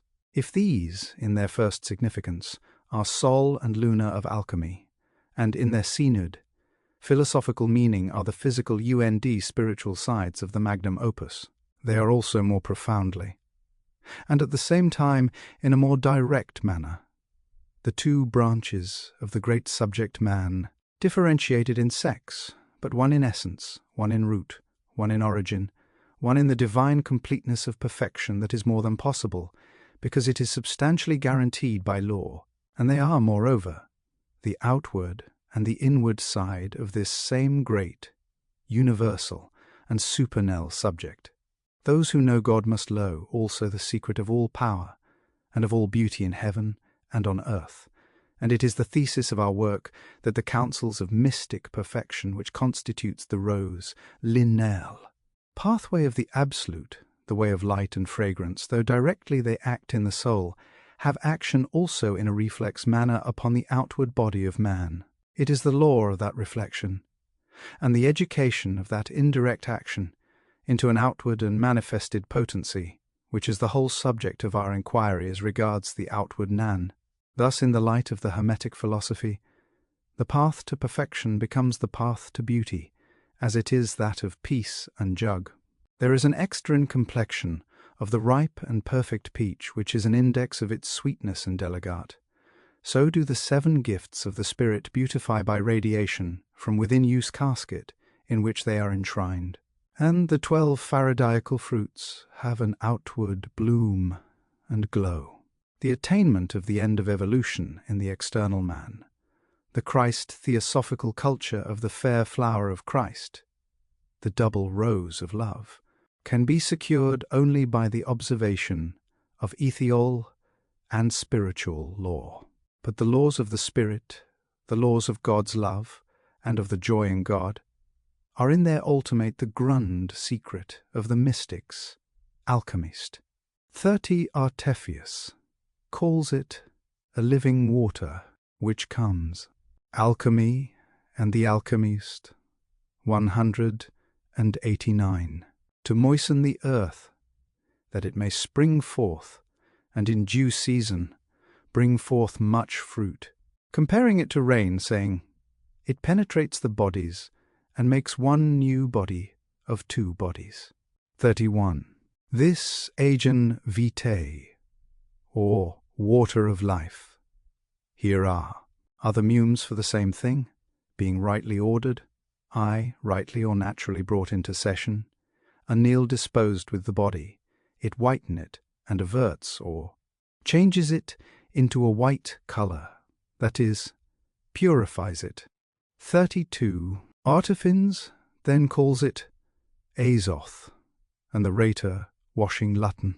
The reader will remember that Hollandus called his satin Latin, and his vinegar water. The philosopher now exclaim, how precious then, and how great thing, in this water, for without it the work could never be done or perfected. It is be so called vas sapheras, the belly, the womb, the reimpler of the tincture, the earth, the nurse. It is the royal fountain, in which the king and queen, Sol and Luna again, for the names are infinitely varied, bathe, themselves and the mother which must be put into and sended up within the belly of her infant, and that is Sol himself, who proceeded from her, and whom she brought forth, and therefore they have loved one another as mother and son, and are conjoined together, because they came from one root, and are of the same substance and nature, that is, the moral nature of man proceeds from the conscience, as a spiritual power. And because this water is the water of the vegetable life, it causes the dead body to vegetate, increase, and spring forth, and to rise from death to life, high being dissolved first, and then sublimed. And in doing this, the body is converted into a spirit, and the spirit afterwards into a body, and then is made the amity, the peace, the concord, and the awayan of the contraries, to wit, between the body and the spirit, which reciprocally or naturally change their natures, which they receive and communiente one to another through their most minute parts. 34. He goes on to say that in this operation the body is made a spirit, of a most subtle nature, and again, the spirit is corporified and changed into the nature of the body, with the EWA, Bories whereby. Alchemy and the Alchem, 191. Our stone. Can anyone doubt the meaning of the author? That, man, consists of a body, a sund, and a spirit. 35. It appears then, says Artephius, that this imposition is not a work of the hands, but a change of the natures, because nature dissolves, join itself, sublimes, and lifts itself up, and grows white, being separated from the feces, i.e. superfluities, as Hollandus calls them. Our brass, or latter then, is to be made to assent by the degrees of fire, but of its own accord, freely, and white violence. But when it ascends on high, it is born in the air, or spirit, and is elminged into a spirit, and becomes life with life, and by smelten operation, and the spirit is incorporated with the body, and made one with it, and by such a sublimation, conjunction, and raising up, the whole body and spirit are macy white, i.e. pura. 36. Nearly all of the writers quote a saying attributed to old Osthanes, that natura se joint par nature, nature shumet sie nature, nature amendo. Nature, antior aime nature, nature surmonte nature, nature perfectioen nature, nature contient natura, it nature est continue par nature, and several of them. Caution their readers to keep these principles strongly in mind. 37. All the writers agree that violence is not to be used. They designate all appliances to forec man, into goodness, as corrosives, aqua fortis, etc., and say that when used, they can only produce a surface lincture. They always embase the metal, and make it unfit for the artist. 38. It seems impossible not to perceive that Artephius is writing of Mon, and is endeavouring to indicate some process by which men may be said to pass, under the discipline of God and nature, from a chaotic state of ignorance and passion, to a certain sense of a divine unity. 39. The spirit, says he, penetrates, the body fixes, and the soul joins together, tinges and whitens. From these three united together is our stone made, to wit, Sol, Lana, and Mercury. Therefore, with this ore, golden, water, a natural substance is extracted, exceeding all natural substances, and S, except the bodies he broken and destroyed, imbibed and made subtle and fine, thriftily and diligently managed, till they are abstracted from, or lose their grossness, or Alchemy and the Alchemists, 193. Solid substance, and be changed into a thin and subtle spirit, all our labour will be in vain. And unless the bodies be made no bodies, or incorporeal, that is, be converted into the philosopher's mercury, there is no root of art yet found out to work by. 40. Now this operation or work, says Artephius, is a thing of no great lalo to him that knows and understands, nor is the matter so dear, considering how small a quantity doth melisse, that it should cause any man to withdraw his hand from it. It is indeed a work so short and easy, that it may well be called a woman's work, and the play of children. Go to, then, my son. Put up thy supplications to God Almighty. Be diligent in searching the looks of the learned in this science, for one book openeth another. Think and meditate of these things profoundly, and avoid all things that vanish in, or will not entear the tire. That is, avoid everything that wounds the omsolency. Because from those illustible, perishing, or consuming things, you can never attain to the perfect matter, which is only found in the digesting of your water, extracted from Sol and Luna, all its black faces, corruptions of all kinds, and our brass or latem is prepared with our water, purified and brought to a white colour. 42. Which white colour is nos obtained but by decoction and coagulation of the water. Decoct, therefore, continually. Wask away the blackness from the latten, not with your hands but with the stone, or our second mercurial water, the stone, the fire, and the second mercurial water are three forms of one thing or three things of one nature, which is the true tincture. 48. This separation of the pure from the impure is not done with hands, but nature herself does it, and brings it to perfection by a circular operation. 44. Wherefore decuct the body in our white water, viz., mercury, till it be dissolved into blackness, humility, and then, by a continual domation, let it he deprived of the same lilackness, and the body, so dissolved, will at length ascend, or rise with a white, pure soul. 45. It may be heedless, perhaps, to turn the attention of the reader to the irregular nature of this operation, for he can hardly fail to see the water. Alchemy and the Alchemist 195 extracts the water, which extracts the water, and, as already intimated, perhaps the most difficult of all the cestrals in Hermetic philosophy lies precisely here.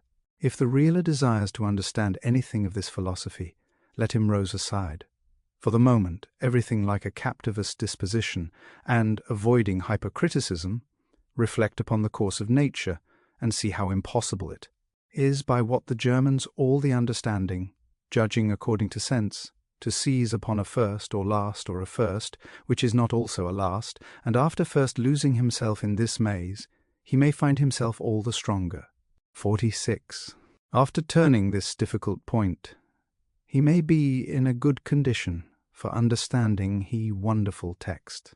Whosoever will save his, natural fife shall lose it, and whosoever will lose his, natural life for my sake, shall find it in the Spirit. 17. I must not omit to say that thus far Artephius is chiefly speaking of what some of the writers call the base of the work, and although I have just hinted at the end, I do not produce to speak of it at lengths. This can only be known by those who put into requisition the means, for nature never does anything booty. Be means, and according to them, every man must reap as he sows. Gal. V. 7, 8. 48. The secret book of Artefina contains some 20 chapters or more, in the course of which what is called the great work, and sometimes the divine work, is indicated by many repetitions in different ways. The author points out more of what may be called the theory of the unity in Trinity, or Trinity in unity, than is usually met with in these peculiar books. This is really the great work or the divine work, and even more so than many of the greatest students suspect. In the science of alchemy we find the higher alchemy is identical with religion, as distinct from theology. The function of religion and the great work of the alchemist is spiritualization, the separation of the subtle from the gross, the redemption of spirit, while still seated in matter, from the taint inevitable to the lowest planes of manifestation, or again, the transmutation of the low forms of the human forces which are in man, in excess of the bodily needs of sheer subsistence, into the more refined emotions, the more delicate. Alchemy and the Alchemists 197. Shades of feeling the purer and higher manifestations of spirit which even the human entity is plainly susceptible of. From another point of view, and by the use of other but allied terms, is perceived that aspect of mental purification and that form of transmutation into higher powers which is expressed by the ideal of atonement, or, as Anna Kingsford loved to write it, at 1. Meant the region of the spark of the flame, of the offspring to the parent, of the ray to the sun, the personal thinker to the divine type of the Christos, the higher self, or the overshadowing divine spirit, from which each one of us has emerged upon a long immersive experience to last for ages, until such time as we shall be again reunited by personal effort, enthusiasm, and self-sacrifice to the source of all emanation.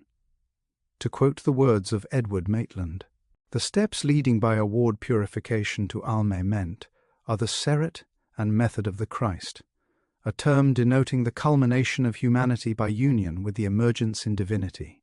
This process is regeneration, and from Genesis to the Apocalypse this is, in all its mystical books, the theme of the Builder, which 198 Alchemy and the Alchemists. Thus he assumes plainly to our eyes, essentially a work on alchemy, the alchemic expression of solve et coagula, meaning volatilize and fix, as two contrasted changes seen alike in chemistry, physics, and in human development are traceable in the biblical allegories of the descent of divinity info man by the putting on of coats of skin, when the human monad becomes material and fixed and suffers the consequent loss of the power of direct spiritual communion with the source divine, while on the other hand we have the allegory of the resurrection of the Son of the Divine One, who obtains union with the Godhead by easting off the cloak of matter and returning to his Father and to our Father, and this resurrection is promised to all who seek it. By birth upon earth, man's thinker, or manus, is fixed, coagulated and fettered by his environment. By death, and by throwing off of scoria slug, refuse, and bis praecipiolum, man is released from his grasser bandage, and passes at once to a plane of the arupi, worlds even if his final absorption into nirvana, or into paradise be delayed, so that he may still farther function as an entity of superior type, and more Alchemy and the Alchemists. All the possibilities. It is not difficult to furnish other examples of the spiritualization of alchemic terms on the lines of the Hermetic science. Numberless quotations might be selected, in which, besides the important analogies already alluded to, the use of such terms as sol and luna, which in chemistry refer to gold and silver, these terms of art may be well understood as referring on the spiritual plane to the soul and bori. Mercury, sulfur and salt too do in many instances refer to spirit, illumination, and substance. Again, these three terms have been used as synonyms of some divine triads of spiritual 4E, as Anna Kingsford has noted, the representation by these terms of one day, the Trinity, a divine Father, Mercury or Spirit, a divine Mother passive principle sail, and of a Sun, or seed and efficient force in manifestation by the sulphur. As a last example, the black dragon of putrefactum, which lie time and free can become issued into the white swan of purity, has been clearly established as beautiful symbol of the enange in man, from a sin-laden reprobate to the purified personality, to the man purified by anchoring, chastened by humility, and 200 Alchemy and the Alchemists fill to commune with the holier ones. The relation of the alchemy of the medieval European world being directly in relation to the Western or Hermetic system of philosophy, and referring to both ethics and religion, can only be expected to show indirect analogies with the Theosophy school of thought, which has been evolved from the special teachings of the Eastern world, and more, particularly from those of the East Indies and the Buddhist nations of Tibet. Yet, as the Hermeti, doctrines are in general parallel to the Theosophic conception, as regards man the Mieriosm, and the universe the macrocosm, so many alchemy dietae can be illustrated in the theosophical terminology. This is hardly correct speaking, since it must be admitted that Paracelsus was possibly the first great teacher of the alchemical school, and the teachings generally known as theosophy is that of Paracelsus and really belongs to the Rosicrucian school. It is commonly stated that the mystical books of Judea do not bear any reference to alchemic processes, but this is not exact, as is well known to the student of the Sarvadasona Samgrana, some portions of. This work of chemical philosophy refer to the interaction of mercury and some substance, apparently mix. The word sulfur does not appear to be used, but this variation is of no importance, because the European alchemists, by their word sulfur, did not mean what chemists now refer to by that neume. That the transmutation of metals was never do of by the philosopher, as thus so often been stated in the foregoing, is again clearly shown by Thomas Vaughan, one of the most famous of the old alchemists. For in his Anima Magia Abscondita he tells us, Moses tells Na that in the beginning God created the heaven and the earth. Think is the virgin mercury and the virgin sulfur. Now let me advise you not to trouble yourselves with this mercury, unless you have a true friend to instruct you, or an expressly illumination from the brat, author of it, for it is thing attained by a marvellous art. Observe then what I shall now sell you. There is in every star, and in this elemental word, a certain principle which is the bride of the sun. These two, in their cotton, do Emil semen, which seed is carried in the womb of 202 alchemy, and the alchemists, nature. But the ejection of it is performed invisibly, and in a sacred silence, for this is the conjugal mystery of heaven and earth, their act of generation, a thing done in private between Malus AML females. But how much more, think you, between the two universal matures? Know, therefore, that it is impossible for you to extract or receive any seed from the sun without this feminine piam zippel, which is the wife of the sun. Now then, my small sophisters of the stone, you that sume your time and substance in making waters and oils with a dirty caput morirum, you that deal in gold and quick, estelver, being infatuated with the legends of some late and former monetbanks, consider the last end of such imen. Is this not plain enough to any met? Did they obtain anything by it but disease and poverty? Did they not in their old age, the grey beards of an evil time, fall to clipping and counterfeiting coin, and for a period of their memory did they not die in despair, which is the child? Ignorance know then for certain that the magician's sun and moon are two waversal pairs, male and female, or king and queen regents, always young and never old. These two are adequate to the whole. Alchent and the alchemists, 203 world and CO, extend through the universe. The one is not without the other, God having united them in his work of creation in a solemn, sacramental union.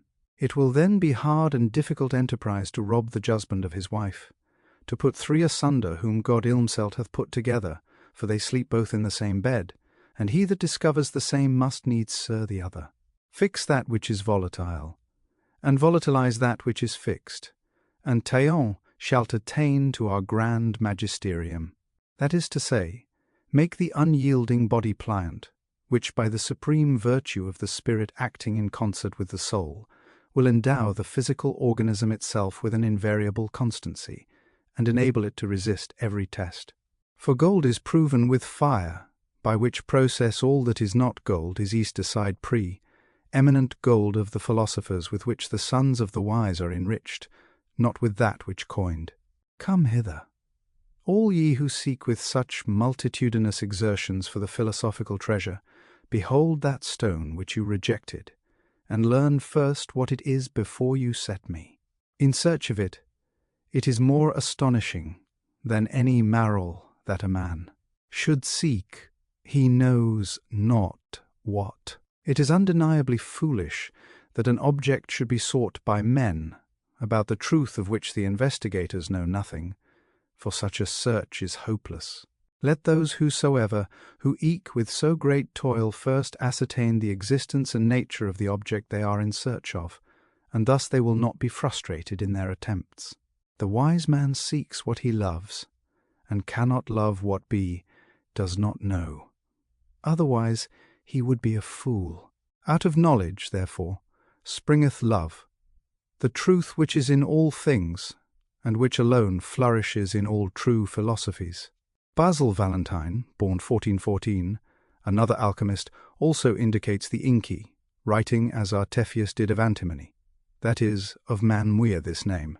Every ching these authors say is a lure, until the reader takes the idea, for example, now let the reader canela, and observe it as a thing worthy of note, that the true cura's horror, sophisticated by no fallacy, repels all venom from itself, nor can it assume or draws to sell anything of venom, as is manifest by Experiener.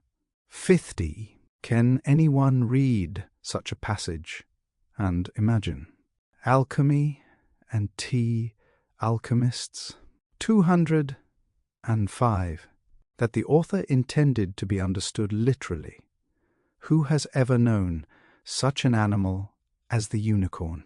Precisely because this one-horned animal is fabulous, it answered the purpose of Basil, which was to teach that the absolute tenity is necessarily free from all evil and incapable of being affected by it. But what has this to do with antimony? It has much to do with it, if, under the name of antimony, Basil's object was man. 51. Basil Valentine wrote of man under a great variety of symbols, but his principal work is that entitled The Triumphant Chariot of Antimony. A few passages will show that he held opinions, in common, with all the alchemists. 52. Consider, says he, and observe these things diligently, for this principal key is of great concern. Antimony, which contains in itself its own vinegar, ought to be so prepared that all its venomosity may be taken away. He who then useth it conceives no venom thereby, but rather drives away, and casts on all Paisanfran himself. 58. Basilius, in treating of man, in whom, as an instrument of purification, there is intained its own vinegar, the antimonial vinegar of Etriphius, that is, the water of Hollandus, to wit, the conscience, by the use of which man may expel and cast out of himself all sin. Ille proceeds. Therefore, in the preparation of antimony, man consists the key of alchemy, by which it is dissolved, divided, and separated, as in ealcination, reverberation, sublimation, etc., also in extracting its essence, and in vivifying its mercury, which mercury must afterwards be precipitated in a fixed powder, likewise by art and a due method, or it may be made an ore for the cure of disease. 54. In another place he says, you are to know that in antimony there is a spirit which affects whatsoever is in it, or can proceed from it, in an invisible way. Manna, not otherwise lien as in the magnet, is absconded a certain invisible power, as we shall more largely treat in its own pluec, where we speak of the magnet. 55. Perhaps we ought to say that many of these writers spelt of man as a magnet, having in itself a principle by which it seeks the great magnet, and will never rest until it lies level with Lee. 56. To show that his subject is the same as liet of those who wrote of Sains, or lend. Basil says, bird, that we may also say something of the lead of the philosophers, let the curious searchers of nature know. Thel. Between Anbang and common lead there is a curtain near affinity, and they hold a strict friendship, the one with the other. That is, as many philosophers have written of man under the symbol of frail, Basil wishes to intimate that his subject, that of antimony, is Mao also. In another part he says, but to return to the science of antimony, man. You should know that all things contain operative and vital spirits, which derive their substance and nourishment from their bodies, nor are the elements themselves without these spirits, whether good or evil. Men and animals have within them an operative and vitalizing magnetic spirit, and if it forsakes them, nothing but a dead lodi left. Herbs and trees have spirits of health. Elenae art could turn them to medicinal use. In the same way, minerals and metals possess vitalizing spirits, which constitute their whole strength and goodness. For what has no spirit has no life, or vital, ixing power. Again, antimony, man, has the four first qualities. It is frigid and humid, and yet hot and dry.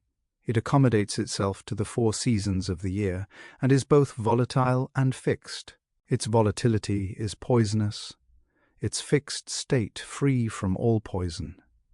Island's antimony is one of the 7 wonders of the world, and many have written about it, without knowing the meaning of their own words.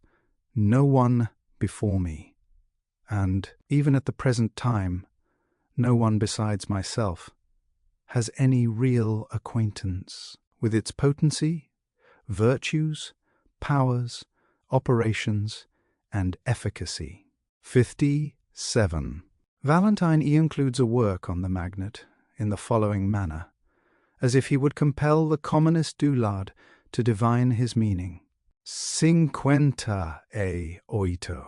Allegorical expressions betwixt the Holy Trinity and the Philosopher's Stone.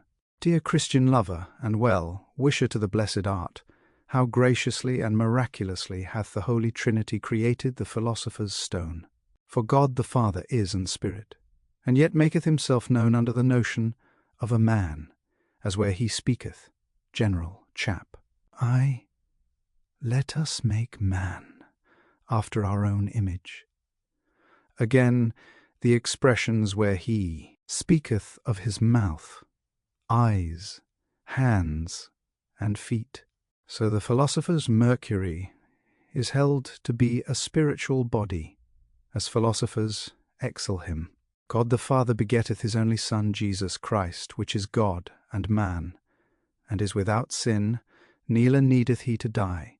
But he lewed down his life freely, and rose agassa, for his brethren and sisters' sake, da they might live with him eternally, without sin. So is Sol, or gold, without defease, and if fixed, holds out gloriously in all flary examines, but by reason of its imperfect and sick brethren and sisters, the soul and body are often called male and female, brother and sister, it dieth and riseth gloriously, redeemeth and tingeth them unto eternal life, making them perfect unto good gold. The third person of the Trinity is God the Holy Ghost, a comforter sent by our Lord Christ Jesus unto his believing Christians, who strengtheneth and comforteth them in faith. And in eternal life, even so is the spirit af material soul, or of the body of Mercury, when they come together. There are 2 spirits, God the Father, and GND, the Holy Ghost. But God the So, a glorified man, is even as our glorified and fixed. Sol, or Philosopher's Stone, Sina Lapis is called Trians, namely out of 2 waters, Sol and Luna considered immensely, or spirits of mineral and of vegetable, and of the animal of sulphur of Sol. These are the 2 and 3, and yet but one. If you understand it not, then you are not likely to succeed. Thus, by way of similitude, I have delineated unto thee sufficiently ille social. Pray to God for a blessing, for without flim you are not likely to prosper at all. 5. It seems amazing, in view of such passages, that the real subject and object of alchemy should have escaped the observation of general readers and evererities, insomuch that there is scarcely a fragment of current iteratar in allusion to the alchemists int, what implies that they were in pursuit of gold, when, Except some deluded, sottish ignorance, nothing can be more certain then that their purpose was holy religions. 60. With the explanations we have made, tight reader can hardly fail to see the theory indicated by Basilens. Right or wrong, he considered an as consisting, not composed, in a mechanical sense, of body, soul, and spirit, the latter appearing in the form of the con. Science, itself sinless and incapable of sin, in this respect like Christ himself, though associated with a Sikh brother and sister, for whose sake it mystically dies, but only to work out a purification when the same spirit is regarded as a magnet, or as possessing a magnetic virtue, call it love, by which it seeks the universal magnet, in which alone it has its life, and finds its eternal resting plane. If we desire still further proof that Valentine sought the true elixir or philosopher's stone, rather than the transmutation of the base metals, then let us look at his own instructions as given in his The Triumphal Chariot of Antimony. T have found that in this meditation there are 5 principal beads which must be diligently considered, as much by all who are in possession of the wisdom of philosophy as by all who aspire Allah that wisdom which is attained in our art. The first is the invocation of God, the second, the eritemplation of nature, the third, true preparation, Zhong training, development and transmutation of passionzi, the fourth, the way of using, ought only to the student seeking the philosopher's stone, the fifth, the use and profit. I, who does not carefully attend to these points, will never be included among real alchemists, or be numbered among the perfect professors of the Chargete Sina. Therefore we will treat of them in their proper order as lucidly and serenely as we can, in order that the careful and stufums operator may be enabled to perform our magistry in the right way. I would ask the student where there is anything in this that would indicate such a thing as the transmutation of the baser metals.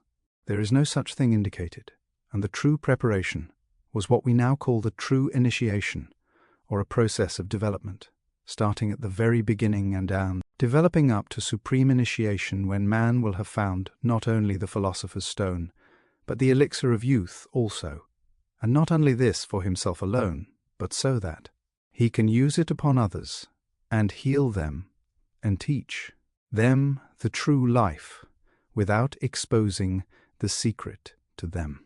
This is no dream. It is a fart, which all students may prive for themselves, provided they are truly and spiritually interested. And then they must not forget that it is a life work, and that it cannot be become plished in a day.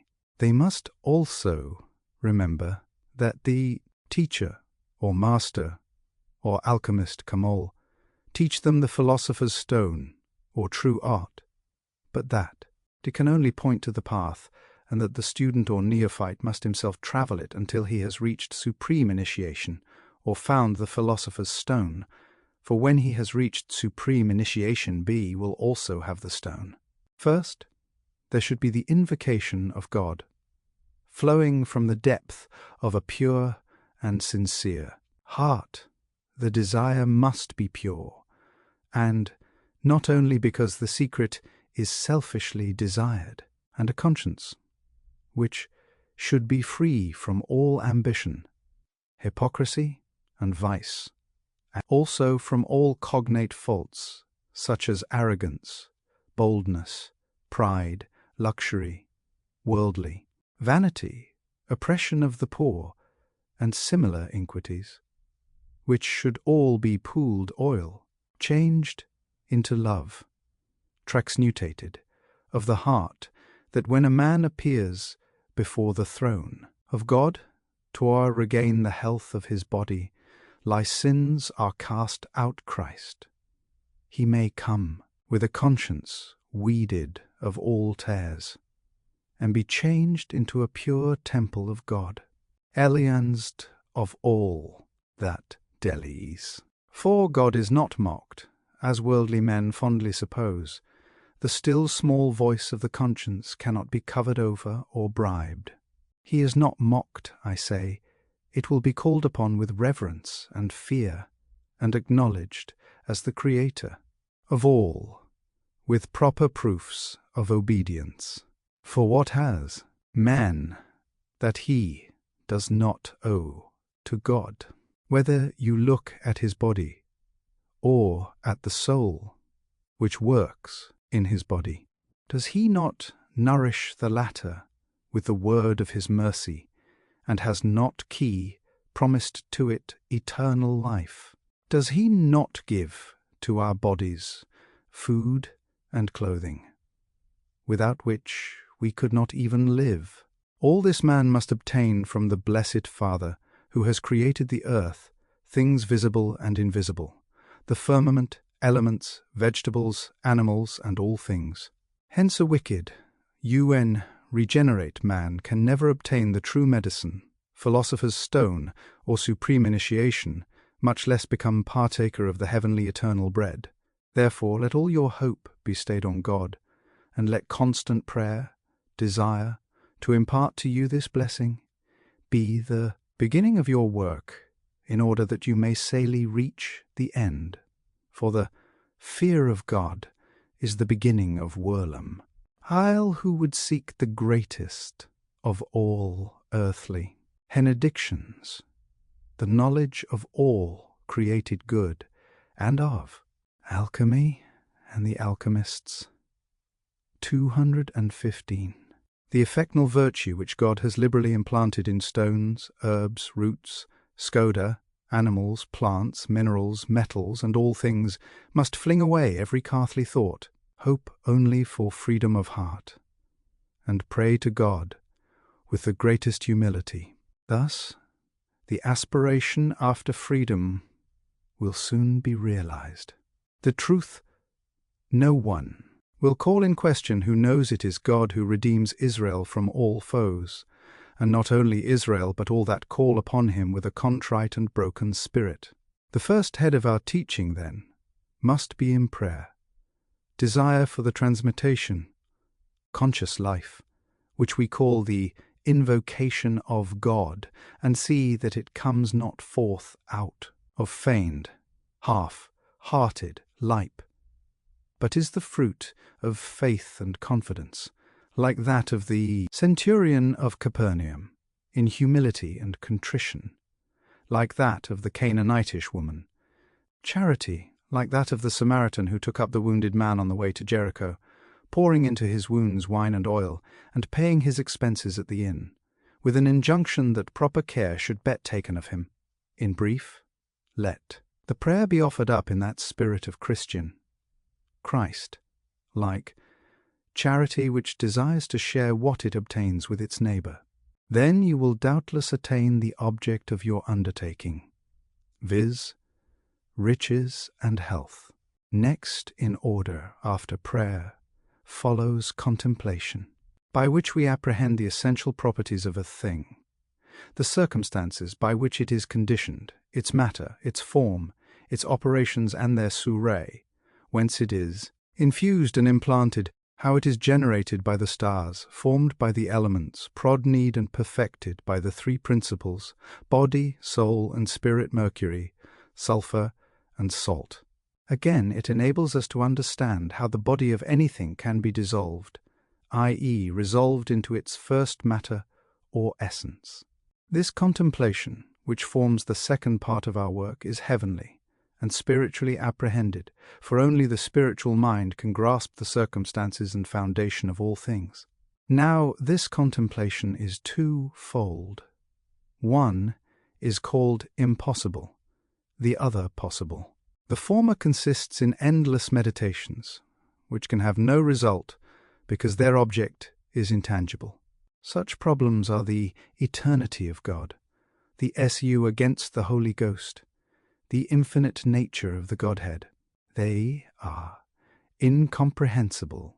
Alchemy and the Alchemists, 217, and necessarily Butte, the finite inquirer. the other part of contemplation, which is possible, is called thoria.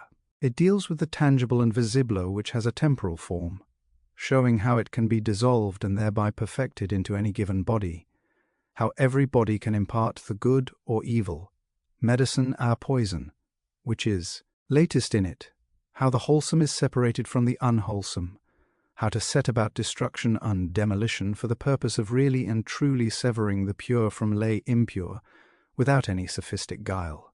It is no scholar to see by this that Valentines did not teach a material alchemy, but that he taught the regeneration of humanity, the development of all that is grued gold in mun. Sentuno. One of these writers preludes in a somewhat antiquated language on this subject, as follows. Well did the primitive Grecian give the name unto truth whose aeon sanguinity, nay, consultanliality of Essener with the Hun Sanal, which the divine philosophy of Moses hath defined to be the breath of God, doth exnetly make out that etymology. For so incessant a magnetism, or congenerous love, doth the soul hold unto truth, that she can know no real or permanent satisfaction in the fruition of any other object, but like the agrish magnetified needle, reels to and fro in a free neigh of inquietude, distracted twixt various apparitions, until she lie parallel unto the centre or unity thereof. But having once fixed, the reader should note this expression, for it points to what the alchemists call the fixation of the matter of the stone. In that happy position, she is, by eternal union, identified or assimilated unto that twin of herself, and in that mysterious penetration of homogeneal forms meets her beatitude, which can never know defect of satiety, alterity, or desires, or remission of intensity. 62. The reviewer thinks Basil Valentine, in seeking for the Mercurius Philosophorum in antimony, though he missed what he sought, discovered a valuable spirit of sight, what we call the hydrochloric acid. 63. The reader is now prepared to judge whether the spirit sought for by Balins in antimony had an affinity with hydrochloric acid. 64. We know very well, however, that he did not lose sight of the actual mineral work.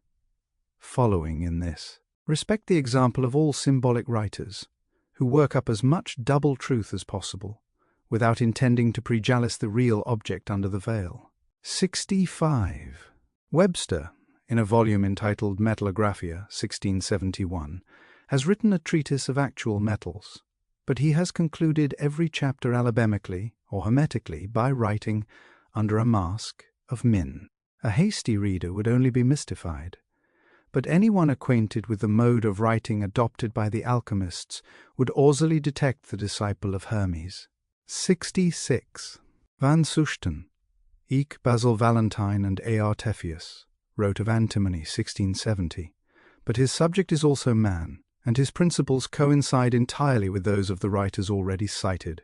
He opens his work in these words.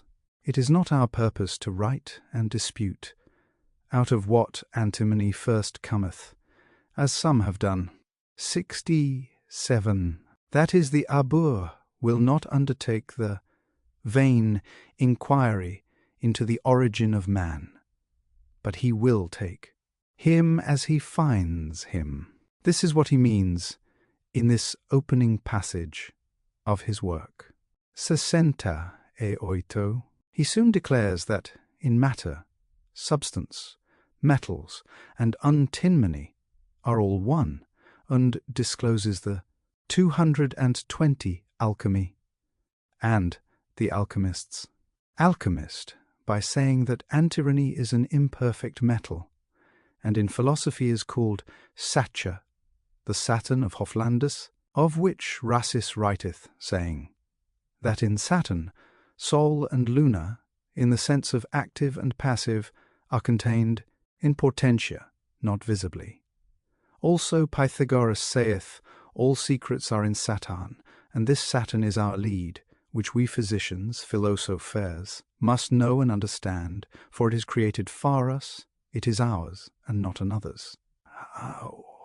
Antimony by art is oram portabile made. Tlos art is named alchemy. Now for the preparation of antimony. Know that antimony, man, is an earth wherein leth a metal called mercury, the merenry, or water of Hollandus. Again, this must the physician philosopher dray from antimony, but the miner shall first met humiliate antimony froin his mineral earth wherein it grew, and purify it. This is mercury, made out of antimony, out of sutur. Argent vive, other names for antimony and mercury, which belongeth to the physician philosopher, out of which he shall further make lacon, and outer to luna, soul. So hath the work an end. Luns here signifies the affections. Alchemy and the Alchemists, 221, and soul the reason, for the man must be male, a reasonable being. 60. Let anyone compare this with the extract from Hollandus, and it will be seen east what one says af lead, the other ways of antimony, but lead is not antimony, while nevertheless both of them may symbolize man, as they do in the Hermetic writings under examination. 70. The second chapter of Van Zuchten is of the venom of the physical mercury, sinfulness of the natural man, his heat and sulphur, and of the glass of antimony, in which a second step is taken. By glass we are to understand purity, often spoken of XX crystalline glass. It is the white earth of artificins. 71. The third chapter is much more abstruse, in which the author speaks of a certain fire which is called, he says, donum nei, and proceeds, the alchemists. Understand not here, anya he, those sots who promise Elis to A. Others, yet are themselves beggars, have culled this mystery, the philosopher's stone, the blessed holy stone, for this reason, that God hath placed it in an earthly, stony, and contemptible matter man. The Arabians have called 222 alchemy, and the alchemist it alchemy, because alchemy is an instrument which divideth the good from the bad, and what is not mature it matureth. The astronomers say it is Sol that bringeth all things to maturity. Say is this mystery, according to the similitude, called the sun also. Paracelsus in many places calleth it God, as in that place where he saith, let gold be the seed, be thou the growing plant. 72. Here is a passage in condemnation of false alchemists.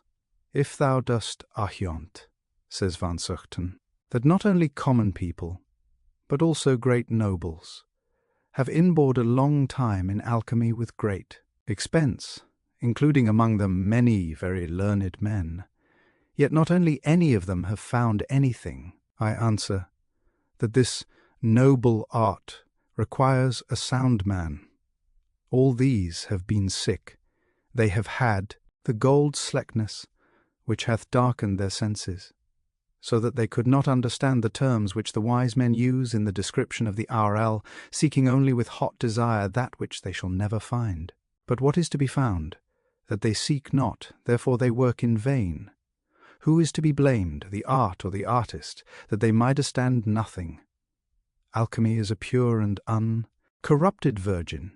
She easts off the sensual man, and will have an intellectual one, of whom at present TK but few.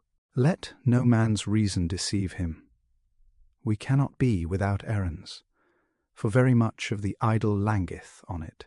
In the mind is the true intellect, which we must follow, not reason. So shall we enter, and thereby understand the wise men, who write rare things and easily know what it is. The first operation of the refiner of man is natural, the second of the Physielon, Philosopher, is natural also. It the third is divine, for God worketh here alone, and the physician, Philosopher, standeth here in his stand. 73. Von Helmont also says that man is not well defined by reason, and insists that there is something in him above reason. He means reasoning, which he calls religion. Van Zuchten and von Helmont probably both refer to that something, which the more modern phraseology places above the understanding, judging according to sense, a sort of intuition, which some have not hesitated to call an inspiration. This is what Van Zuchten probably calls the mind, or intellect, and says it is not reason. Is it anything else than that spiritual sight which St. Paul says is nicis seri for discerning spiritual truths? The actual powers of man have always been the same, but as they are developed individuals, they take different names and give rise to controversies about mere words. That man has a power of conceiving truths which the senses cannot perceive seems a mere matter of fact about which there need be no difference of opinion. The real difficulty here is perhaps that of diminishing intuitions from mere imaginations. It was Dr. P.B. Randolph who said that intuition was the highest quality of the soul. 74. But to return to Van Zuchten, who says, after describing with extraordinary minutences, though in figures, the new birth, that the physician, meaning teacher here, who hath not this knowledge, let him not meddle with mercury, for we have a warning of the consequence of the blind leading the linel, for it is not for him. But he who earnestly thirsteth after the knowledge of nature, Alchemy and the Alchemists, 225, and is well experienced in chemistry, meaning alchemy, or the knowledge of man, may take meronry in hand. What to mention, seek therein, all is in it, no theonly. And if thon Riley goes about it, thou shalt experimentally find that which I have met with, then shalt thon see that I have written this treatise, not out of hate or envy, but from a true heart, and for the lovers of truth, not recording to my feigning and spemulation, bus from perfect experience, which time, according to God's will, hath manifested to me. 75. Who can imagine that this style of writing was 226 Alchemy and the Alchemists, used by a seeker after earthly riches? The author may be called a deluded fool, but no man in his senses can read this very grave little volume of Van Zuchten's and suppose that the writer was thinking of perishable treasures. There is no aspiration, there is no ambition, there is no purpose to compare with the search after truth. It is the wise man's crown, the way of the temple of wisdom, and the orrery of the rosy cross. To some natures, the necessity for truth is as imperative as the necessity for love. In some natures, the passion for truth is more strong than any physical passion. Whatsoever the direction it may take, whatsoever the end in view, we may be sure that the search is nobler, because the truth is always good. A familiar acquaintance with the different branches of knowledge has taught me, says the alchemist, Edward Kelly, this one thing, that nothing is more ancient, excellent, or more desirable than truth, and whoever neglects it must pass his whole life in the shade. There are seasons which are more appropriate than others for the communication of Tulane truths, and camlage out of mason mele dangerous, but the truth is always good. There is not a branch of inquiry which can be legitimately ineluded in the search after truth, that, when properly regarded, is not a holy thing. There is a sanctity of learning which is the splendor of the beauty of truth, and even the methods and processes of science by which we discover and learn have that sacredness of sentiment which attaches to the vestments of a saint. Philosophy has been defined as passion for die is dom, and we read, philosophy, or the passion for wisdom, stimulates the intellect, as religion stimulates the emotions. These passions or expansions of the ego carry it beyond the limits of its own highing, and tend to merge it in the all-being. Here the centrifugal or redeeming force is free to act, and the constrictions of matter cease. When the passions of the emotions and the intellect are set free, the experience of elementary nature can be judged with safety. This theou is the Easteric meaning of the unity with God. I am in my Father, and ye in me, and I in you. St. John the Text, 14-20 Corupure again. His is the mind, theirs are the powers of the Chaldean oracles. For the perfect man stands between the finest ether and alchemy and the alchemists. 229. The coarsest matter, and his spirit must penetrate all. Par the world, religion means, as Cardinal Naumann puts it, the knowledge of God, of his will, and of our duties owards him, separating him as a formal notion from his works, cutting him off as a branch from the tree of life of which he is the very root and being.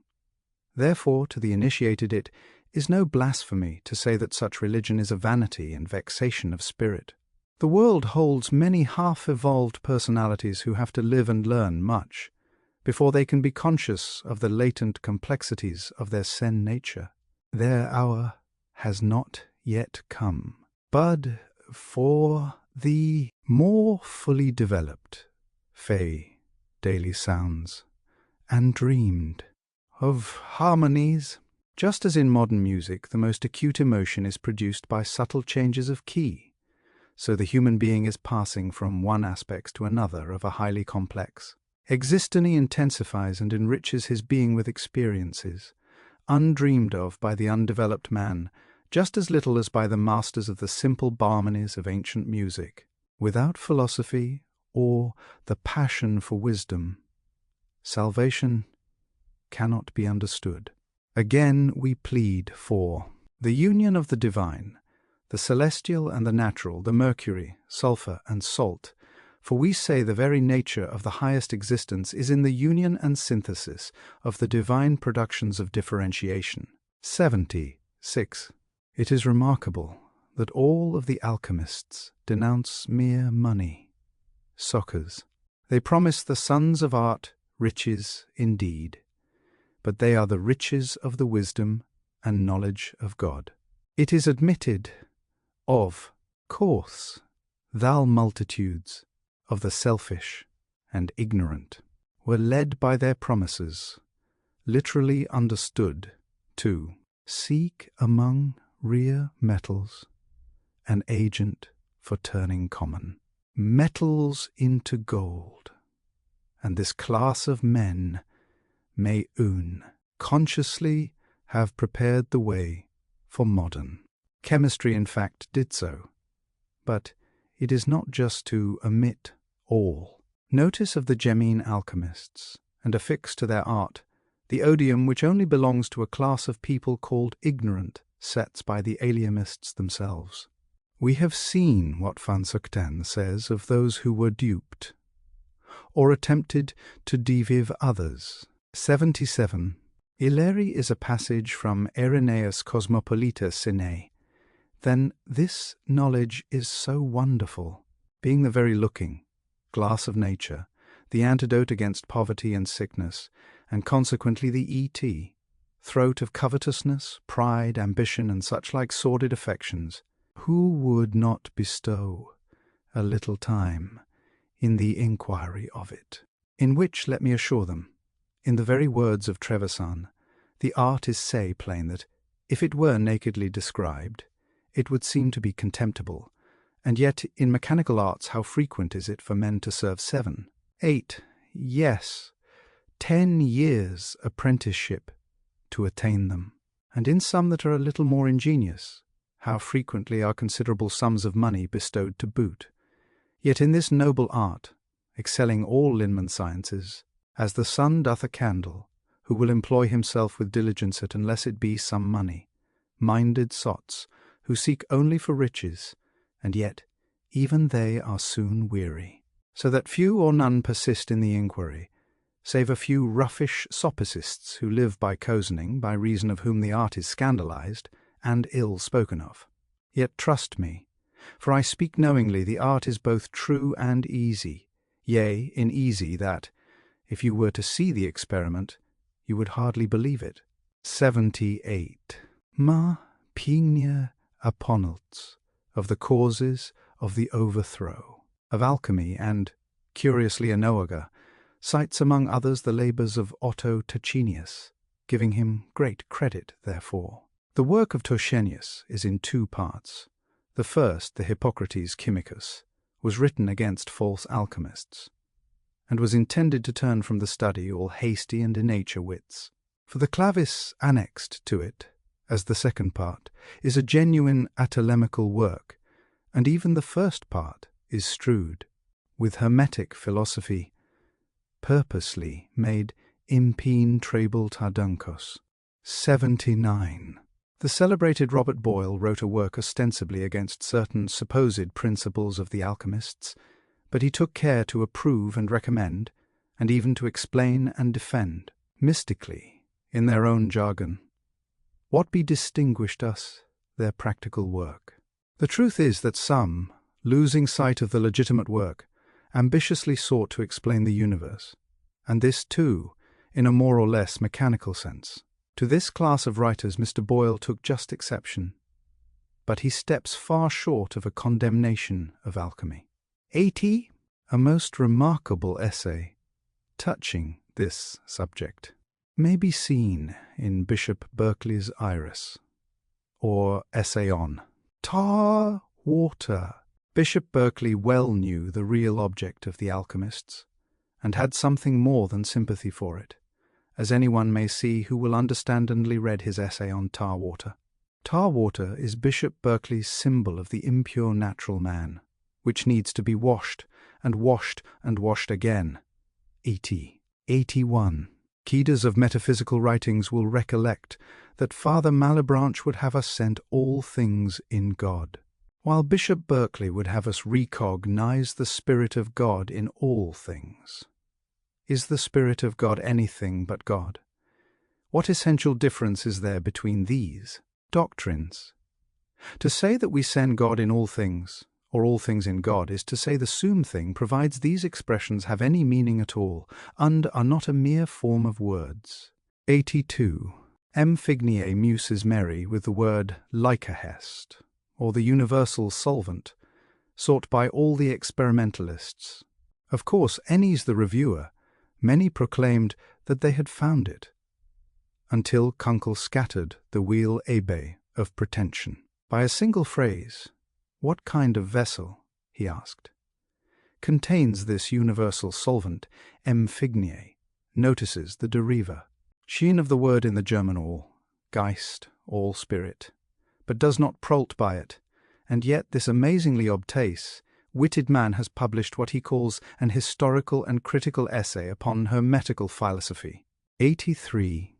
Bishop Berkeley knew very well what Alcahest meant in the writings of the alchemists, and was far enough from denying the Spirit of God, because no human vessel can be made to contain it, well seeing, nevertheless, that it is contained, if the Spirit of God is, in all things. The alchemists knew that it could not be contained, or rather confined, in a formula of words, and held up for the curiosity of the idle, much less for the profane.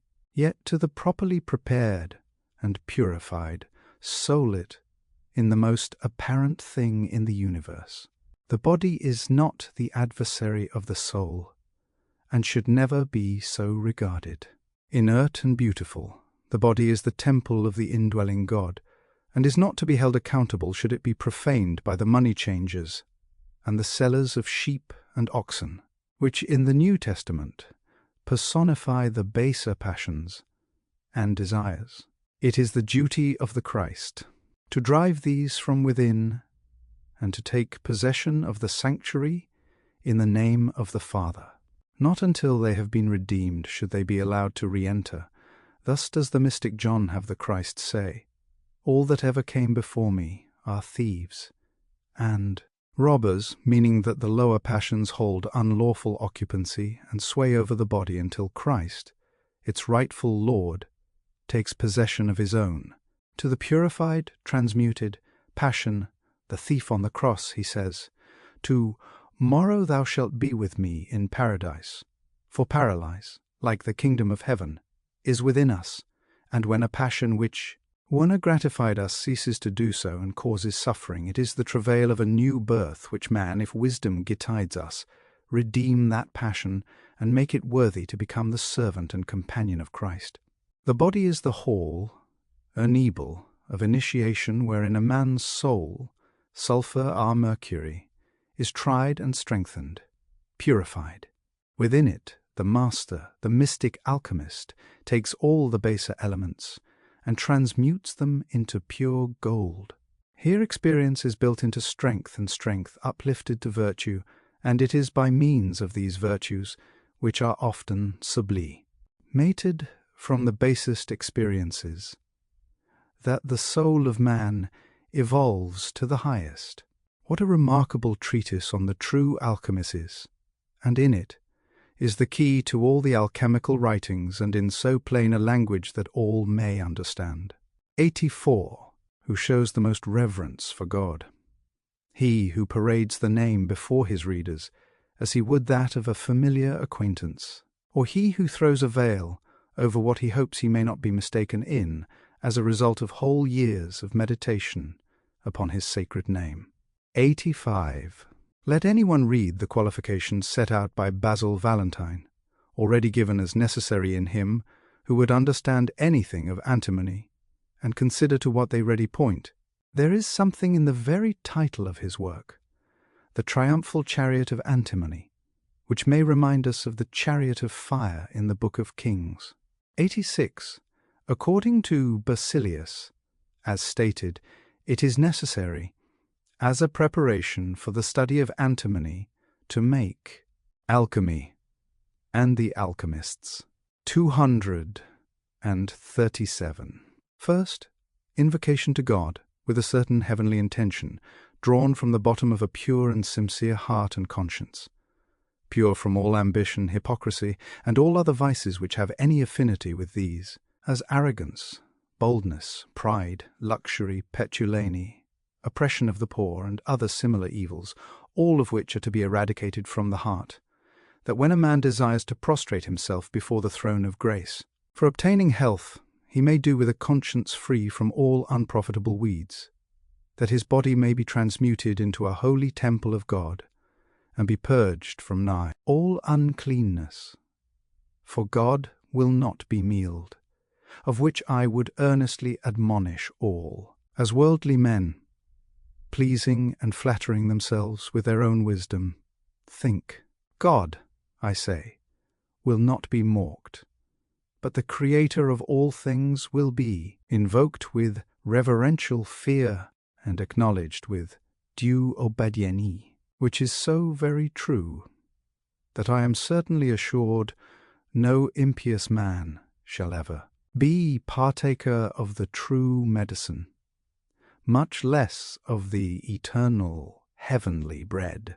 Therefore place your whole intention and trust in God, call upon him, and pray that he may impart his blessing to you. Let this be the beginning of your work, that by the same you may obtain your desired, and at length effect what you intended. For the fear of the Lord is the beginning of wisdom. 87. After a whole page more is given in another part, Basil comes to the second qualification, which he tala contemplation, by which, says he, I understand an accurate attention to the business itself, under which will fall these considerations, first to be noted, as what are the circumstances of anything, what the matter, what the form whence its operations proceed, whence it is infused and implanted, how generated, etc., also how the body of everything may be dissolved, that is, resolved, into the first matter, or first essence, of which I have already made mention in other parts of these writings, viz., how the last matter may be changed into the first, and the first into the last. This contemplation, continues Basil, is celestial, and to be understood with spiritual reason, for the circumstances and depth of things cannot be perceived in any other way than by the spiritual cogitation of man, and this templation is twofold. One is called possible, and the other impossible, etc. Alchemy and the Alchemist, 239, 88. The reader may consider what Hollandus says of cleansing Saturn, and of what von Suchten says of purifying antimony. Indeed, all of these writers hold but one language on this point. No matter what name they select for their matter, which everywhere, in all of the books, signifies man who is the subject of all this inquiry, all this labour, all this talk about the philosopher's stone. As a sample of what Basil says of the qualifications deemed important in a student of antimony, we will cite the remainder of what he says under this head. This separation is instituted and made by divers manual operations, and various ways, some of which are vulgarly known by experience, others remote from vulgar experience. These are calcination, sublimation, reverberation, ejaculation, putrefaction, digestion, distillation, cobabation, fixation, and the like of these, all the degrees of which are found in operating, learned and perceived, and manifested by the same. These are only various danes, for various experiences in life. 89. To caution the reader that some of these operations, though most real, are nevertheless invisible, and 240 Alchemy, and the Alchemists, not the work of the hands. I would remind him to reflect upon what is said in Scripture of a certain something which is sharper than any two-edged sword, piercing even to the dividing asunder of soul and spirit, and of the joints and marrow, and is a discorner of the thoughts and intent of the heart, the conscience. 90. Whence will illemely appear, continues Basil, what is movable, transient, what is fixed, permanent, what is white, red, black, blue, or green, viz., when the operation is rightly instituted by the artiflor, for possibly the eparator may err and turn aside from the right way, but that nature should err when regally handled is not possible. 91. I place this passage in italics, for I would have, if noticed. Therefore, says Basil, if you shall err, so that nature cannot be altogether free, and released from the body, in which it is held captive, return again unto your way, learn the shuri more purposely, and inquire more accurately into the method NL you're operating. Thus you may discover the foundation and certainty in the separation of all things, which is a matter of great concern. This is the second foundation of philosophy, which follows prayer, desire, for in that the sum of the matter lies, and is contained in these words: seek first the kingdom of God and his righteousness by prayer, holy desire, and all this shall be added unto you. 92. To show that Basil Valentine was not alone in thus announcing the sort of preparation necessary for success in this study, we will recite a few of the canons of Espagnet. Vi. The light of this knowledge is the gift of God, which by his freeness he bestoweth upon whom he pleaseth. The reader will remember the verse from John 8. Let none, therefore, ess himself to the study Breoff, until having cleared and purified Bisaut, he devote himself wholly unto Goyle, and be emptied of all affection to things impure. 19.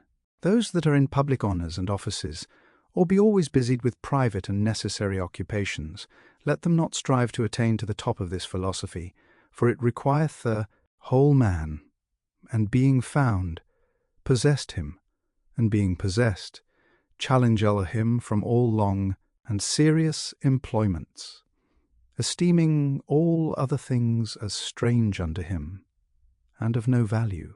This language, it is true, is not quite as strong as that in Phil. Let him that is desirous of this knowledge clear his mind from all evil notions, especially pride, which is abomination to heaven, and the gate of hell. Let him he frequent with prayers, and charitable, have little to do with the world, abstain from too much company keeping, and enjoy constant tranquillity, that the mind may be able to reason more freely in private, and be more highly lifted up. For unless it be kindled with a beam of divine light, it will hardly be able to penetrate the hidden truth. A Stadian's tyro of a quick wit, constant mind, inlenged with the love of philosophy, very skilful in natural philosophy, of a pure heart, perfect in manners, mightily devoted to God, to truth, even though ignorant of practical chemistry, note this carefully, may with confidence enter highway of nature, and peruse the books of the best philosophers. Let him seek out ingenious and ingenuous empanion for himself, and not despair of accomplishing his desire. 93. It will be seen here that for success in this study a knowledge of practical chemistry is not deemed indispensable. The reason is that the subject is man, and a chief instrument in the work is meditation. It is not a work of the hands. Pontanus, a great name among the alchemists, says that after reading Artefins, he discovered the true fire by a profound meditation, and fears that it can be deciphered in no other way. 94. Let a lover of truth, continues Espagnet, make use of only a few authors, but of best note and experienced truth, let him suspect things that are quickly understood, especially in mystical names on secret operations. For truth lies hid in obscurity, nor do philosophers ever write more deceitfully than when plainly, nor ever more truly than when obscurely. 95. Tispegnet then recommends the works of Hermes, Maurianus Romanus, Count Trevisan, and Raymond Lay, to which I would, by all means, add his own little book, entitled De Compson, or The Grand Secret of Hermetica. Philosophy, he adds in recommendation of Sandiverius, as for FM Clearwater sought for by many, found out by few, yet obvious and profitable unto all, which is the base of.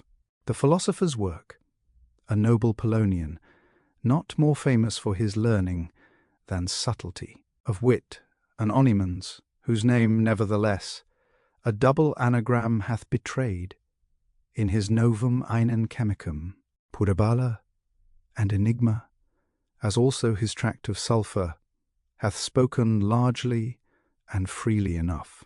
Yes, he hath expressed all things, summoning it so plainly, that nothing can he satisfactory to him BL desireth more.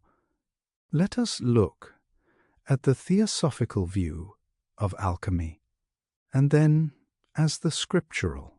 There is lat one alchemy, no matter high what less it may be taught, and the proper name for that alchemy, for all true alchemy, is divine alchemy. All tray alchemy deals with the transmutation of the laser metals into the pure gold. In other words, with the transmutation of the base, passions, and habits into a divine love, for all true alchemy ends in pear dove. Selfish love is a base passion, true love beautiful gold. Says an author, but a love that is selfish, how shall it be changed? Null by diminishing the love, that is the blunder that soon men make, or by chilling it down and making it colder and harder as it were, if love assault ever be cold and hard, bet by encouraging the love and berately trying to eliminate these elements will degrade it by watching the lower self, and when it begins to build a little wall of exclusion, knocking that wall down, when it desires to keep that which is so precious and so admirable, then at once trying to share with its neighbor, when it tries to draw the loved one from others, rather to give him out, that he may be shared by others. The soul laws realize that what is beautiful and joy, giving should be given to all, in order that they too may have the happiness which the one is receiving from the object which is beloved, so that all these grosser elements shall gradually disappear. When the feeling of selfishness arises, if shall deliberately be put aside, when the feeling of jealousy expresses itself, it shall at once be put an end to. 80% that where feeling was last us keep alone and enjoy. It shall be changed into let us go forth into the world together, to give and share with others the joy that together we have found, so that by this process of alchemy the love will become divine compassion and will spread itself over all the world of men, so that which found its joy in receiving from the beloved will find its delight in pouring forth to all. 246 Alchemy. The Alchemists. That which it has found, and this love which once was selfish, which once perhaps was the love between one man and one woman, and then widened out into the circle of the home, and then widened still further into the life of the community, and then further out into the life of the nation, and then into the life of the race, shall finally widen out to include everything that lives in a universe where there is naught that lives not, and it shall have lost nothing in its depth, nothing in its warmth, nothing in its intensity, nothing in its fervor, but it shall have spread over the two universe instead of being concentrated on a single heart, and shall have been that oman of compassion which eludes everything which feels and lives. Such would be, with regard to love, this alchemy of the soul. And thus you might take quality after quality of the lower nature, and trace it out as I have traced this, and you will see that the whole of the process is essentially a getting rid of the separateness. Burning up of that deliberate will and deliberate knowledge and understanding, and that the whole of the process is a joy to the true, the rule man, however much the lower man may sometimes in his blindness fail to understand. And when once that is known, then that which was pain loses its aspect of pain, and becomes a joy, and even in the absolute sensation of what otherwise would have been pain, the joy overbears and changes the suffering, because the soul sees, and the lower nature begins to understand, and the end and the object of the work. And thus tracing this subject we shall realize that there is yet another way in which this transmutation may occur. That as this phero of wisdom and of love, which is the divine nature in man, comes forth unto the lower nature more and more, burning up these limitations that I have spoken of, and transmuting it into its own likeness, there is also a eburation of spiritual energy, a liberation of spiritual power.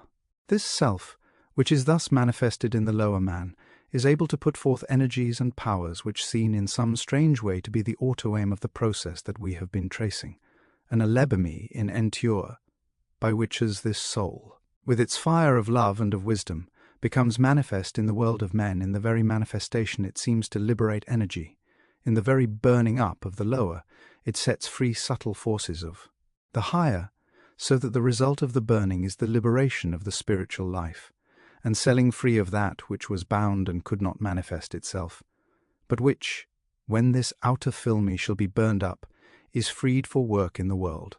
We come dimly to understand, as the soul is rising on to higher planes, and realizing its identity with all and the omness of all, we begin dimly to see the outline of a great truth, that it is able by virtue of its oneness with other souls to share with the and to help them in many ways, and that it is able to surrender and feel joy in the surrender of that which it might have had for itself, lant which, having identified itself with all, it must needs give to the world.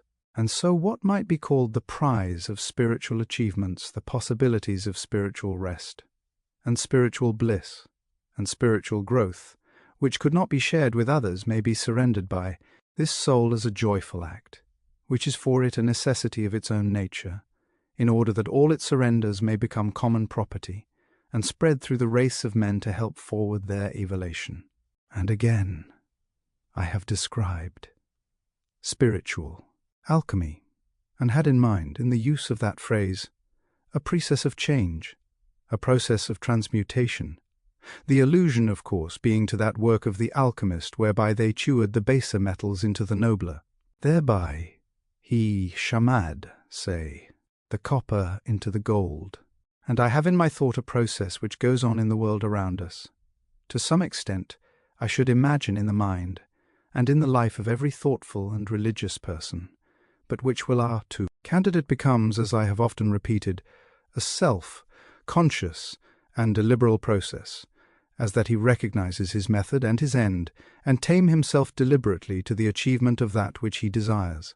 Now this process of spiritual alchemy spoken of may be regarded, I urink, in the most general use of the term, as a transmutation of fores. Man has in himself life and energy and vigor, power of will, and so on. These are the forces with which he is to work. These are the energies by which his object is to be attained. By a process, which may fairly be described as alchemical, he transmutes these forces from lower ends to higher. He transmates from the gross energies to energies that are refined and spiritualized. It is not only that he changes their object, nor is the change of object the point which my own mind is directed in this phase.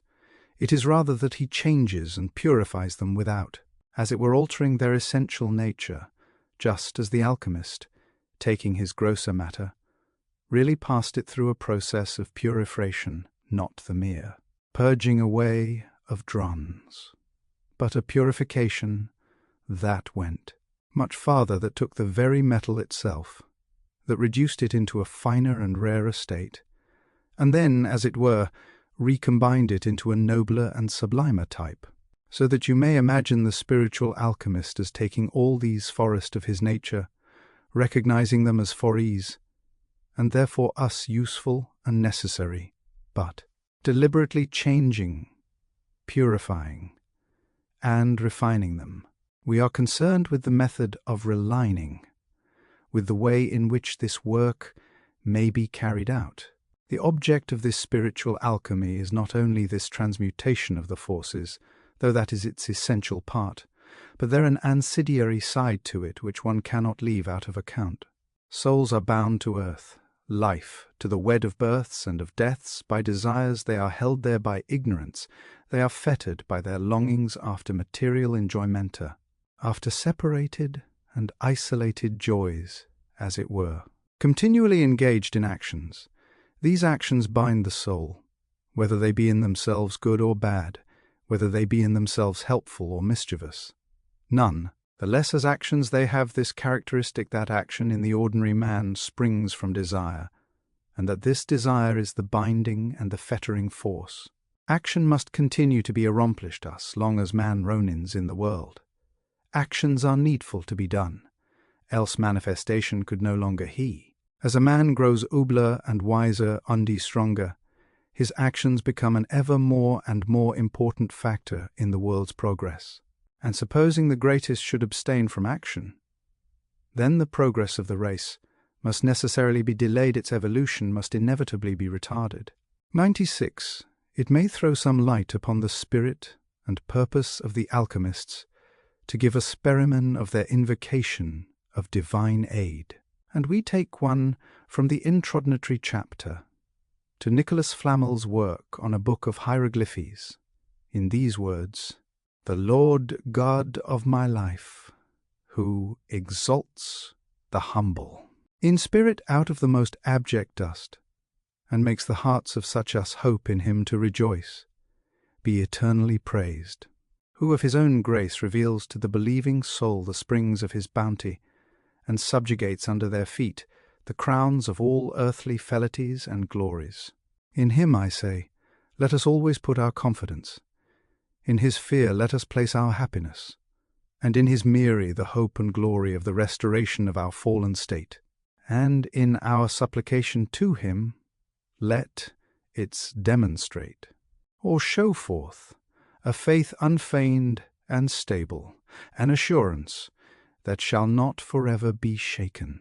And thou, O Lord God Almighty, as thou, out of thy infinite and most desirable goodness, last condescended to open the earth and unlock thy treasures unto me, thy poor and unworthy servant, and hast given into my possession the fountains and well springs of all the treasures and riches of this world. So, O Lord God, out of thine abundant kindness, extend thy mercies unto me, that when I shall cease to be any longer in the land of the living, thou mayest open unto me the celestial riches, thy divine treasures, and give me a part or portion in the heavenly inheritance forever, where one may behold the fullness of thy heavenly majesty, a pleasure so ineffable, and a joy so ravishing, which no mortal man can express or conceive.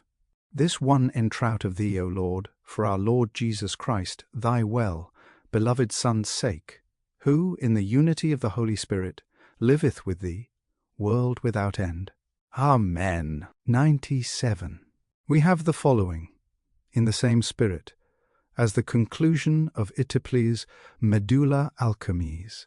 O most incomprehensile light, most glorious in majesty, who with the charity of thy heavenly rays doth darken our dimmer light, zero substantial unity, the divine three, the joy and rejoicing of the heavenly host, the glory of our redemption, then most mirelful, the purifier of souls, and the perpetual subsistence, zero most gracious, through dangers and perils, which thou dost suffer us to undergo, through this vexation's vase of vanity bring us to thy heavenly kingdom. Zero power and wisdom, thou goodness inexplicable, uphold us daily, and be our guide and director that. 254 Alchemy and the Alchemists. We may never displease thee all the days of our lives, but obey thee as faithful professors of thy holy name. Early even betimes, O Lord, hear thou my prayers, by the virtue of thy grace, help forward my desires, and enable me, I beseech thee, to perform thy holy will. 0.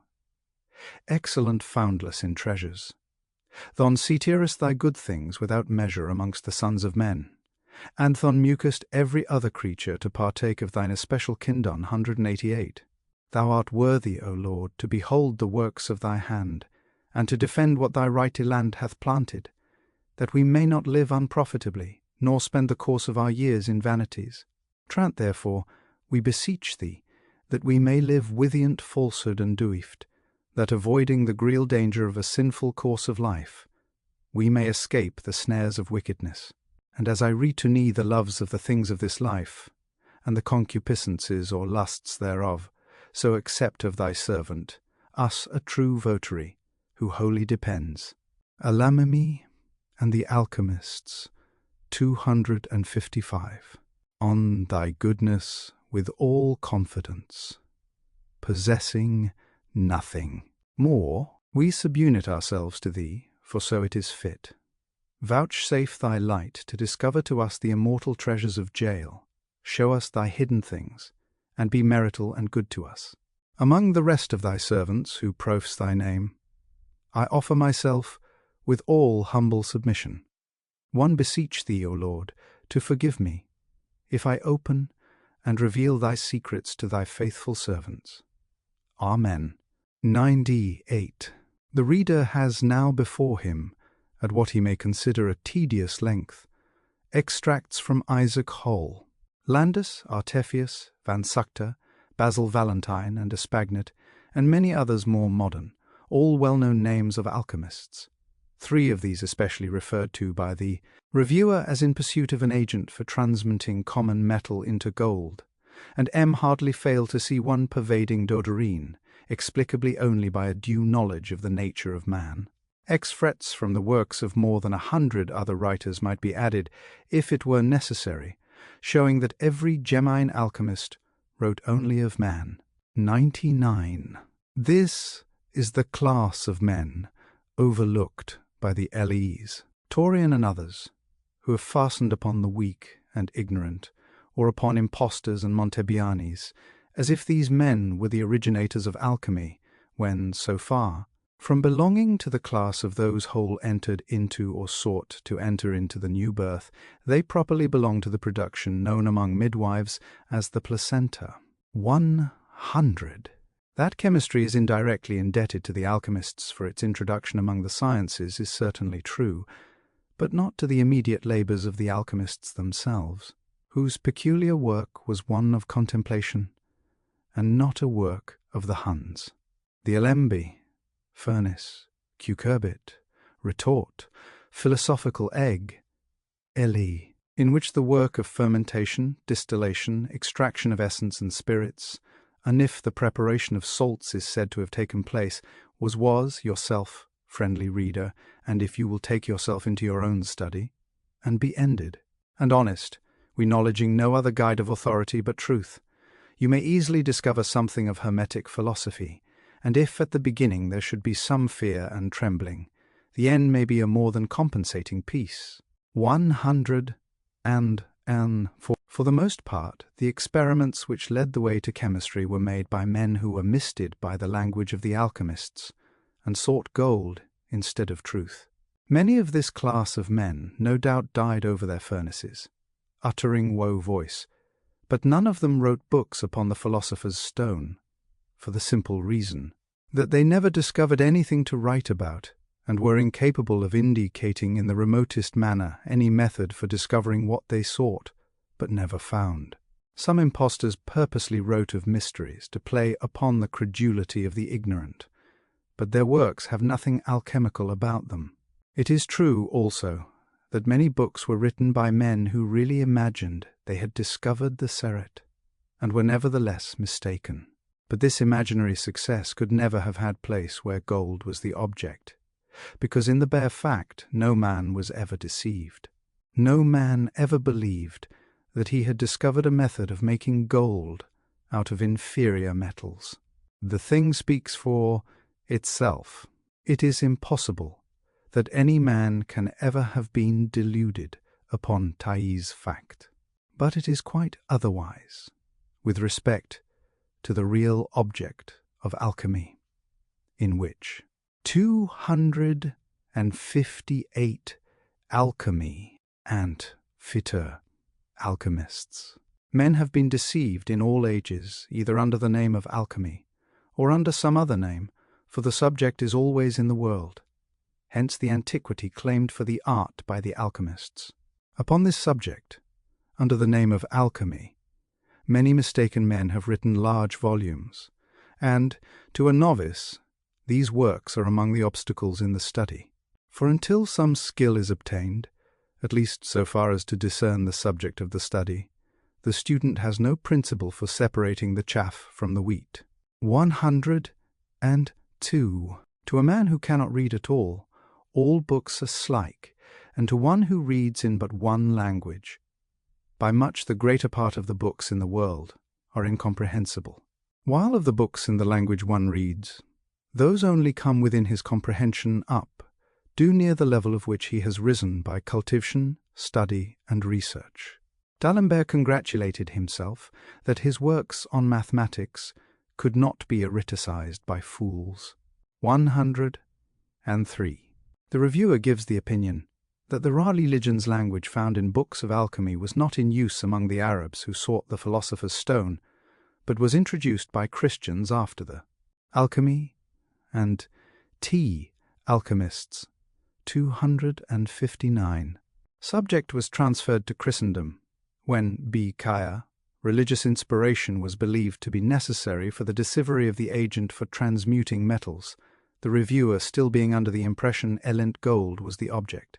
He says that this religioise language is all that gives a sort of pretext to the views in my pamphlet.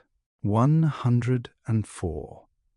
If the writer of the article in the Westminster Review should by any chance ever fall in with this defence of the alchemists, not of myself, I beg Trim to believe that I do not tax him with an inability to perceive his error if he would consult the works of the alchemists.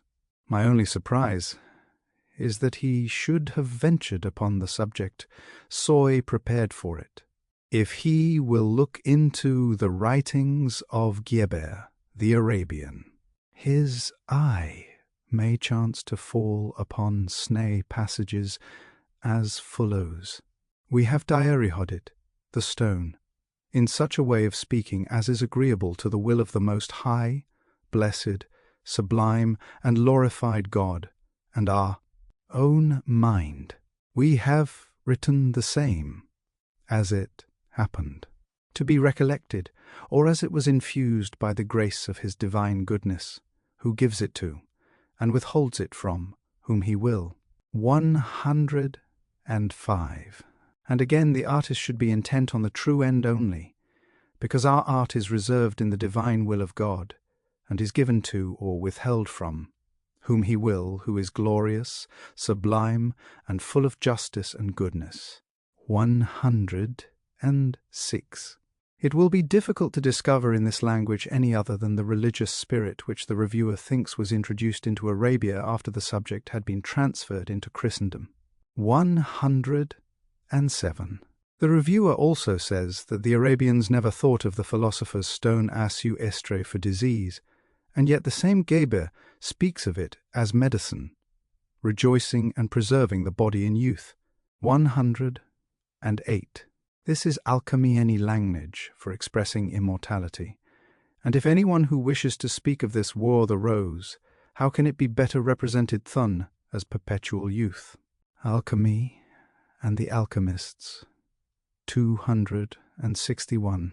109. Geber further gives the student this instruction.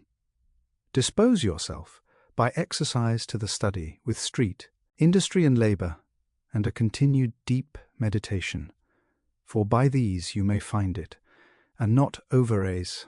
110. What can meditation do with actual metals?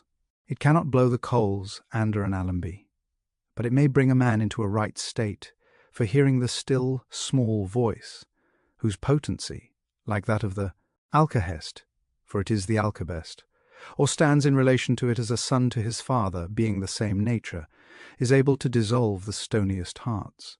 111. Again, Geber says, if we have concealed anything, meaning by enigmatical writing, ye sons of learning, wonder not, for we have not concealed it from you, but have delivered it in such language as that it may be hid from evil men, and that the unjust, vile might not know it. But ye sons of truth, search, and ill you shall find this most excellent gift of God, which he has reserved for you, as if he had expressly the language of Scripture in view. Seek, and ye shall find, knock, and it shall be opened unto you. But he adds, ye sots of felly, impiety and profanity, avoid you the seeking after this knowledge, it will be destructive to you, and precipitate you into contempt and misery. This gift of God is absolutely, by the judgment of the divine providence, hid from you, and denied you for ever, perhaps for the punishment of your sophistical work, or bad life. God denies you the art, and lamentably thrusts you into the by path of error, and from your error into perpetual infelicity and wretchedness, for he is most miserable and unhappy to whom, after the end of his work and labor, God denies the sight of truth. For such a man is doomed to perpetual labor, beset with misfortune and infelicity, loseth the consolation, joy, and delight of his life, and consumes his whole time in grief without profit. 112. Who can read such language, and suppose that the author was thinking of gold? He was not. He was writing of truth. And this is Geber, the Arabian. 113.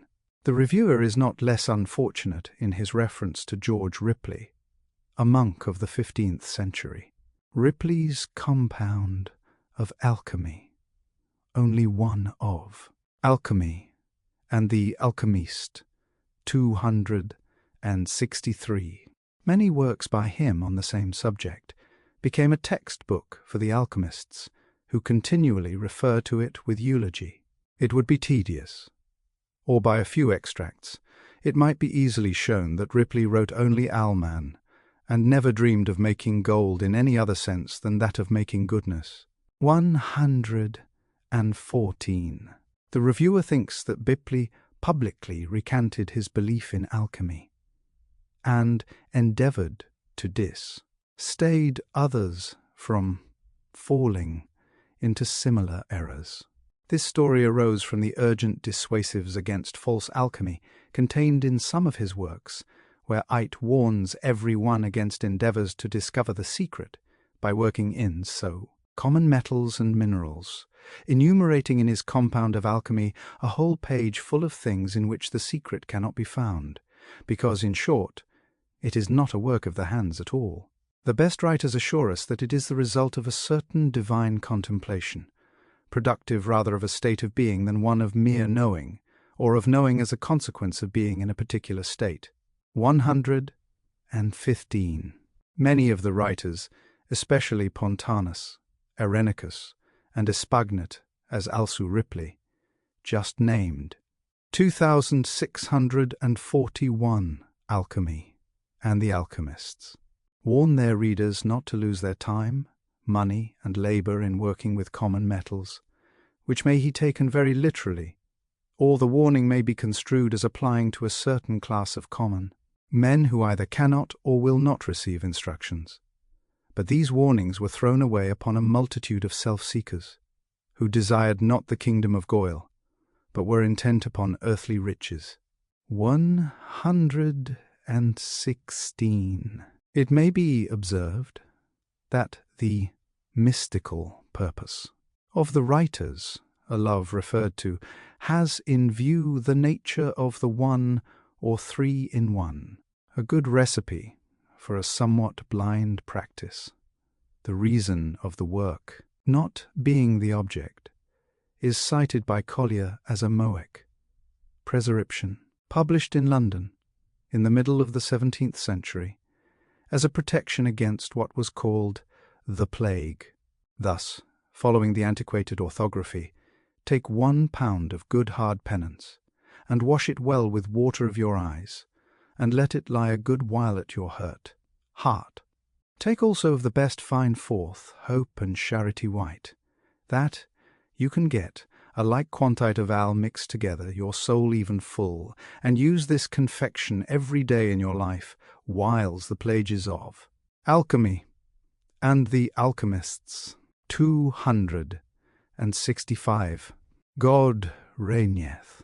Then take hoth your hands full of good works commanded of God, and cape them close in a lean conscience from the dust of vain glory, and I ever as you are able, and say necessite so to use them.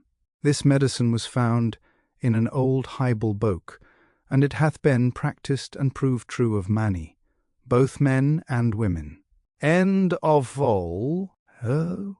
Notice I wish to warn the reader, who might be inclined to try any of the alchemical prescriptions contained in this book, not to do so unless he is an alchemist, because, although I know from personal observation that these prescriptions are not only allegorically but literally true, and will prove sneezeful in the hands of an alchemist, they would only cause a waste of time and money in the hands of one who has not the necessary qualifications.